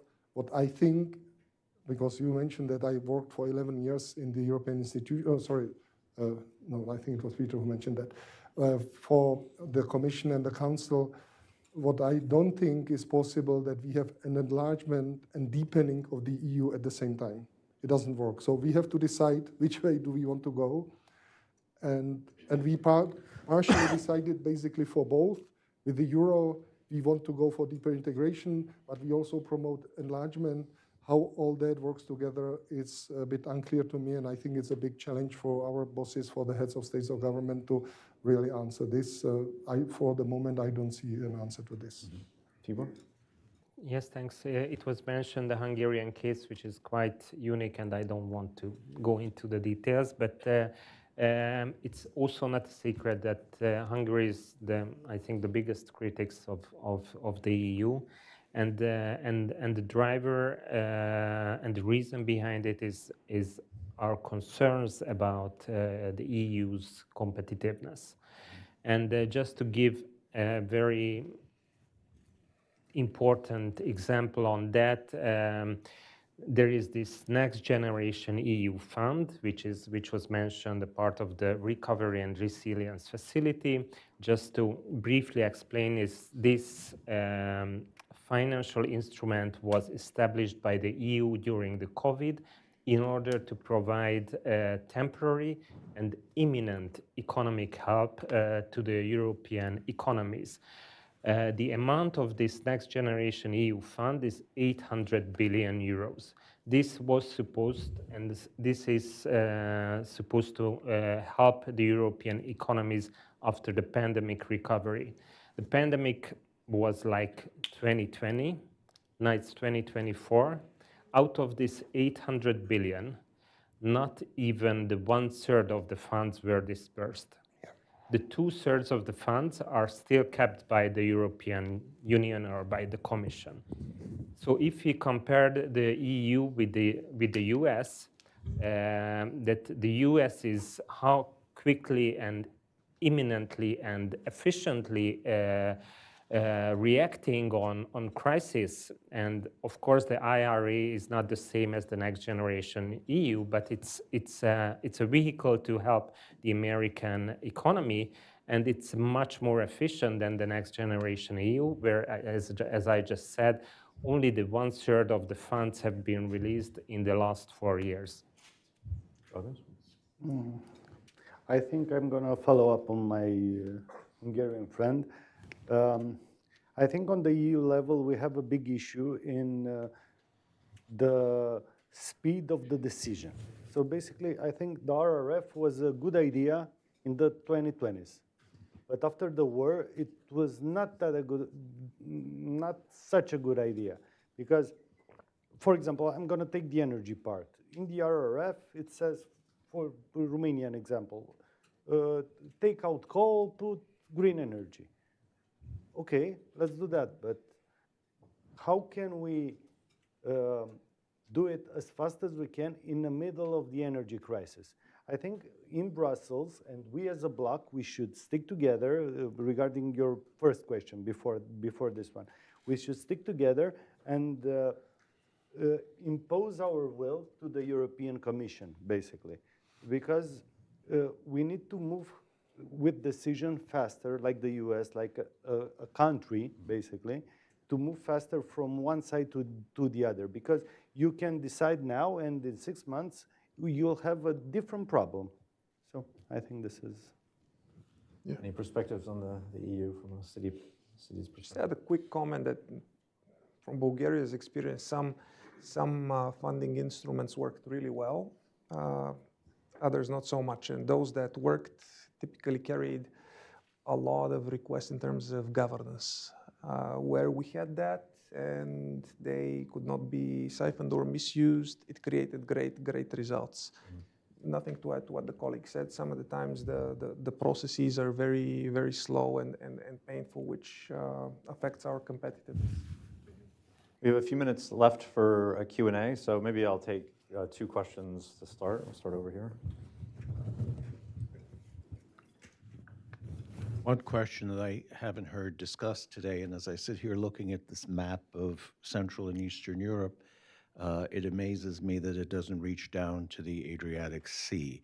We've talked a lot about the conflict in Ukraine and its impact on Central and Eastern Europe, but particularly with this group, I'm interested in exploring the question. We raise this in fits and starts, but what is the ongoing drag on your countries and on integration in Central and Eastern Europe from the fact that the Western Balkans still remain kind of neglected, abandoned? Every now and then we think of them, and then otherwise we forget about the island of broken toys. How do we fix this? And then I'll turn to Luke as well. Luke Coffey, Hudson, please forgive in advance the specific nature of this question, but perhaps it's best for the Romanian panelists. It's my understanding that at the end of this year, President Zelensky is not going to renew transit rights of gas from Gazprom from Russia to Transnistria, and that as the arrangement currently works, Transnistria, the de facto authorities there get this gas from Gazprom for free. That still to this day, believe it or not, transits Ukraine. And then they use this natural gas for free to generate electricity that they then sell to Moldova. So there's quite a number of different interests at play here. If the gas is cut off, if the de facto authorities in Transnistria can't generate electricity to sell to then generate revenue, and then there's a shortage of electricity in Moldova and a potential, humanitarian issue as we approach the cold months of 2025. What is the plan in place to deal with this and mitigate this that we're doing now, so we don't wake up in January 2025 and realize we have a big problem on our hands? Thanks. So we have a question on the Western Balkans and then one specific question on that scenario vis-a-vis Moldova. So I don't think, it's up to you if you want to respond. You can also avoid questions. Tibor, do you want to talk Western Balkans? Yep. Yeah. I fully agree on the question regarding the Western Balkan, and I wanted to respond to that because Hungary is going to become and take the EU presidency role as from the 1st of July. And we are setting our strategic priorities becoming the presidency of the European Union. And one of our strategic priority is to focus on the enlargement of the EU with a special focus on the Western Balkan. We believe that the enlargement process should be merit-based, and not only Ukraine and Moldova should start this process, but definitely the Western Balkans should be a focus for that. And as a role, in our presidency role, we are going to focus on that to start the negotiation on with these countries, and also I think we are the front runners of building relationship with these countries. And Vasa, did you want to jump in on that too? I just want to add that Bulgaria is a battlefield between the pro-Western forces and the New World Order. And if the Eastern forces win this battle, it's going to be very hard to have stability on the Western Balkans and integrate all those countries within the EU structures. That's why it's essential for all of us collectively to invest in the strengthening of democracy, rule of law, pro-Western, pro-European integration with economic and political instruments of Bulgaria, because that's going to significantly help the integration of Northern Macedonia, Montenegro, Bosnia, and also alleviate some of the challenges that we face probably with Serbia. Dragos on Moldova? On Moldova, yeah. I'm going to start with a short story. You were talking about the unions, and you talked with the unions and they asked you for 10%, 20%, whatever. When the war started, I was a CEO of the national TSO's company for SCADA. We were the front runners into connecting the Moldova and Ukraine to the European Network Transport System Operators, and SOE. We stayed at the office, we slept at the office for 2 weeks. We did in 2 weeks what we should have done in 1.5 years. And nobody asked for €1 extra. Everybody was in pay. So, regarding Moldova, we believe and we know that the Moldavians are our brothers. So we are ready at any time to help them. We already have the capability, we have the means, we have the everything. So to help them, to give them electricity, to give them gas, to give them whatever they need to pass winter. Regarding Transnistria, that's an internal issue in the Republic of Moldova. But from a security point of view and security of supply, we're ready at any time to hold them on our grid. We already did that a couple of times, so it's already tested and vetted for. So no crisis on the horizon? No crisis on the horizon. We already have a partnership between Romania and Moldova. Moldova can get electricity now for a special price from the Romanian government. So no worries there. Thank you. I was hoping to leave time at the end for China. If we still have time, I'll just a quick lightning round because I meant to pick it up on it because Rebecca raised it in her final comment, and we haven't talked as much about it. You all don't have to respond, it's up to you, but obviously there are differing perspectives in the region, differing approaches on dealing with China's interest in investing. And some of the countries represented here have also changed their own opinions about that in the last 5 years. So any quick comments that you might have about how your country is grappling with that question? Just 2 sentences. I will pick up on this last question. What I would suggest, invite the Hudson Institute to organize next time a conference on Western Balkan. I think it would be useful as well. Very important question. Now on China, the Czech Republic made a kind of a U-turn. We were quite a pro-China-oriented country. Now we are not so much, which is linked to, especially I would say, to the president, but also to the situation, I think, in China itself. But at the same time, we consider still China to be our, how do we say it in the EU? We are rivals, partners, and I don't know what together, you know, so so this is basically, I think, now the approach to China. Some important Czech investments or Czech companies which were in China left this market. Any others? Yeah. I just want to highlight that Bulgaria has the least Chinese investment of any country in Central and Eastern Europe. Also, Romania had, we took them out of the 5G infrastructure, and we're thinking about diversifying our supply because I think all of us, including the US, has this issue that in the energy business, they're building faster, cheaper, and more reliable sources for panels, inverters, transformers, whatever you think about. And we think we need to have a discussion about it. And just one example from Hungary. Basically, we are building a railway connection and a high-speed railway between Budapest and Belgrade, I think, which is critically important in Central Europe. And this investment is supported and financed by China. The value of the investment is €2 billion, and the most added value is that it's 75% financed by China. But it's not a political decision from our side, but it's a pragmatic one. So if a country is coming and would like to make business with us, we are doing it based on an economic basis. Great. Well, thanks to all of you, and thanks to Peter for allowing the China lightning round. Well, thanks. Let's give our panelists a round of applause.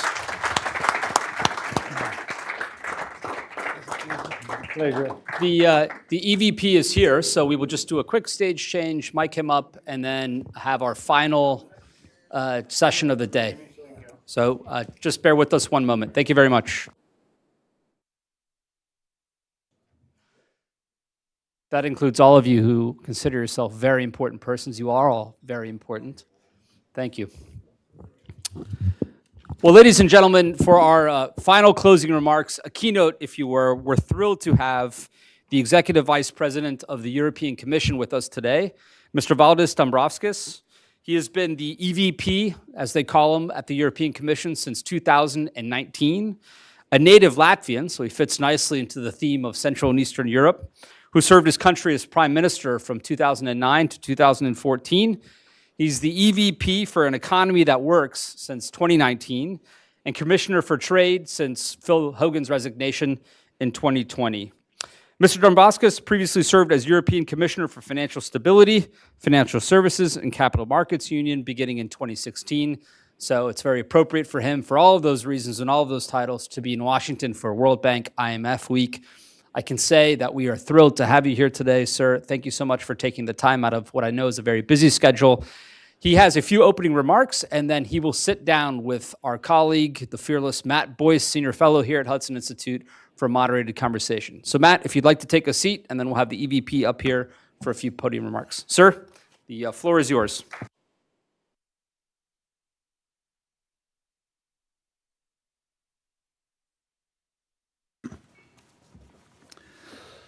Good afternoon, ladies and gentlemen. First of all, thank you for this invitation to speak here at the Hudson Institute. Today's event has come at very appropriate time. Next month, on 1st of May, we mark 20 years since the EU's largest ever expansion. At the start of 1990s, as the Soviet Union collapsed following the fall of Berlin Wall, Europe has a historic opportunity. Now that the Iron Curtain was gone, it could reunite after almost 50 years of repression. The 3 Baltic states, 5 countries in Central and Eastern Europe, to be joined later by Bulgaria and Romania, took full advantage of that opportunity. And I have direct personal experience and recollections here. My own country, Latvia, was strongly motivated to rejoin the democratic world where we belonged previously before the Second World War. Following the return of our independence, we urgently wanted to have full membership of the European family, and given our geographical location, we also wanted to join NATO quickly. And I would say now, in retrospect, seeing what is happening in the world and in the region right now, it is obvious that this was the right strategic choice to make. So today, as fully fledged member states, the countries of this region are playing their full part in creating a stronger, wealthier, fairer, and more secure European Union. Let's recall that these new member states, as they used to be called, faced an uphill struggle to build their economies and societies after decades of oppression and economic mismanagement. The 2004 enlargement brought many opportunities to those countries when they become members of the EU, a part of the EU single market, and this has been further boosted by their membership in the Schengen free travel area. Today you have talked about many investments that the EU has made in the region. Their effect has been truly transformative. Just take economic growth. Since enlargement in 2004, average GDP per capita across 7 countries of the region in terms of the purchasing power rose from around 52% to almost 79% of EU average. On transport, improved connectivity unlocks this region's potential, promoting inclusive growth and bridges the development gap between East and West. We also need smooth transport links through Central and Eastern Europe to support now Ukraine's economy by facilitating its imports and exports using rail, road, and inland waterways. This applies particularly to military mobility and the Solidarity Lanes initiative, which the EU set up in 2022 to help Ukraine overcome Russia's blockage of the Black Sea. On energy, countries in Central and Eastern Europe have made remarkable progress in the past years in integrating their region's electricity markets. This has contributed greatly to the EU's efforts to diversify its energy sources and strengthen its security of supply. All this is particularly relevant in the context of Russia's war against Ukraine and the EU's need to eliminate its dependence on Russian fossil fuels. The EU has gained a great deal there as well. It has become stronger as a result of 2004 enlargement, since most of these countries have now introduced euro as their currency, which comes with many other benefits. Lastly, since I have mentioned Ukraine a good deal, let me say a few words about Ukraine itself. Unfortunately, it was not among those countries that joined the EU and NATO in 2004. It remained subject to Russian involvement, influence, and interference. And speaking as a Latvian, I can confirm that Russia has not changed its mentality. It considers many of its neighbors as available for its interference, hybrid attacks, and political and economic control, if not outright coercion. Unless stopped, Putin's regime will continue its imperialistic policy of expansionism. The Baltic countries learned this lesson long ago and the hard way. The EU remains fully committed to supporting Ukraine. Since the start of Russian aggression, the EU, its member states and institutions have provided Ukraine with around 100 billion euros of support. This support comes on every level, political, financial, humanitarian, and military. This support also will underpin reforms in Ukraine that will drive it forward towards its EU membership. That, together with its eventual NATO membership, will change the course of the history. Not only in Ukraine, but also in Europe and the world. This is about containing an aggressor that does not shy away from threatening the full use of its force and undermining the entire and global security architecture. So it concerns all of us. I know that here in the United States, the debate is right now ongoing on the support for Ukraine, as those funds remain blocked in Congress. But hopefully we will see some developments later this week, because that's of critical importance, both to provide financial support to Ukraine, but also to demonstrate that the Western democratic world remains united and will act with determination to stop the Russian aggression and to defend the global rules-based world order. And it's also clear, since Russia is talking openly about invading other countries if it emerges successful in Ukraine, that if not stopped now, containing Russia, containing the war and escalation for spreading will only become more expensive and more complicated. And we are also seeing that autocrats around the world are watching the Western reaction in a case of Russia's aggression and are having ideas. We see already now China more and more providing different components and equipment which is necessary for Russia. We saw it in recent Iran's attack against Israel. We saw it in some time ago in Venezuela's referendum, where they declared part of the neighboring countries their territory. So I think we must be clear and firm in our resolve and our willingness to preserve the international rules-based order, which has served us well for many decades, and it's something which we need to defend. Thank you very much.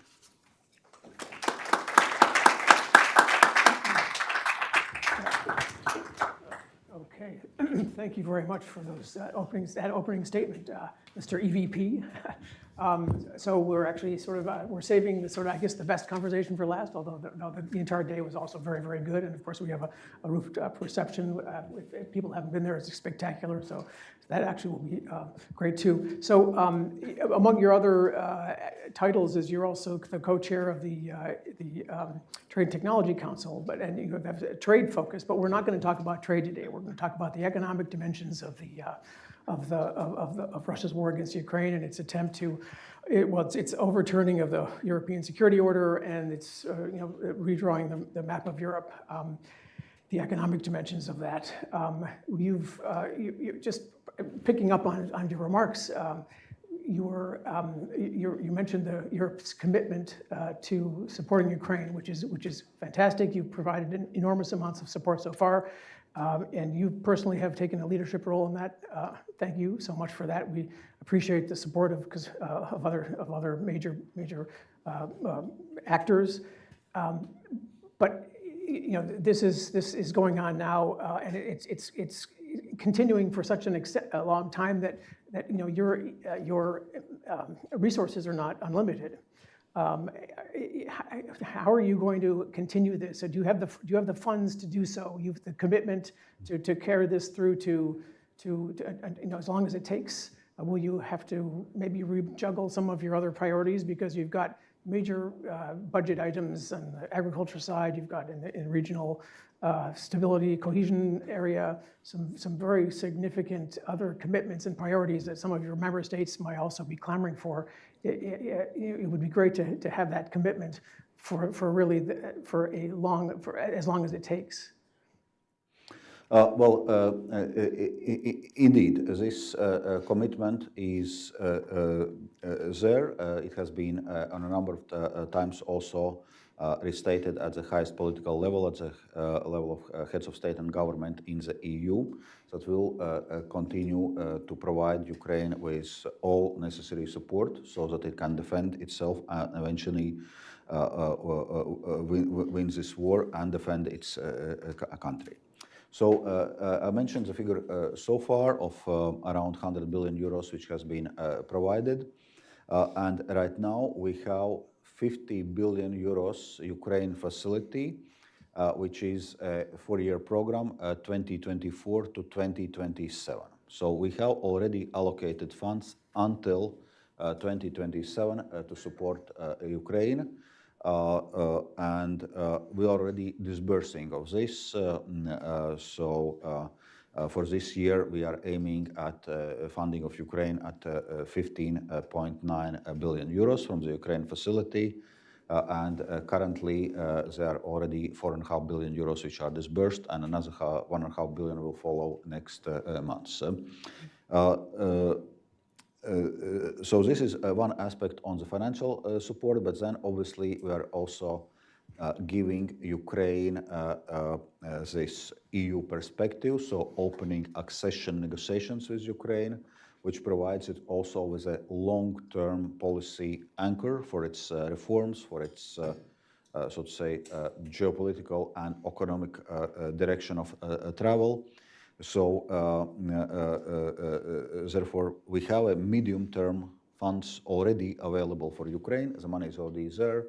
And we have provided Ukraine with a long-term perspective of EU membership, which we believe will provide also policy anchor for reforms and investments in Ukraine to be implemented in coming years. Obviously, there are other forms of support. We continue providing military support, and actually in the EU we are now working intensively to step up the capacity also of our military industry, because we see that this threat of Russian aggression is there, and we need to do more in our the defense field. And there it must be said that this is a new area for European Union. European Union was conceived as a peace project to avoid war on the European continent happening again. Unfortunately, war on the European continent is a reality again, so we need to have much more EU involvement in this area of security and defense, and coordinate also more effectively what different EU member states are doing. So you will see increased prominence of those topics in already now and in the coming years. We also provide, for example, economic support to Ukraine by opening our market for Ukrainian goods, so to support its economy. Now we will extend this market opening for another year till June 2025. While providing some safeguards for European farmers, especially in countries neighboring Ukraine. We have this Solidarity Lanes initiative to provide Ukraine with alternative export routes, transit routes. It was especially important in a situation of Black Sea blockage, as it was before, but it still provides alternative in case of a necessity, and there are many other forms. So the engagement is there, and we look very much forward also for US decisions in this regard, hopefully already this week. Mm-hmm. Yeah. So on the agricultural side, I was going to ask that question a little bit later, but since you raised it, I might as well do it just now. So I was recently speaking with a senior official from a country that was affected by this, by some of the, the farmers' issues, sort of blockages of roads, et cetera. And that person, because the narrative in the United States is that, or you hear it quite a lot, is that the farmers are objecting to, are sort of disadvantaging Ukraine because of course of the importance of Ukrainian exports, especially in the agricultural field. But this person, who was a senior official at a country that's affected by this, was saying, well, actually, I mean, yes, that's happening, but it's actually the EU's fault. He was trying to sort of shift the responsibility, not from the farmers themselves, but rather to the EU. And for those of us who are not deeply in the weeds on agricultural policy, which is kind of complicated, I mean, sort of, how should we look at this? Is any side right, or are they both right, or how does that look? Because you see quite a lot of discussion about this. Indeed, this discussion, right? Well, what you heard, that's a usual trick. In case of doubt, blame the EU. That always works. Okay, to be serious on this, what we had seen, yes, we had seen since the beginning of the war, we had seen substantial increases of exports of EU agricultural products, Ukrainian agricultural products to the EU, and not only because of the trade liberalization measures, but also, as I was mentioning, because of the Black Sea blockage. Traditional export corridors were closed. We were providing solidarity lanes to provide with alternative export corridors, but then it's also a large market just next to the Ukraine, so inevitably some of those trade flows reoriented towards the EU, and we saw a quite substantial increase in exports to the EU of Ukrainian grain, but also other food products. So what we have done now, we propose to extend our trade liberalization measures, but also to provide some safeguards and possibilities to limit the exports in most sensitive agricultural products. So, also in case of market disturbances, there are possibilities to react and also to put some additional safeguards. So we built certain system of safeguards to reassure European farmers, especially Polish farmers, that will be able to avoid some kind of distortions and stress in the EU market. And also to alleviate a situation to the extent we have proposed, and we hope member states will decide soon, to well, not ban, but put basically prohibitive tariffs on imports of Russian grain in the EU, which also have increased substantially in 2003. So if we have so much discussions on Ukrainian grain, it's strange then to see actually Russian grain in the EU market. So we decided to stop it basically. And since we have withdrew the most favored nation preferences under WTO from Russia, we have the possibility to increase those tariffs on Russian imports, and that's exactly what we are doing. Yeah, that Russian dimension and Russian grains is actually quite significant. Many people were very happy to see that. Speaking on the revenue side, the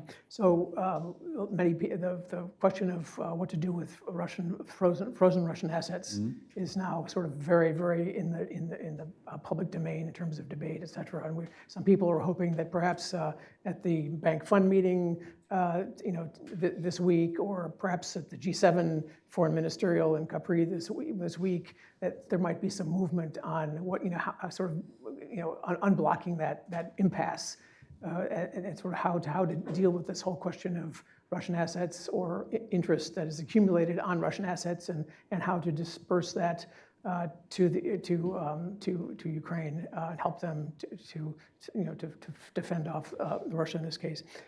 Can you say anything about where that stands? Can we be hopeful that it might be resolved this week, or will we have to wait a little bit longer for that? The work on this is ongoing. Maybe first I will mention the concrete legislation we are working right now in the EU, and we hope to finalize that work soon, which is to use extraordinary profits from immobilized Russian assets to support Ukraine. So basically, we made it clear that these profits do not belong to Russia. We set obligation to relevant financial institutions to set them aside. And now we are deciding on how to use this money. And for this year, the proposal is to use 90% of this money for military support to Ukraine and 10% for reconstruction. But this we can adjust every year according to the needs. And we estimate that these profits from immobilized Russian assets can bring us up to 3 billion euros per year. Then the question obviously is what to do with the Russian assets themselves. And there is important decision which is already taken at G7 level that those assets will not be returned to Russia as long as it does not pay reparations to Ukraine for damage it has created. So one thing is clear, that at some moment this money will just not freely flow back to Russia. There is a clear precondition. So which indeed now allows this discussion, so what to do with those Russian assets themselves. And also those discussions are taking place at the G7 level. And there is, as you know, now more focus on finding some kind of what is called collateralized solution, where those Russian assets are used as a collateral to provide funding for Ukraine. You mean sort of loans along the lines of what Janet Yellen was talking about, or? Well, there are, I would say, several models in discussion, and in a sense, that's one of the things where G7 needs to converge. So what model to use? And in a sense, this collateralized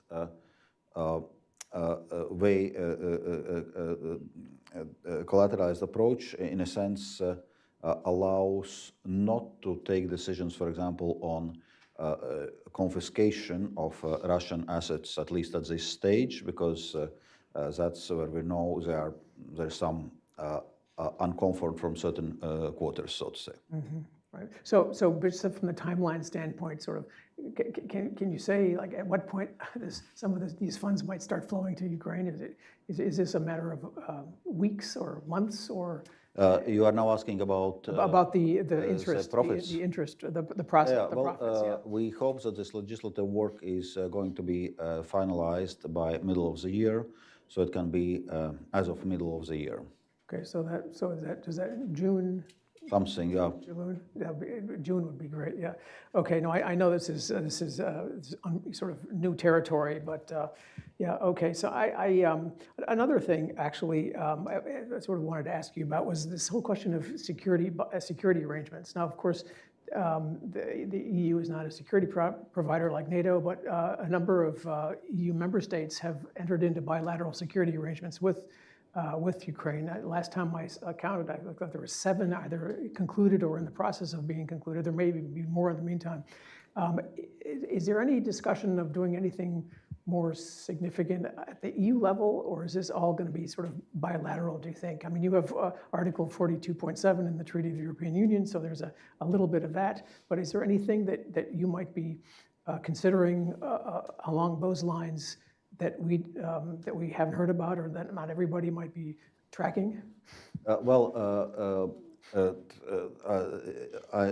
I may be missing, all the kind of legal nuances in this discussion, but simply put, the EU does not have an army or military force or anything like this to provide some kind of security guarantees or arrangements.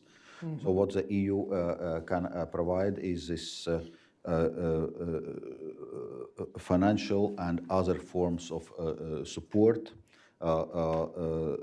and perspective of EU membership. And indeed, there are also some, so to say, clauses in the EU treaty which also can provide for certain security angles. So from that point of view, the security arrangements as they are discussed, indeed, it's primarily something being done and to be done by EU member states. So one can say there is certain distribution of competences, what we are able to do at the EU level, and what member states can do. But obviously, currently, there is full commitment at both EU and member states level to provide all this necessary support to Ukraine.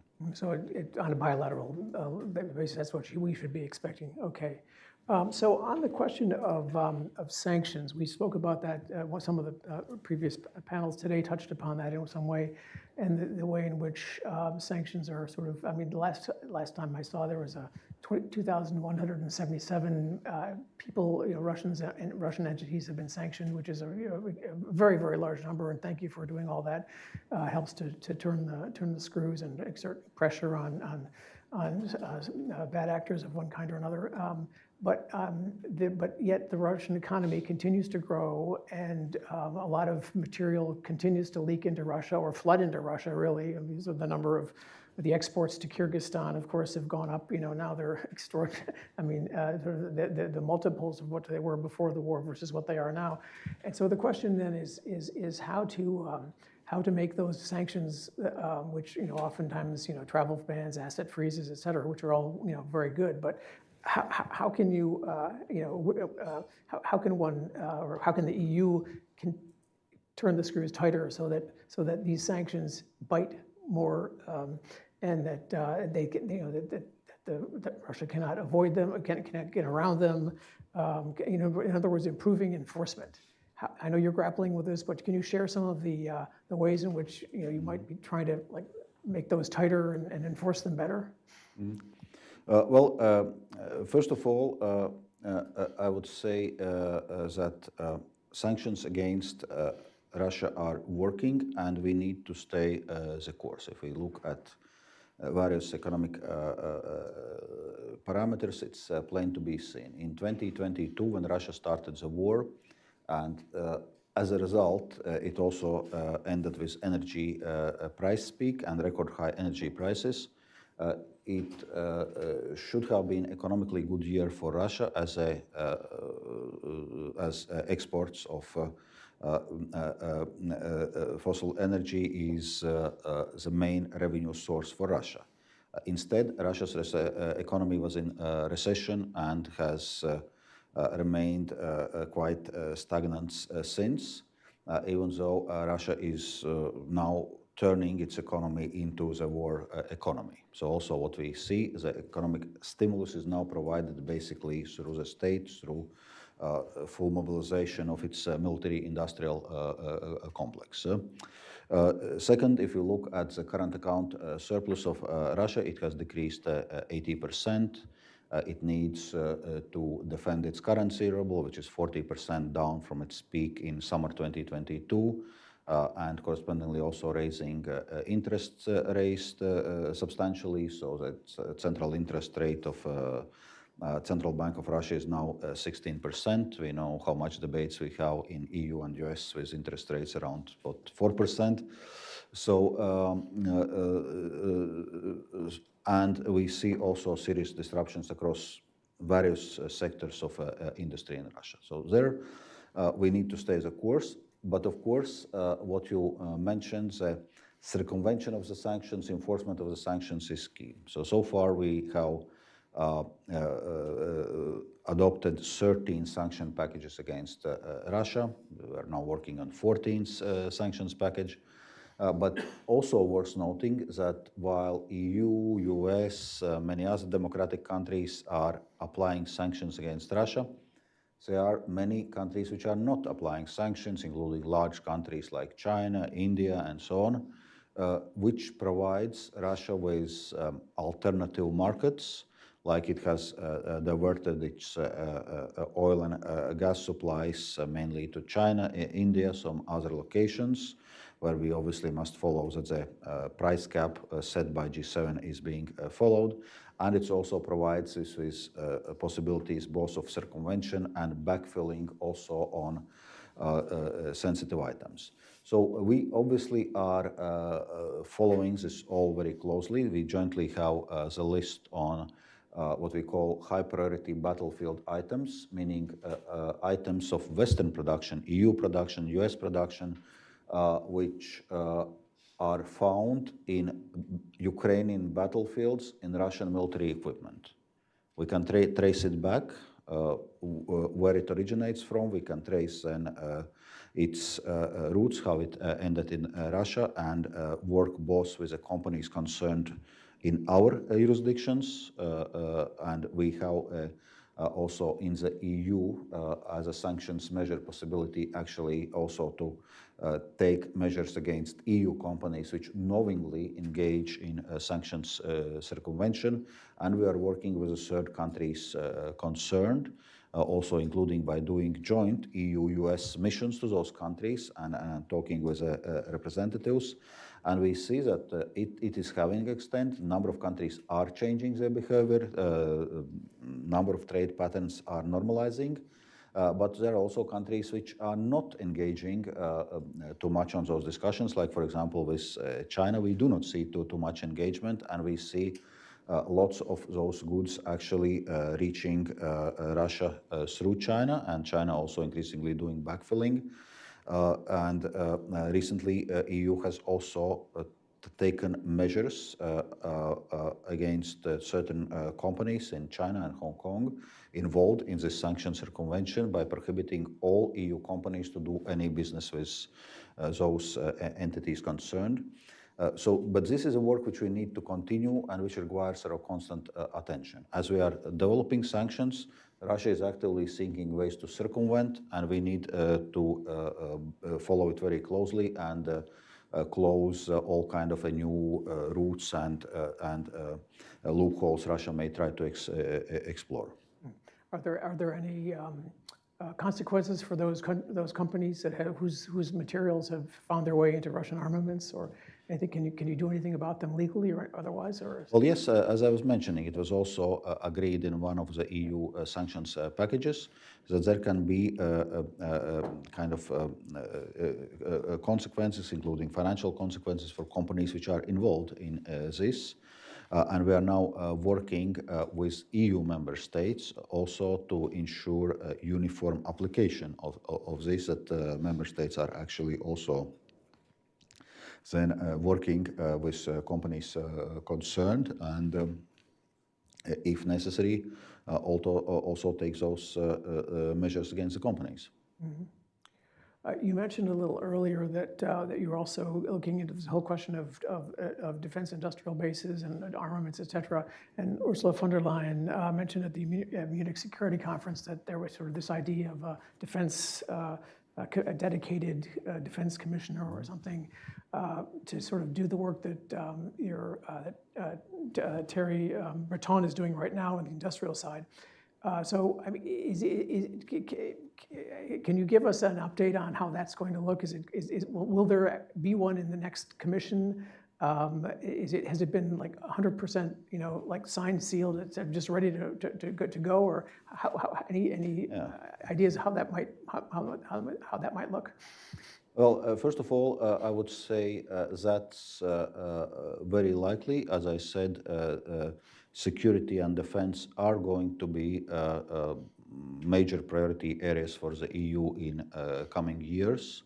And correspondingly, having dedicated defense commissioner is a logical step to take. At the same time, nothing is signed and sealed at this stage.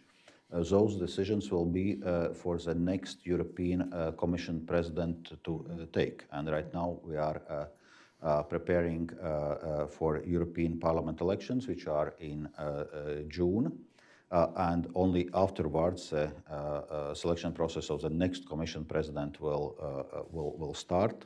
I would say that chances for a current Commission President, Ursula von der Leyen, to stay in office are good. But then it's for the next president to take those decisions on exact structure of the new European Commission. Some of the member state leaders have been very clear about how they view the Russia problem. They've been calling this question of Ukraine existential. Others have not used that word, have spoken more differently, shall we say, about that the problem. And so you, as the Commission, have this sort of difficult task of balancing all these various perspectives out. How does that look in practice? Sort of as you try to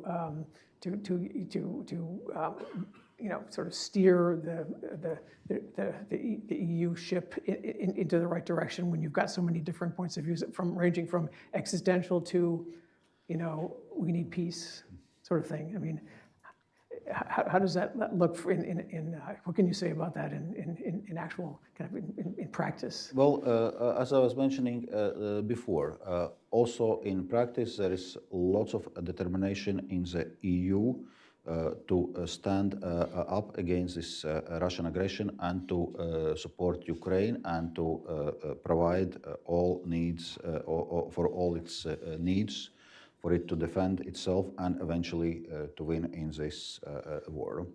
And I would say in a situations of war, things become more black and white. And here I think it's quite clear who is black, who is an aggressor, who is victim of aggressor, and who is violating UN Charter and all the international rules. So from that point of view, I would say there is not so much discussion in EU about this. We are clear, so to say, on which side of this struggle we stand. And you mentioned the peace. The EU is fully supporting President Zelensky's peace formula as a way to arrive at the peace in Ukraine. Good. So you have a hard stop of 3 o'clock, so we don't have that much more time. Perhaps we should open up the floor for discussion. Any questions? Chris? Chris Bledowski from the Rzeszów University of Information Technology in Poland. The United States justifiably has used the dollar for political ends.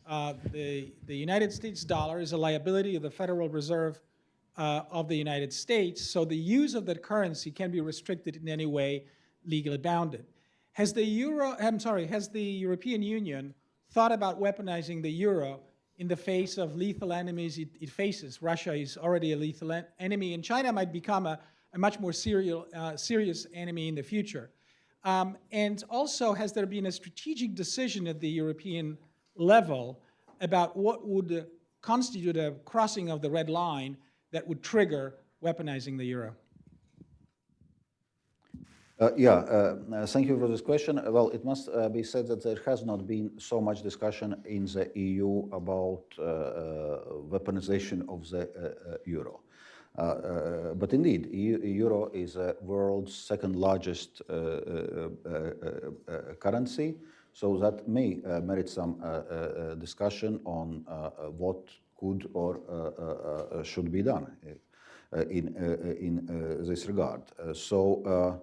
At the same time, there are also certain steps EU has taken in the area of this finance, like the swifting of a large number of Russian banks. And as you know, SWIFT is a European company, also using other tools, including by declaring, for example, Russian non-cooperative tax jurisdiction, which also provides for the need to apply certain fees on every transaction with Russia, unless there are some very good grounds which would justify some exemptions. A tool which can actually be used more aggressively by EU member states, I can say. There are other financial restrictions, so quite a few things have been done in this regard. On this weaponization of euro, that is, I would say, debate still to be had.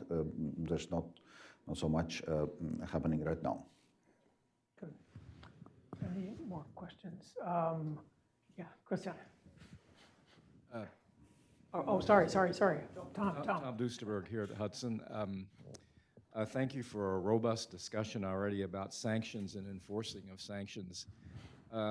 Secretary Yellen was just in China and apparently had a discussion with the Chinese about supplying semiconductors and other products useful to the Russian war effort.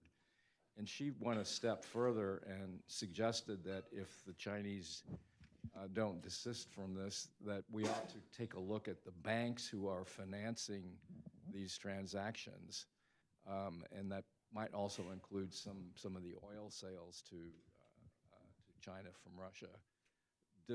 Has the Commission taken a look at the possibility of sanctioning Chinese banks for contravention of the sanctions that are in place? Indeed. So also from the EU side, we are engaged on those discussions in China, and also coordinating and comparing our approaches with the US. Myself, I was in China in September last year for high-level economic and trade dialogue, and I was also raising this issue with my counterparts in China. So, and as I was mentioning, EU has already taken some decisions of actually prohibition of transactions with companies which are involved in sanctions circumvention. That obviously also includes any financial transactions with those companies. There are certain steps which are already taken in this direction, but there I can say from the EU side we are open to discussions with US on how to together achieve best leverage, where our efforts can be complementary, not always they have to be 100% duplicating So in short, this is area we are working closely together with US and are willing to seek effective ways how to also convince the different entities in China to discontinue those practices. I think Christian. No, thank you. Christian Forstner, Hans Seidel Foundation. The military situation is shifting. And today, obviously, is in a situation which we didn't think a year ago, what possible. Russia is in the offensive. I do want to challenge you a little bit from a Ukraine perspective. NATO membership. Hardly it will happen this July at the Washington summit. EU membership, you said it's a long-term perspective. Association agreement, Ukraine signed, but still we have trade barriers. Military assistance, Russia gets more ammunition and shells from Korea, North Korea, and Iran than the entire West, Europe, and NATO can supply to Ukraine. So what makes you confident that Ukraine eventually will win this war? I think you asked exactly all those right questions. And indeed, military situation in Ukraine is shifting. And it's shifting for the fact that Ukraine lacks ammunition, that it lacks air defenses, that it lacks advanced military equipment, that it lacks air force.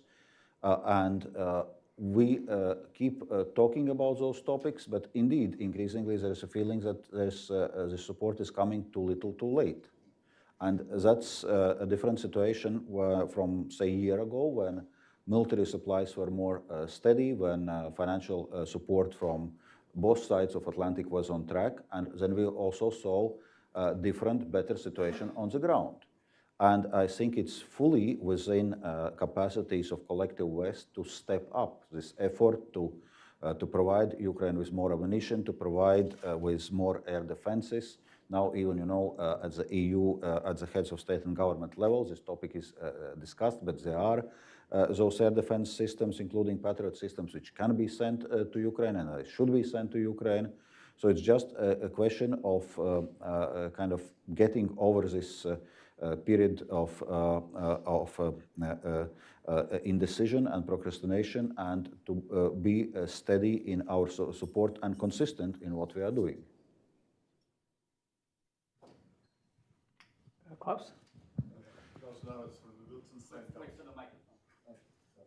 Klaus Lares from the Wilson Center. Can I ask you some more about China? There seems to be quite a division among countries in the EU and the EU Commission about the policy towards China. The EU Commission has one hardline position relatively, while some countries, for example Hungary, are much softer on China, are collaborating much more. The Germans are perhaps somewhere in the middle. So what is the future of unity towards China? For example, when we think of 5G and Huawei, that is quite divisive issues among countries in the EU. So does the EU Commission have a policy how the future will look like regarding China? Thanks. Indeed, you rightly outlined that the kind of the view and positioning of different member states vis-a-vis China vary, but at the same time we had been able to define our kind of a strategy towards China, which we treat simultaneously as a cooperation partner in some areas, for example, in global fight against climate change, as economic competitor, I think that's self-explanatory, and also as a systemic rival which promotes different socio-economic model. So, we need to navigate this complexity of our relations with China. At the same time, we are not talking about decoupling, we are talking about de-risking.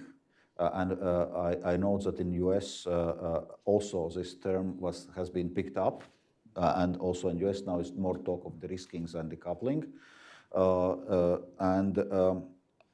I think that reflects our nation of relations. China is EU's second largest trading partner after US.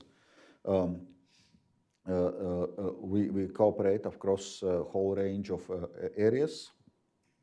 But at the same time, we need to rebalance our relationship.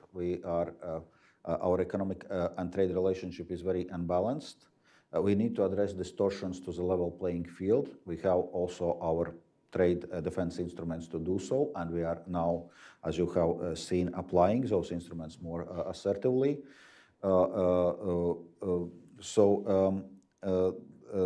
And importantly, we must not develop new strategic dependencies. In the EU, I was mentioning it before, we had to unwind our strategic dependency from Russian gas supplies in 2022, which we did. And now Russian gas supplies are something like 80% down.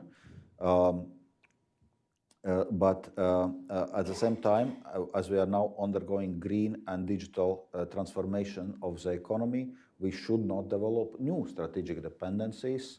And if we look in the areas like critical minerals, rare earths, in many occasions, China is a dominant supplier, 80, 90, more than 90% of the world supply.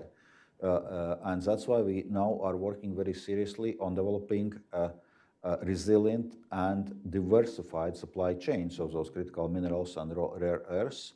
In that context, it's important that we recently launched a Mineral Security Partnership Forum together with US and a number of other partners. It would be important to finalize the critical minerals agreement, and on substance, I would say we're almost there. So if there is a political will, we actually are able to push this agreement over the line in a very short time. So in a case, we'll have to count that it's going to be a very complex relationship, and we'll need to navigate this complexity. We have, I think, time for one, possibly two questions. Should we stop at 3? So. Okay, all right. Shall we then please join me, ladies and gentlemen, in thanking our guest for this time. All right. Thank you. This is something for you to take home and enjoy. Thank you. Thank you very much. Thank you, sir. Appreciate it. Thanks very much. Well, thank you all. And before you all leave, we like to think that we put on really good programs at Hudson, but we also have a secret weapon, and that is our rooftop.